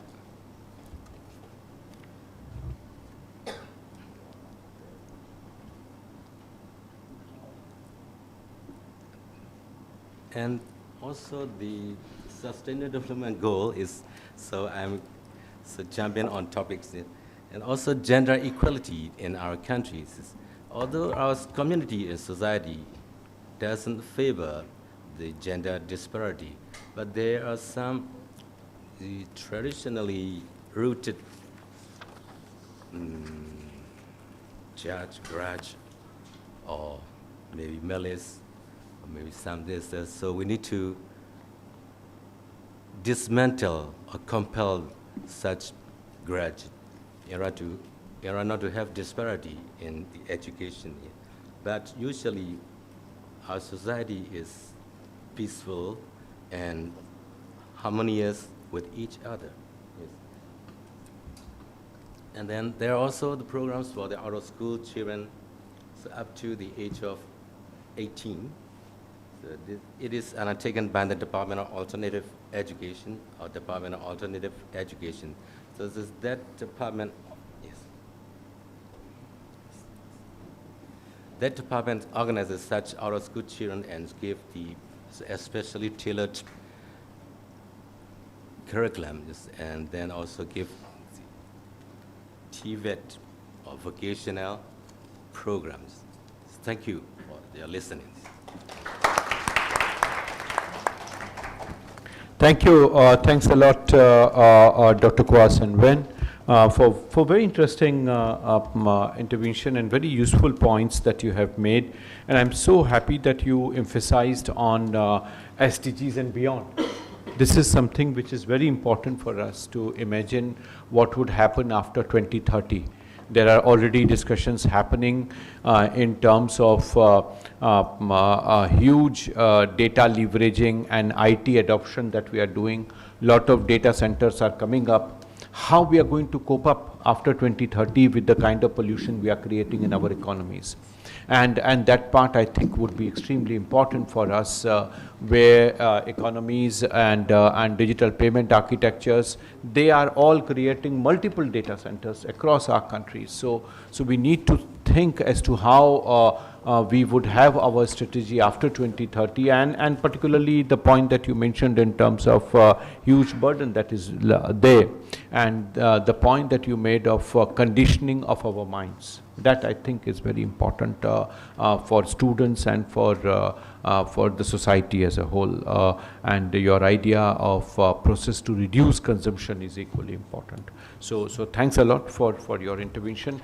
Let me now turn to my colleague at Nalanda University, Dr. Anand Kumar, who teaches at the School for Management Studies, SMS, on the MBA is in sustainability. So he has been a practitioner and also a professor in that area. So Anand, you have the floor.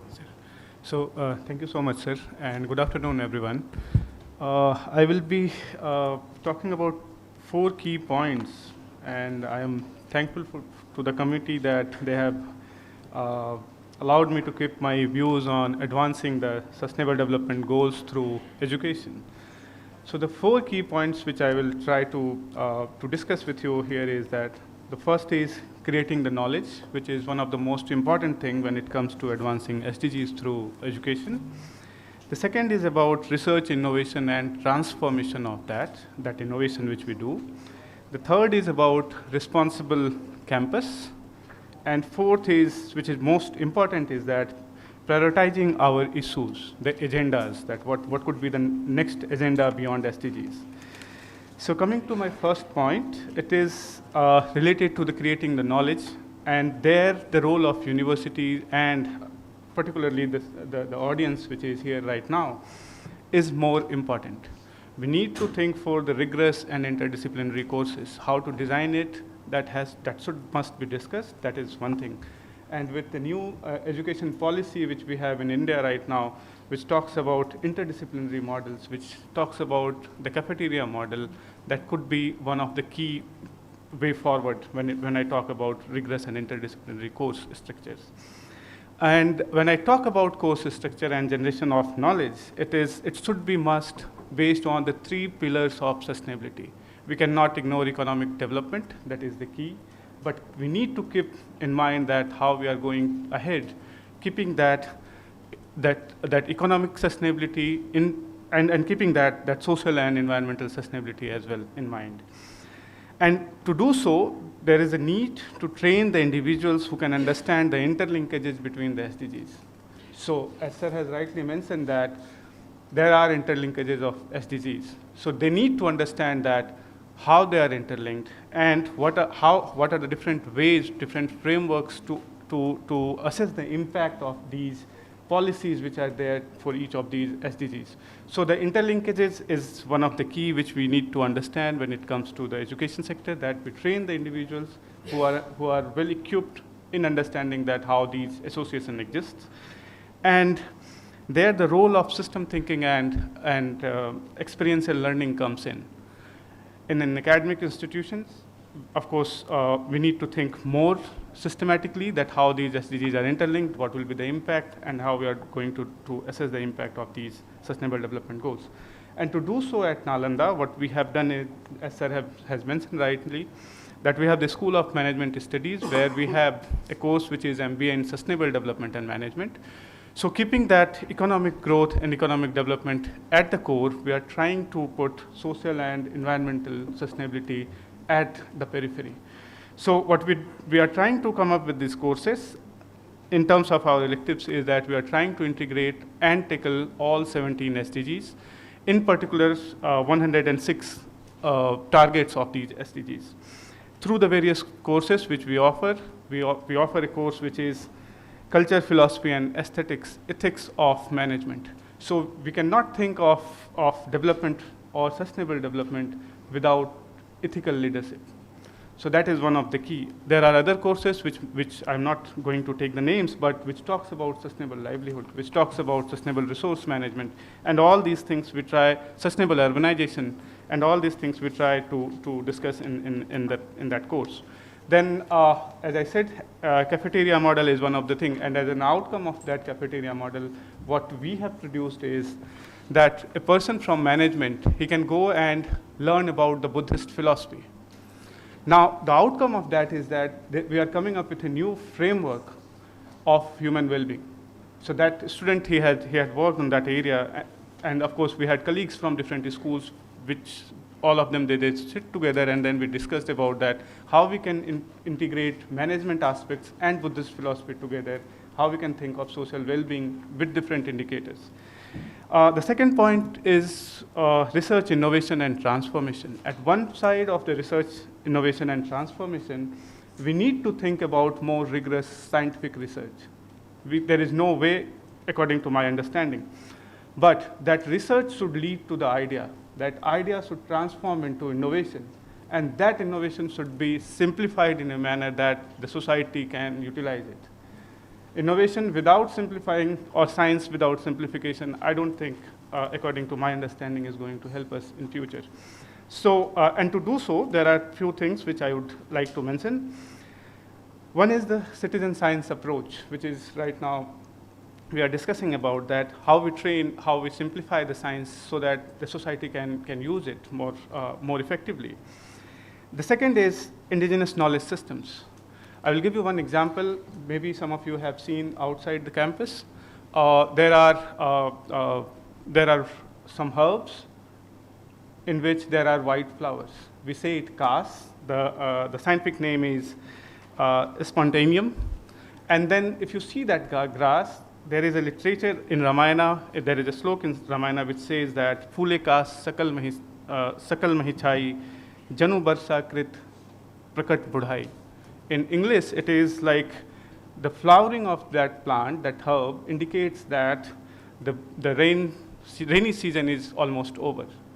Means that we need to what I wanted to convey with that is that we need to think about simplification of science at one end. At the another end, we need to think about digging more into our existing literature, that in past, how community used to take care of our conditions, climate, weather, and how they used to plan it.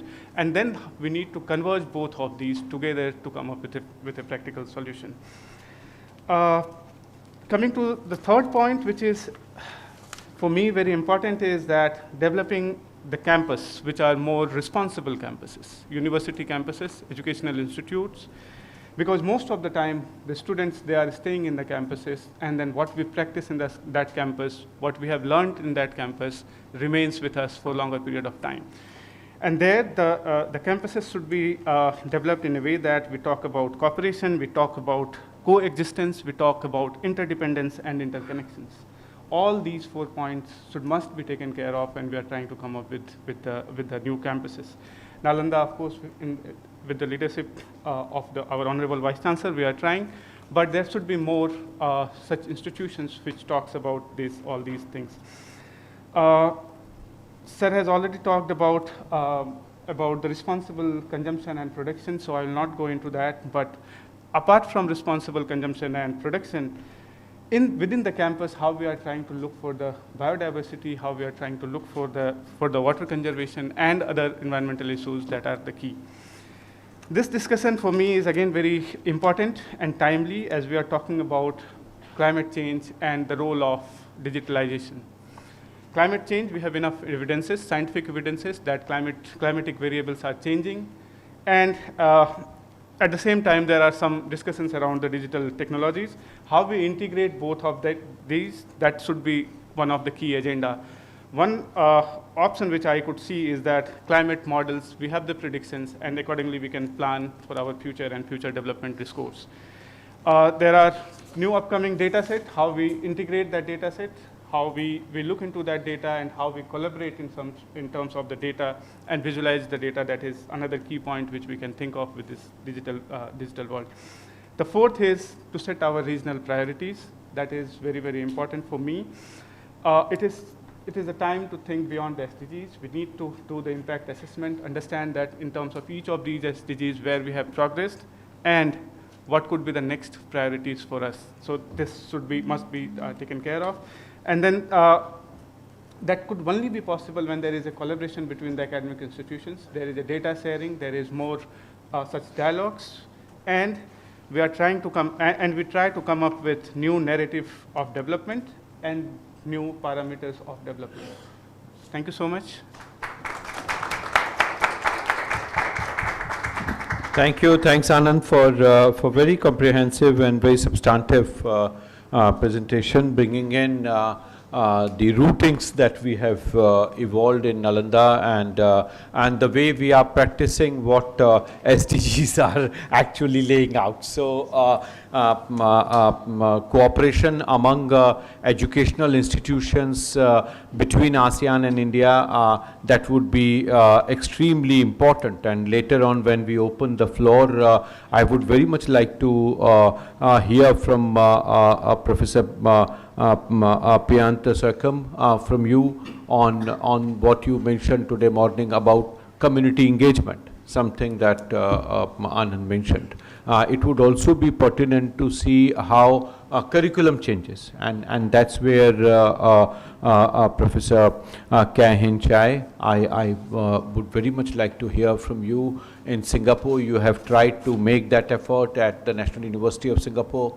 You have tried to bring in a change through a change in curriculum, and you have tried to bring in the points that you mentioned. I would take that up as we open the floor for discussion. I have two more speakers to list and then open up the floor for discussion. Let me, without further ado, invite Professor T.G. Vinod Kumar, who has just arrived this afternoon from Kerala, and he's a practicing Ayurveda expert, but has been very closely involved in Kerala University, has also been part of Policy Research Institute for Kerala government on traditional medicines and biodiversity that is associated with that. So Dr. Vinod, you have the floor. Namaste, and thank you so much, Dr. Sachin Chaturvedi and the entire team of Nalanda for having invited. As you know, I am from the southern tip of India, and coming from the land of one of the most ancient universities, a residential university which is called the Nalanda of the South, that is the Kantallur Shala. And my home is just 2 kilometers away from the erstwhile 850 AD Kantallur Shala, which was, it's a residential university, it was. And from the Chola Raja, Rajendra Chola, I think, when he visited Bali Islands in those days, the king of Bali asked only one thing in return: can you give admission for my child in your university in Kantallur Shala? Because so imagine the greatness of that particular university in those days, where it had 19 disciplines and only 5 students admitted per discipline. That's the greatness. So only 95 students. Why? How it was known was there were only 95 plates there, 95 plates and cups. No, not 96. So that was very crucial, you know, to get even an admission in Kantallur Shala. That's why the king asked, can you please give my son? So that's the Nalanda of the South. And having said this, you know, coming to the point, you know, I'm not a theoretician. I would like to see things in practicality. SDGs are going to end by 2030. It started in 2015. Let's be very honest, how far we have achieved it. If you look at the SDGs, it was targeting most vulnerable, increasing basic resources and services, and supporting communities affected by conflict and climate-related disorders. Have we achieved it? Why we have not achieved it? Do you think by 2030 the SDGs will be achieved? And first of all, let us look into let us look from a totally different frame. I think we need to decolonize completely in all these aspects. From an ASEAN point of view, let us look our own roots, whichever country you are from, our own roots, our own ethos, values, culture, tradition, spirituality, and what not. I am sitting at Nalanda and speaking about this. This is a place where it has, come out with persons like Nagarjuna, the metallurgy, which is still unsurpassed even now to the most modern world metallurgy. And we have hundreds of names which have come out from the erstwhile Nalanda University and universities like that from this part of the world. And when it was dark ages in the West, here people were going to the, people in this part of the world were going to the universities 3,500 years back, 4,000 years back. The ranking of the first university of India, we had the director today morning, IISc is 219 world rankings, it is 219, I just checked the Google, and first university in India now, it is 219 ranked in the world. When we had our own universities like Takshashila, Nalanda, Amravati, Odandashila, and all these universities, what happened to all those things? And when we talk about sustainable, what is sustainable? When in the West, they damaged, they demolished, they destructed all natural things in the world. During the commercial, revolution, what is that called? That revolution? What is that? Industrial revolution. Sorry, not industrial revolution. Then they thought about sustainability. We had the noble concept of sustainability in this part of the world. Ours, you look through all your manuscripts, all your theories down here. It is based on our philosophy. If you look into, it is based on the sustainability. We could not think about anything without sustainability in this part of the world, and everything was sustainability. And here, spirituality and materialism were not two different things, but it went hand in hand.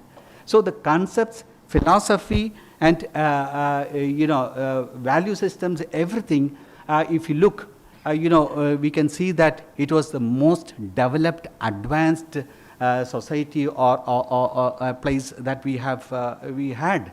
And so why don't we look into it again? I'm not saying you go to the bullock cart era or whatever it is, but then look into what is there, the things which are there.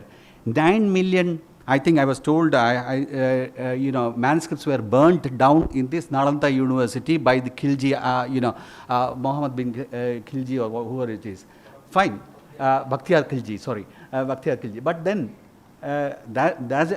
even now we have millions of manuscripts still lying in various universities, not even deciphered or not be translated.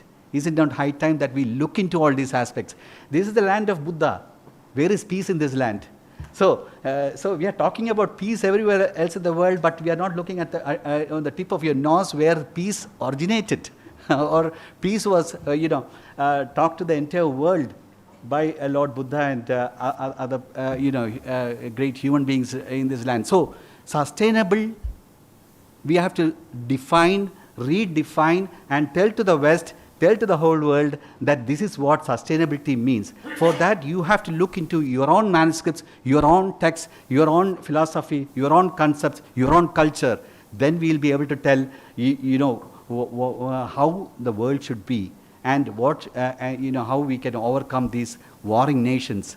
Even now you have the Ukraine and this was going on. So let us look into those things. Fortunately, we have, as somebody suggested, national education policy in India is in those lines. We are trying to bring back those those aspects into our educational system. So educational system must change. Swami Vivekananda rightly said it is a manifestation of perfection already inherent in man. So the perfection is already there in every human being. You have to inculcate the child to come out with the perfection that is already inherent in that. So then the education, the true education manifests. So this is where we have we have to look into all these things. I don't know whether I have time, but I'll just very quickly go through the University of Kerala, what we have. There's a university where I'm the syndicate member. Can we have the slides very quickly? And 1937 it started. I don't know whether you know, even Albert Einstein was invited to be the vice chancellor of this university in those days. So imagine, and it is NIRF ranking. It is the 5th in the country in the university standards, and so we have around 14 departments there, and wide varieties of. You can go on skipping the slides, next, and next. And I don't know whether it didn't start with the first one. Okay, fine. And so we have this KU Pathashala, Swayam, so many innovative programs that University of Kerala has launched, and we have this is accessible. We have the website is there, University of Kerala, where we have initiated a lot of new programs and in the curriculum as well. And so I just want to end with just one saying from Ishavasya Upanishad. Ishavasyam idam sarvam yatkinja jagatyam jagat tena tyaktena bhunjida ma gritha kasya svidhanam. That let us not invade into others' territory, or let us be content with what you have, and then let the prosperity flourishes. We are talking about one world, one health approach now. One health approach was already there in Ayurveda, if you look.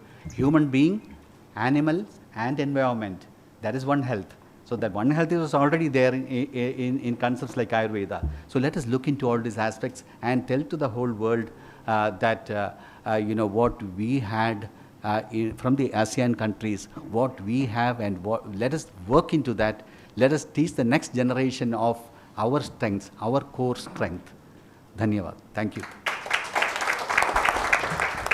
Thank you. Thanks, Dr. Vinod, for very quick, very passionate, and very substantive presentation. Good that you emphasized in terms of exploring our own roots first, and that's where I think in this room we can get a lot of insights in terms of how these manuscripts should be deciphered, and AI-based programs can help. Dr. Deepak Kumar, Balaji, you people are sources of technology for us, and we can see how manuscripts which are in different languages, which are in different scripts, how to collate them, and how do we understand and do bit of decoding and recoding to bring them at par with each other among Southeast Asian countries. And as Dr. Vinod rightly emphasized, we have forgotten Lord Buddha, the place from where the idea of peace emerged, and that requires us to revisit manuscripts. How do we understand? How do we do that? Dr. Deepak Kumar, I also raised this with our Rabbit team to help me give more information technology based inputs for AI and leveraging AI to understand the manuscripts faster and better. So I would come back to you after we open the floor. Let me now first invite Mr. Fernando, and for his remarks. You have the floor, Fernando. Yes, thank you. Unfortunately, my session for tomorrow, but I have to back to Timor-Leste for tomorrow. That's why I'm taking this time to We have very happily accepted you in this session. Yes. So please talk about our sustainability concepts. Yes, when you talk the sustainability concepts, I want to take 2 points very important in SDGs. One is the quality of education, and one is the economic growth. When you talk about the quality education, that's why we came here to felicitate, to wish Nalanda University and the other universities to welcome to Timor-Leste, to give our support to achieve the SDG as I talked before. Like one is the academic mobility for the student and for the lecturer, like exchange student and joint research. Even Timor-Leste as a state willing, but we cooperated already some universities in the world, in Europe and in America as well, and Pacific, Australia, and Fiji as well. I want to take one example. When we start our independence in 2000, our government sent 1,000 student Timorese to Cuba to take a medicine faculty. That's why this step is how to respond to quality education. And recently as well, India's government sent some students to Timor-Leste to take the medicine as well, because we have already some professor with the quality, how to teach them in English language. So Timor-Leste, particularly in National University, we have diversification of the faculty in terms with the teaching. As I said in the morning that we have medicine cooperated with the Cuba, government of Cuba, teaching in Spanish language, faculty of law, teaching in Portuguese language because we colonized by Portugal, as well as you know that the Prime Minister of Portugal that time is Antonio Costa, from generation from the Goa. That is when we talk the war is very limited. When we go to other city, other nation, we can tell something with the people to people. And another case here, my friend Ms. Mikako Tanaka already been in Timor-Leste. We have one faculty like engineering faculty supported by government of Japan. Before lecturer going to take the PhD or master, they have to learn Japanese language. This is a unique university in the world, I think. We have to face these challenges. That's why we are invited to came here to participate of this conclave to help our nation as a state nation. That's why when we talk about the quality, we have applied with the SATS, European Transfer System Credit. This is different, but how when our students come to some universities in the Asia, like Cambodia, we have also some students in Cambodia, Laos as well, Indonesian and Malaysia. Anyway, as nation, as a state nation, we need to respond our challenges, how to achieve the quality of the education. That's why we hope that one day the universities in the ASEAN and in particularly in India, we hope that this is a big opportunity to us. That's why one process very important is scholarship when we talk about the quality. If we only get undergraduate and master, I think it's not to respond how to develop our country as a state nation if we don't have qualified interns with the lecture for the contribution for our country. In other case, like internship, promotion internship, like culture, as I said before, recently our government collaborated with the cities and nation who pass by Portugal. That way, like Goa, Malacca, Indonesia as well, in Jakarta, and any others. I think that some college here speak well in Indonesia, and some college say that, oh, Sanan Gusmau Ramosota, that's Timor-Leste. Even small country, but we have two persons very important influence in the world, like Nobel Peace Prize. Another case, like how to strengthen regional collaboration through EAS framework. That's why Professor Sachin, we hope that this opportunity, I will wish your support. Last night I saw in the gala dinner, I didn't find Timorese student. That's why I wish we will make cooperation with Timor-Leste. Our embassy already here, and embassy of India in Timor-Leste. The last one, Timor-Leste is a unique nation in the world. We have cooperated with Lusophone countries, Asian countries. If we talk about the Lusophone countries, here we also have the two friends of us, from Brazil. When we connected to the American Latin, we have Brazil. When we connected to the Africa, we have Mozambique, Angola.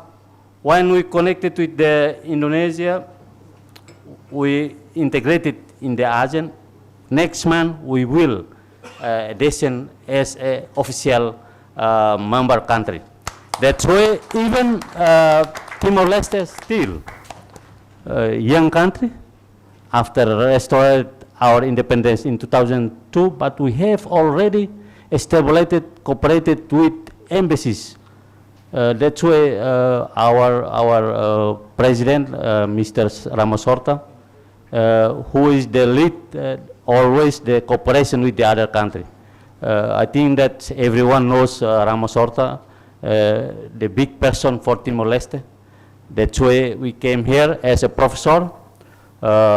We are coming from the Faculty of Economics and Business, how to teach, how to shape, how to form new generation and talents with qualified in economic, and how to respond the economic growth as the SDG for Timor-Leste. Thank you so much. Thank you. Thanks, Fernando, for very interesting and very engaging intervention. I'm extremely happy in terms of extending full support from Nalanda, and we would be very happy to have at least 10 students in our next semester from Timor-Leste. I would be very happy to have that. I would also request my colleagues from SMS, School for Management Studies, to send across my colleague Munir to go to Timor-Leste and take somebody who speaks Spanish or Portuguese, so that communication is easier. And we are happy to evolve some sort of joint credit program with you, and we would be very happy to do that. No need to depend on government for everything. Let us take higher education cooperation among ourselves, and Nalanda would be very happy to have Nalanda Center in Timor-Leste. So we would be supporting Timor-Leste in all possible ways that are there. And I'm very happy that today you have raised the issue of quality education. And this is an effort which is important for us to understand that how what Mikiko-san mentioned in the beginning, difference between MDG and SDG. MDG and SDG differ from each other in 3 different ways. First and foremost, MDG talked about quantitative goals. These many schools, these many blackboards, these many enrollments. So emphasis in the education sector and in all the sectors that MDGs focused on, it was on quantity. SDGs changed that paradigm, and they've emphasized more on quantity, not on food security, but on nutritional security. Not on education alone, but on quality education. Not on water alone, but quality water, quality air. So this distinction of quantity to quality was a very important point of departure between MDGs and SDGs. Second difference that came up was important in terms of instead of fragmentation, integration. So instead of health, talking about themselves, education on their own, women-related issues on one, SDG has tried to bring all of them together.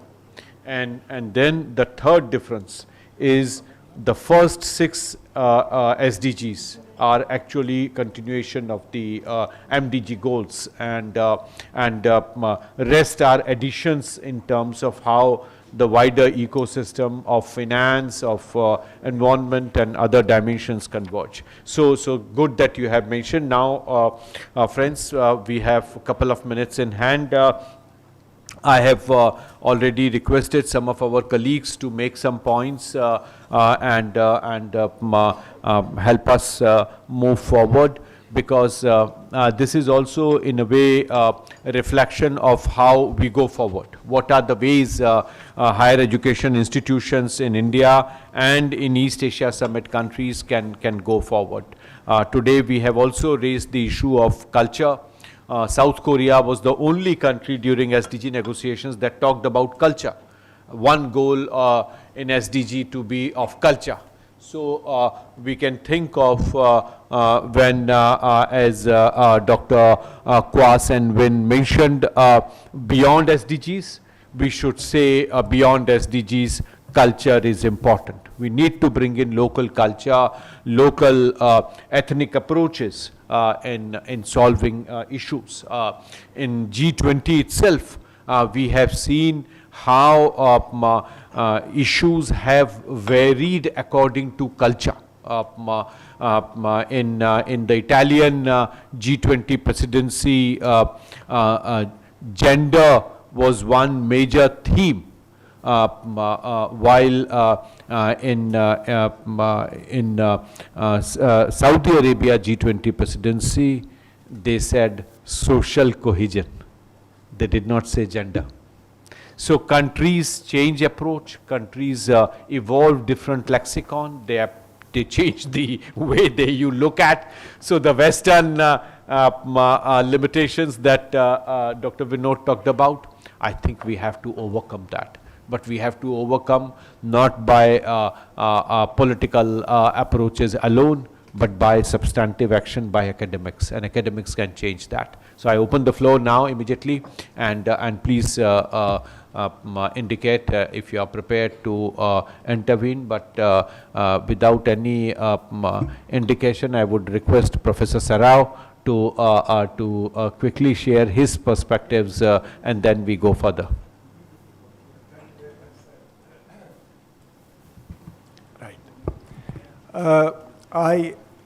I belong to the Nalanda tradition, so I will talk like one. I think that our economists and policymakers believe that if you can produce enough, the basic needs of the people will be met and the world will become a very happy place. But I think the problem is that the same very economists and policymakers also have a kind of agenda of, they're kind of trained to maximize profit. So therefore, I think already enough is produced in the world. So why we have problems of famine, starvation, devastation, and issues with sustainability is that our economists and policymakers are highly insensitive and very selfish people. I think they should be made to put some sort of morality into the policies that they make and devise.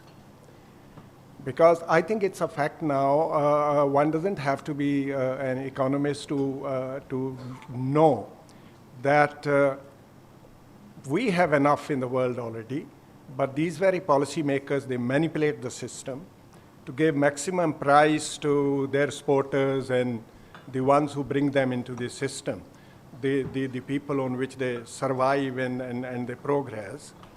And they're so insensitive that they actually, I think, are responsible for the kind of problems that we have. So therefore, I think it's very important a person who is a policymaker or an economist, this person must be sensitized to the fact that most of the problems in the world are because we waste mindlessly.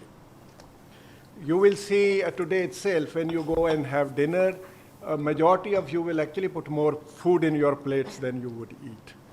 You'd waste.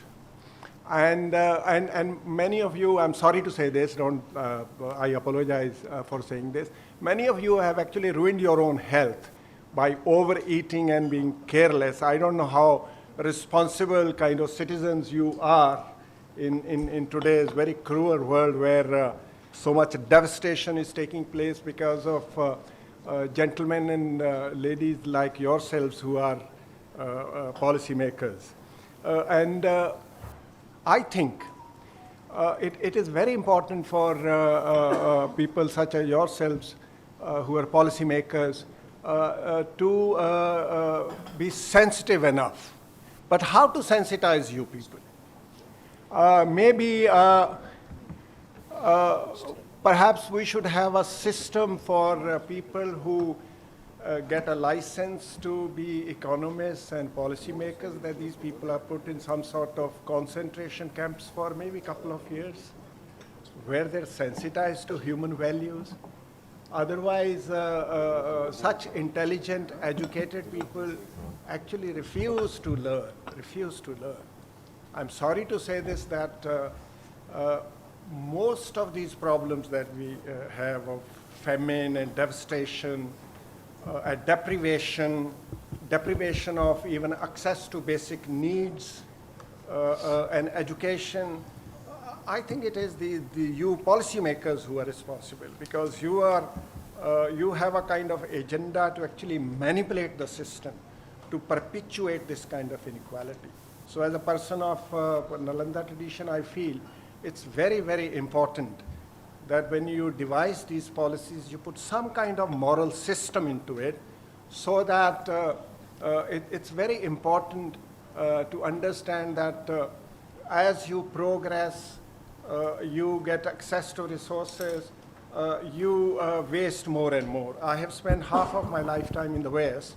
A typical Western person, for example, wastes 13, 14, 20 times more than a person from the developing world. Why does that happen? Because at some stage, this person has not been sensitized. It's not that this person is bad, but this person has not been sensitized. So I think it's very, very important that our policymakers and economists are at some stage sensitized to the human values. So, I think the system sort of demonizes this kind of value system, which is very important to be put into practice. Thank you. Thank you. Thanks, Professor Serrao. I have already a list of 6 persons whom I would request for intervention. So first would be Dr. Rajiv Nayan, followed by him would be Bhanu, Dr. Deepak Kumar, Dr. Balaji, and then Professor Piant Sakhim and Professor K. Hinchai. So we start with Mr. Rajiv Nayan. Kindly keep your interventions brief, because we are already close to 3 o'clock. So please go ahead. Yeah, thank you very much. It's excellent presentations. My question is to Dr. T.J. Vinod Kumar. I completely agree with you what you said, but the problem is how to make all the values local acceptable to the new generation. There is very famous saying, "Desi ko banao yuga anukul." Make the indigenous suitable to the contemporary age. So how to do that? So that is one question. Second question is, anyone can answer. All 17 goals, where to start with? Some of them maybe for higher education, but at the school level or at the middle level, can higher education play a role? These are 2 my short questions. Thank you. Thanks, Rajiv ji. Banu? Thank you very much. It was a very interesting panel. Sachin, thank you for getting the distinction between MDG and SDG after 11 years. And I think it's very important for all of us to understand that we have shifted from outputs to outcomes. I think the outcome-based learning is much more important right now. I don't have much to say except to add to what all the panelists have said. I think this session is on SDGs and education and educational institutions. It's very important for us to come back to the educational institution setup, and we talked about pedagogy and curriculum. I think it's very important for, I'm talking in Nalanda where all started, and we need to have courses like compassionate economics.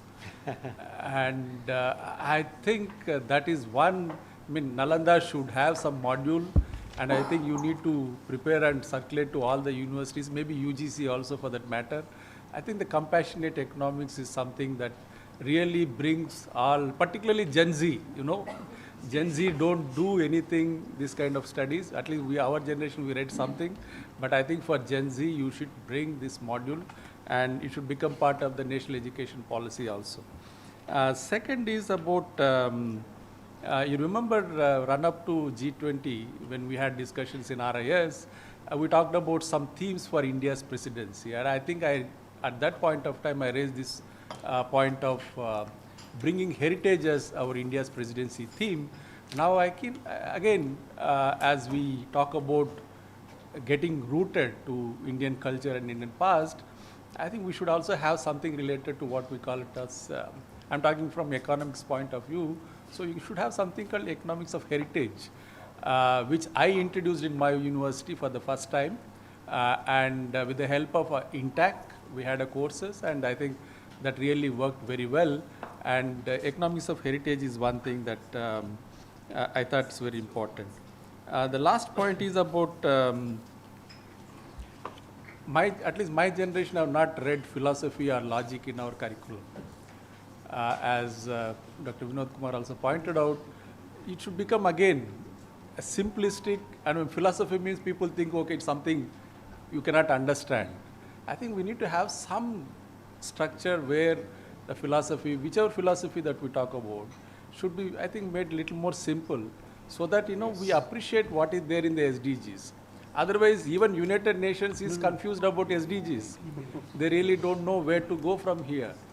So I think we need to have our own SDGs, customize and contextualize, localize, in such a way that, you know, it will help us. Even SDGs are actually coming from West. Thank you. Thank you. Thanks, Bhanu. In fact, SDG probably is the only SDG global goal that has component to localize, and we should localize. So I have left these issues for Mikiko-san to address, so she would do that, I'm sure. Balaji. Professor Balaji Patsati. Please go ahead. Yeah, so as somebody who studies technology, I have a couple of quick comments to make. First of all, I think we need to sort of significantly emphasize research in technology. We talk about using a variety of technologies today, digitization, digitalization, whatever. But it's useful to remember that technology always has, you know, technology cannot be treated as an exogenous variable, right? The more endogenous it is, the more sort of the research, you know, more it comes out of our own sort of needs, addressing specificities in our neighborhood. That technology will reflect the values that you want it to. Otherwise, we'll continue to import technologies from different corners of the world and then try to force fit it into an environment, into a set of needs and requirements post facto. And that's always, like, as they say, fitting a square peg in a round hole. So it's never ever going to be a smooth fit. So we have to be attentive to the needs that we see, and then research that actually responds to it, so that we don't actually continue to keep keep importing, shall I say, ideas. So let us therefore be this sort of fountain of ideas that responds to it. Otherwise, your technology is always going to be a misfit, and we may continue to have these kinds of debate without any clear destination. That's one. Let me give you a very specific example of this, and I will close.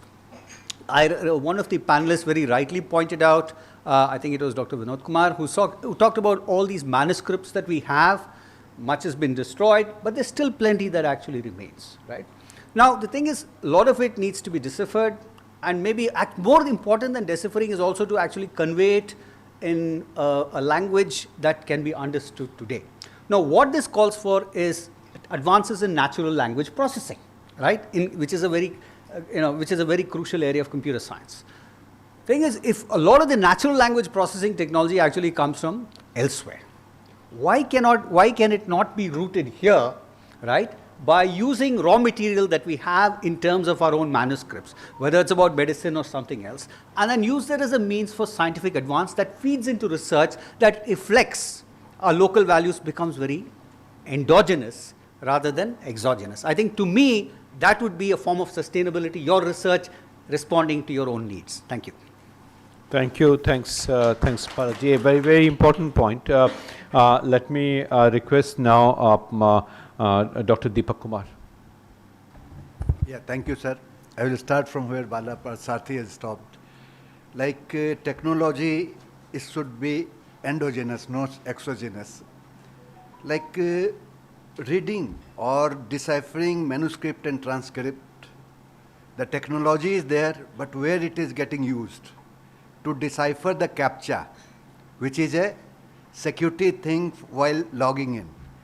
So some of the OpenAI and is successful for resolving simple CAPTCHA, but still complex CAPTCHA they are unable to resolve. Actually, when I joined IDRBT, one of the students was doing this deciphering and how to image processing thing. So my question was also, sir, how you will do this, what we have received in Harappa and Mohenjo-daro. They said that there is the problem that it's not in uniform linear. So since it's there, so it requires a lot of data set to be analyzed, pattern has to be analyzed or Elidor said, but it is possible. So again, the way, like it's not going in SDG, what we are producing, how to produce some technology to break CAPTCHA rather than break our own philosophy, logic and past to decipher how we have lived in a sustainable manner 5,000 years ago. So thank you. That's what tomorrow we'll just discuss. That's very important point actually, Deepak ji. What I can do is to request my faculty from philosophy and from sustainability component to present to you the nature of manuscripts that are already now being collated by government from multiple places. We can have a combined meeting of your researchers and researchers from Balaji's unit and IIIT, and we can see if AI-based assistance of technology is possible, because in Harappa and others, deciphering was a challenge. Here we know the language. Here we know the fonts that are representing a specific. So we have to just decode, put them together because they are in multiple languages, and then our commentaries can come in.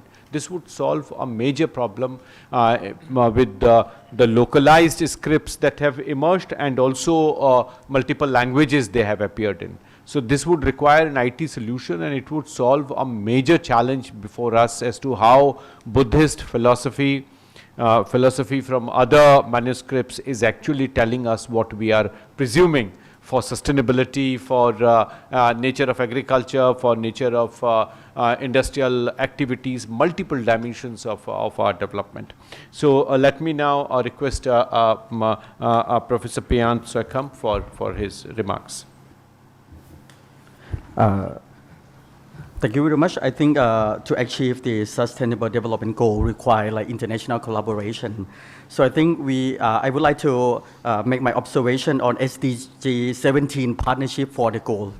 That I think as we are here at the EAS, head of higher education institution, I think it would be highly appreciated, or it would be great if we can have a database of EAS country or university expertise so that we can map each other. For example, in my university, we focus more on sustainable development and communities. We can use our expertise to share with others. I think in all universities here, we have our own expertise, so it would be better if we have database on that, so that we can have SDG 17 partnership for the goal on that. Thank you. Thank you. Thanks. May I request you, Professor Kyahinche? Yes, so perhaps I just share a little bit what we do at NUS. So I think our president at NUS, he has certain goals which kind of like derive largely from these UN SDC goals. So we have a set of goals, and then the point is actually more about how NUS can achieve these goals, and then how these then the actions required to achieve those be translated into research, education, and also action. So to give you an example, NUS is kind of like, it's an old campus. We have a lot of legacy buildings. They are not energy efficient. They are not very good for the environment. And so our president would say that, okay, how can we make NUS 1 degree cooler than the surrounding environment, if you know the urban heat island effect, right? So this will mean that all the users, the researchers, the professors come together and say that, can we plant a bit more trees? Where can we put solar panel? Which one is the most cost-effective way? And so this kind of like goals means that the research and education has to work together. Similarly, we will encourage the campus user to be more zero waste oriented. So that would mean that our canteen operator has to be more environmental cautious, but also encourages our students to design bins that, say, from a behavioral economics point of view, will encourage recycling, and which of the designs actually have higher recycling rate. So by having questions or goals that requires everyone to come together, perhaps that's our NUS way of trying to address the philosophical gap and actually action on the ground. I also want to say that perhaps in Singapore, because we're very small, and people are perhaps a little bit more aware of the potential negative consequences of climate change to Singapore. So actually our young people are the most vocal about climate change and sustainability. To give you a very interesting and poignant example, I was in a seminar, and our government officials was very proud that they are spending millions of dollars protecting one part of Singapore against the rising sea level. And this includes building fancy and expensive civil engineering structure. And then the officer commented that with this, the real estate value of the property in that part of Singapore will not be affected. And he was very proud of using an economic kind of driven perspective. And then one young student stood up and asked, what about the damage to the natural biodiversity? You talk about the real estate value of the properties and the bungalows, but what about the life to the environment? So the contrast to me between the young people's concern and the kind of like economics, government policies concern shows the contrast. And I think we should trust and be led by some of these young people in the way that how we want to address these sustainability issues. Thank you. Thank you. Thanks a lot, Professor Arindam Mukherjee, and then we come back to the panel.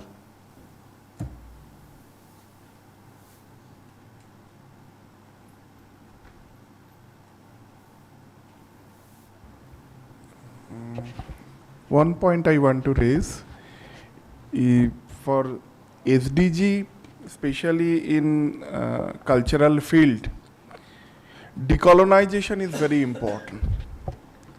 So in so many cases, we found we are still following the colonized theory. So let's think about it, and we should use in different cases. I can give you a lot of examples, but I think we can plan about to decolonize our SDG goals. Thank you. Thanks, Arindamji. I think Dr. Rao. Yeah, please. Wonderful observation made by Delhi High Court. on sustainable development and civic environmentalism, where they said development is that where poor do not own cars, but rich develop the culture of traveling in public transport. And they said, common man need not become enlightened, but enlightened should become common man. Now, if that is responsible and responsible environmentalism, that's what they have said.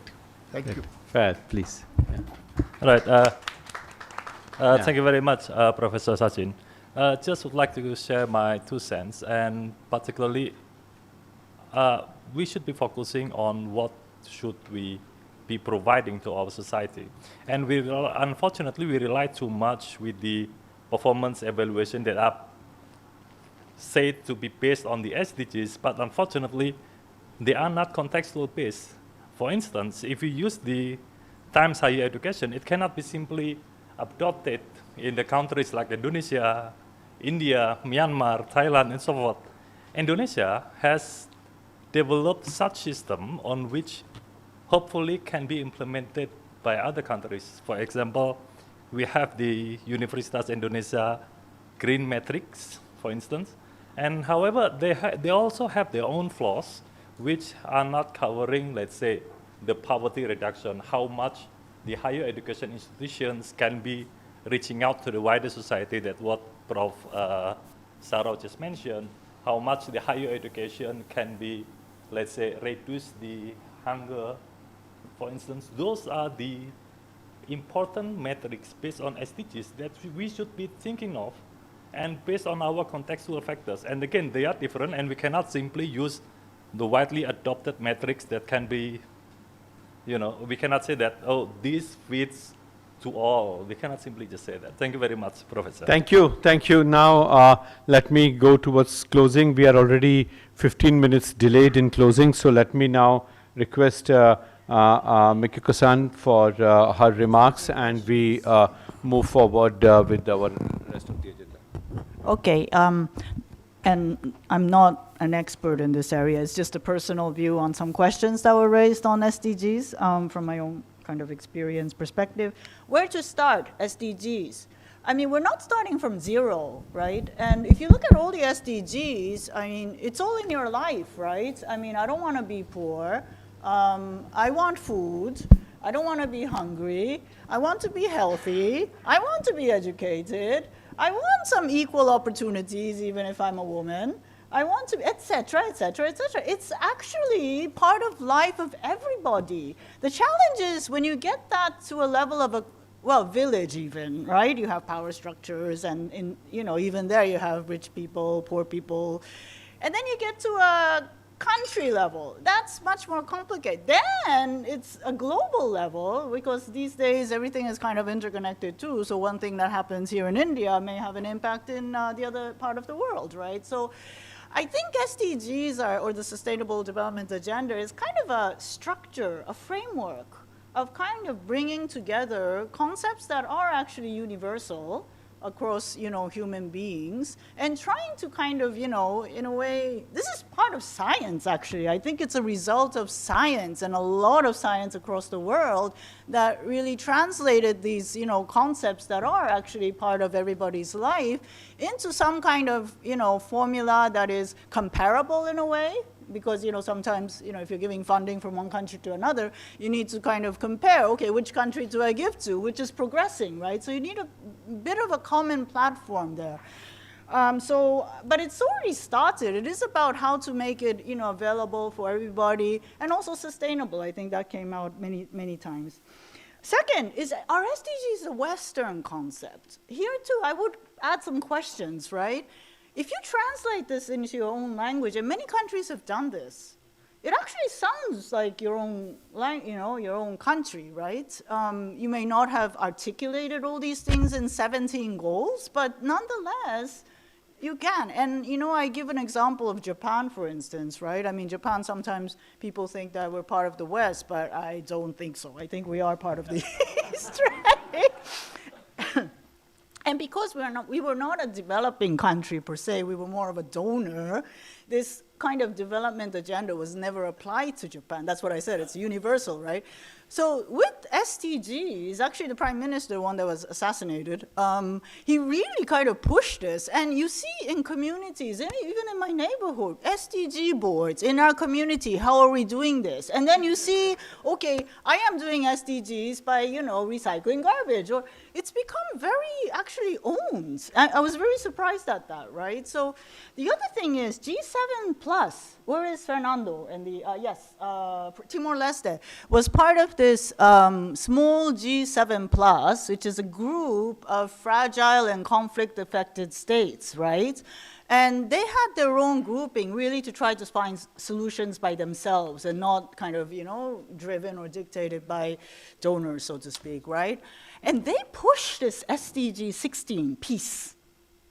So this didn't really come from the US or, Europe, right? I think the other thing is, I don't know, there's something about, well, English and maybe all this scientific, kind of discipline that somehow, I don't know, there's a disconnect in this, discomfort in the language. I have seen in Asia, right, first of all, this human development concept, do you know where that came from? It's Dr. Mahbub ul Haq, Pakistan, right? Thailand had this really interesting sufficient economy concept. It was by the previous king.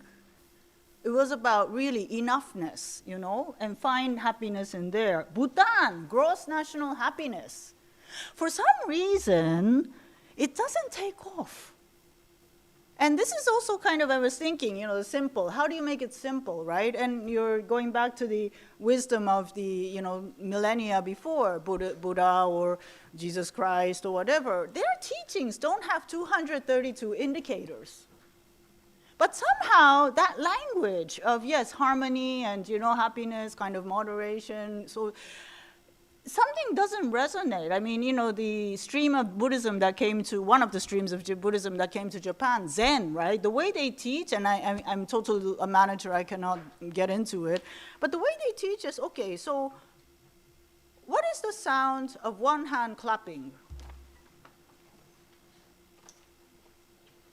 What do you get from that? I don't get anything, right? Yeah, it's too mystical, right? So somehow that articulation of the really important qualitative aspects, morality, that articulation is not really, connecting. And somehow, mobile phones buy this. This is much more attractive, So somehow I think there's a challenge there. And of course, maybe it's Western, but I think it's very much owned by us too. I mean, Japan produces so many material aspects, anime, everything, right? I mean, that actually is maybe not so, productive for the sustainability of the world or whatever.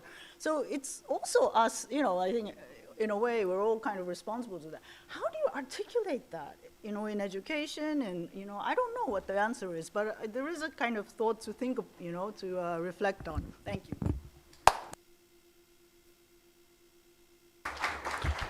Thank you. I think a lot to ponder over, as all of you are all set to travel to see the rich heritage and explore what indicators are there and how millennia before indicators were very different. The idea of indicators was very different. Let me close the session here and wish you a very good evening. We would catch up tomorrow morning again. There would be a couple of social events for all of us to explore and take higher education even higher. So with that, we come to the conclusion of today's sessions. I would now like to request Professor K.T. Sarao Sir-ji to kindly felicitate our chair and co-chair for this session.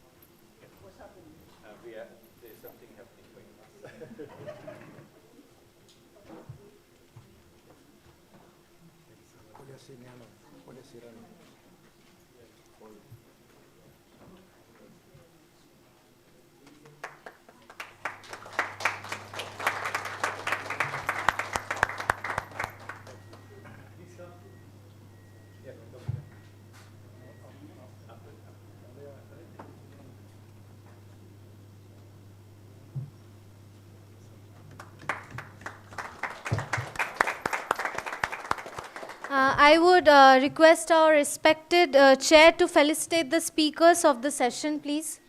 Okay.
First you have to receive. You have to I will go to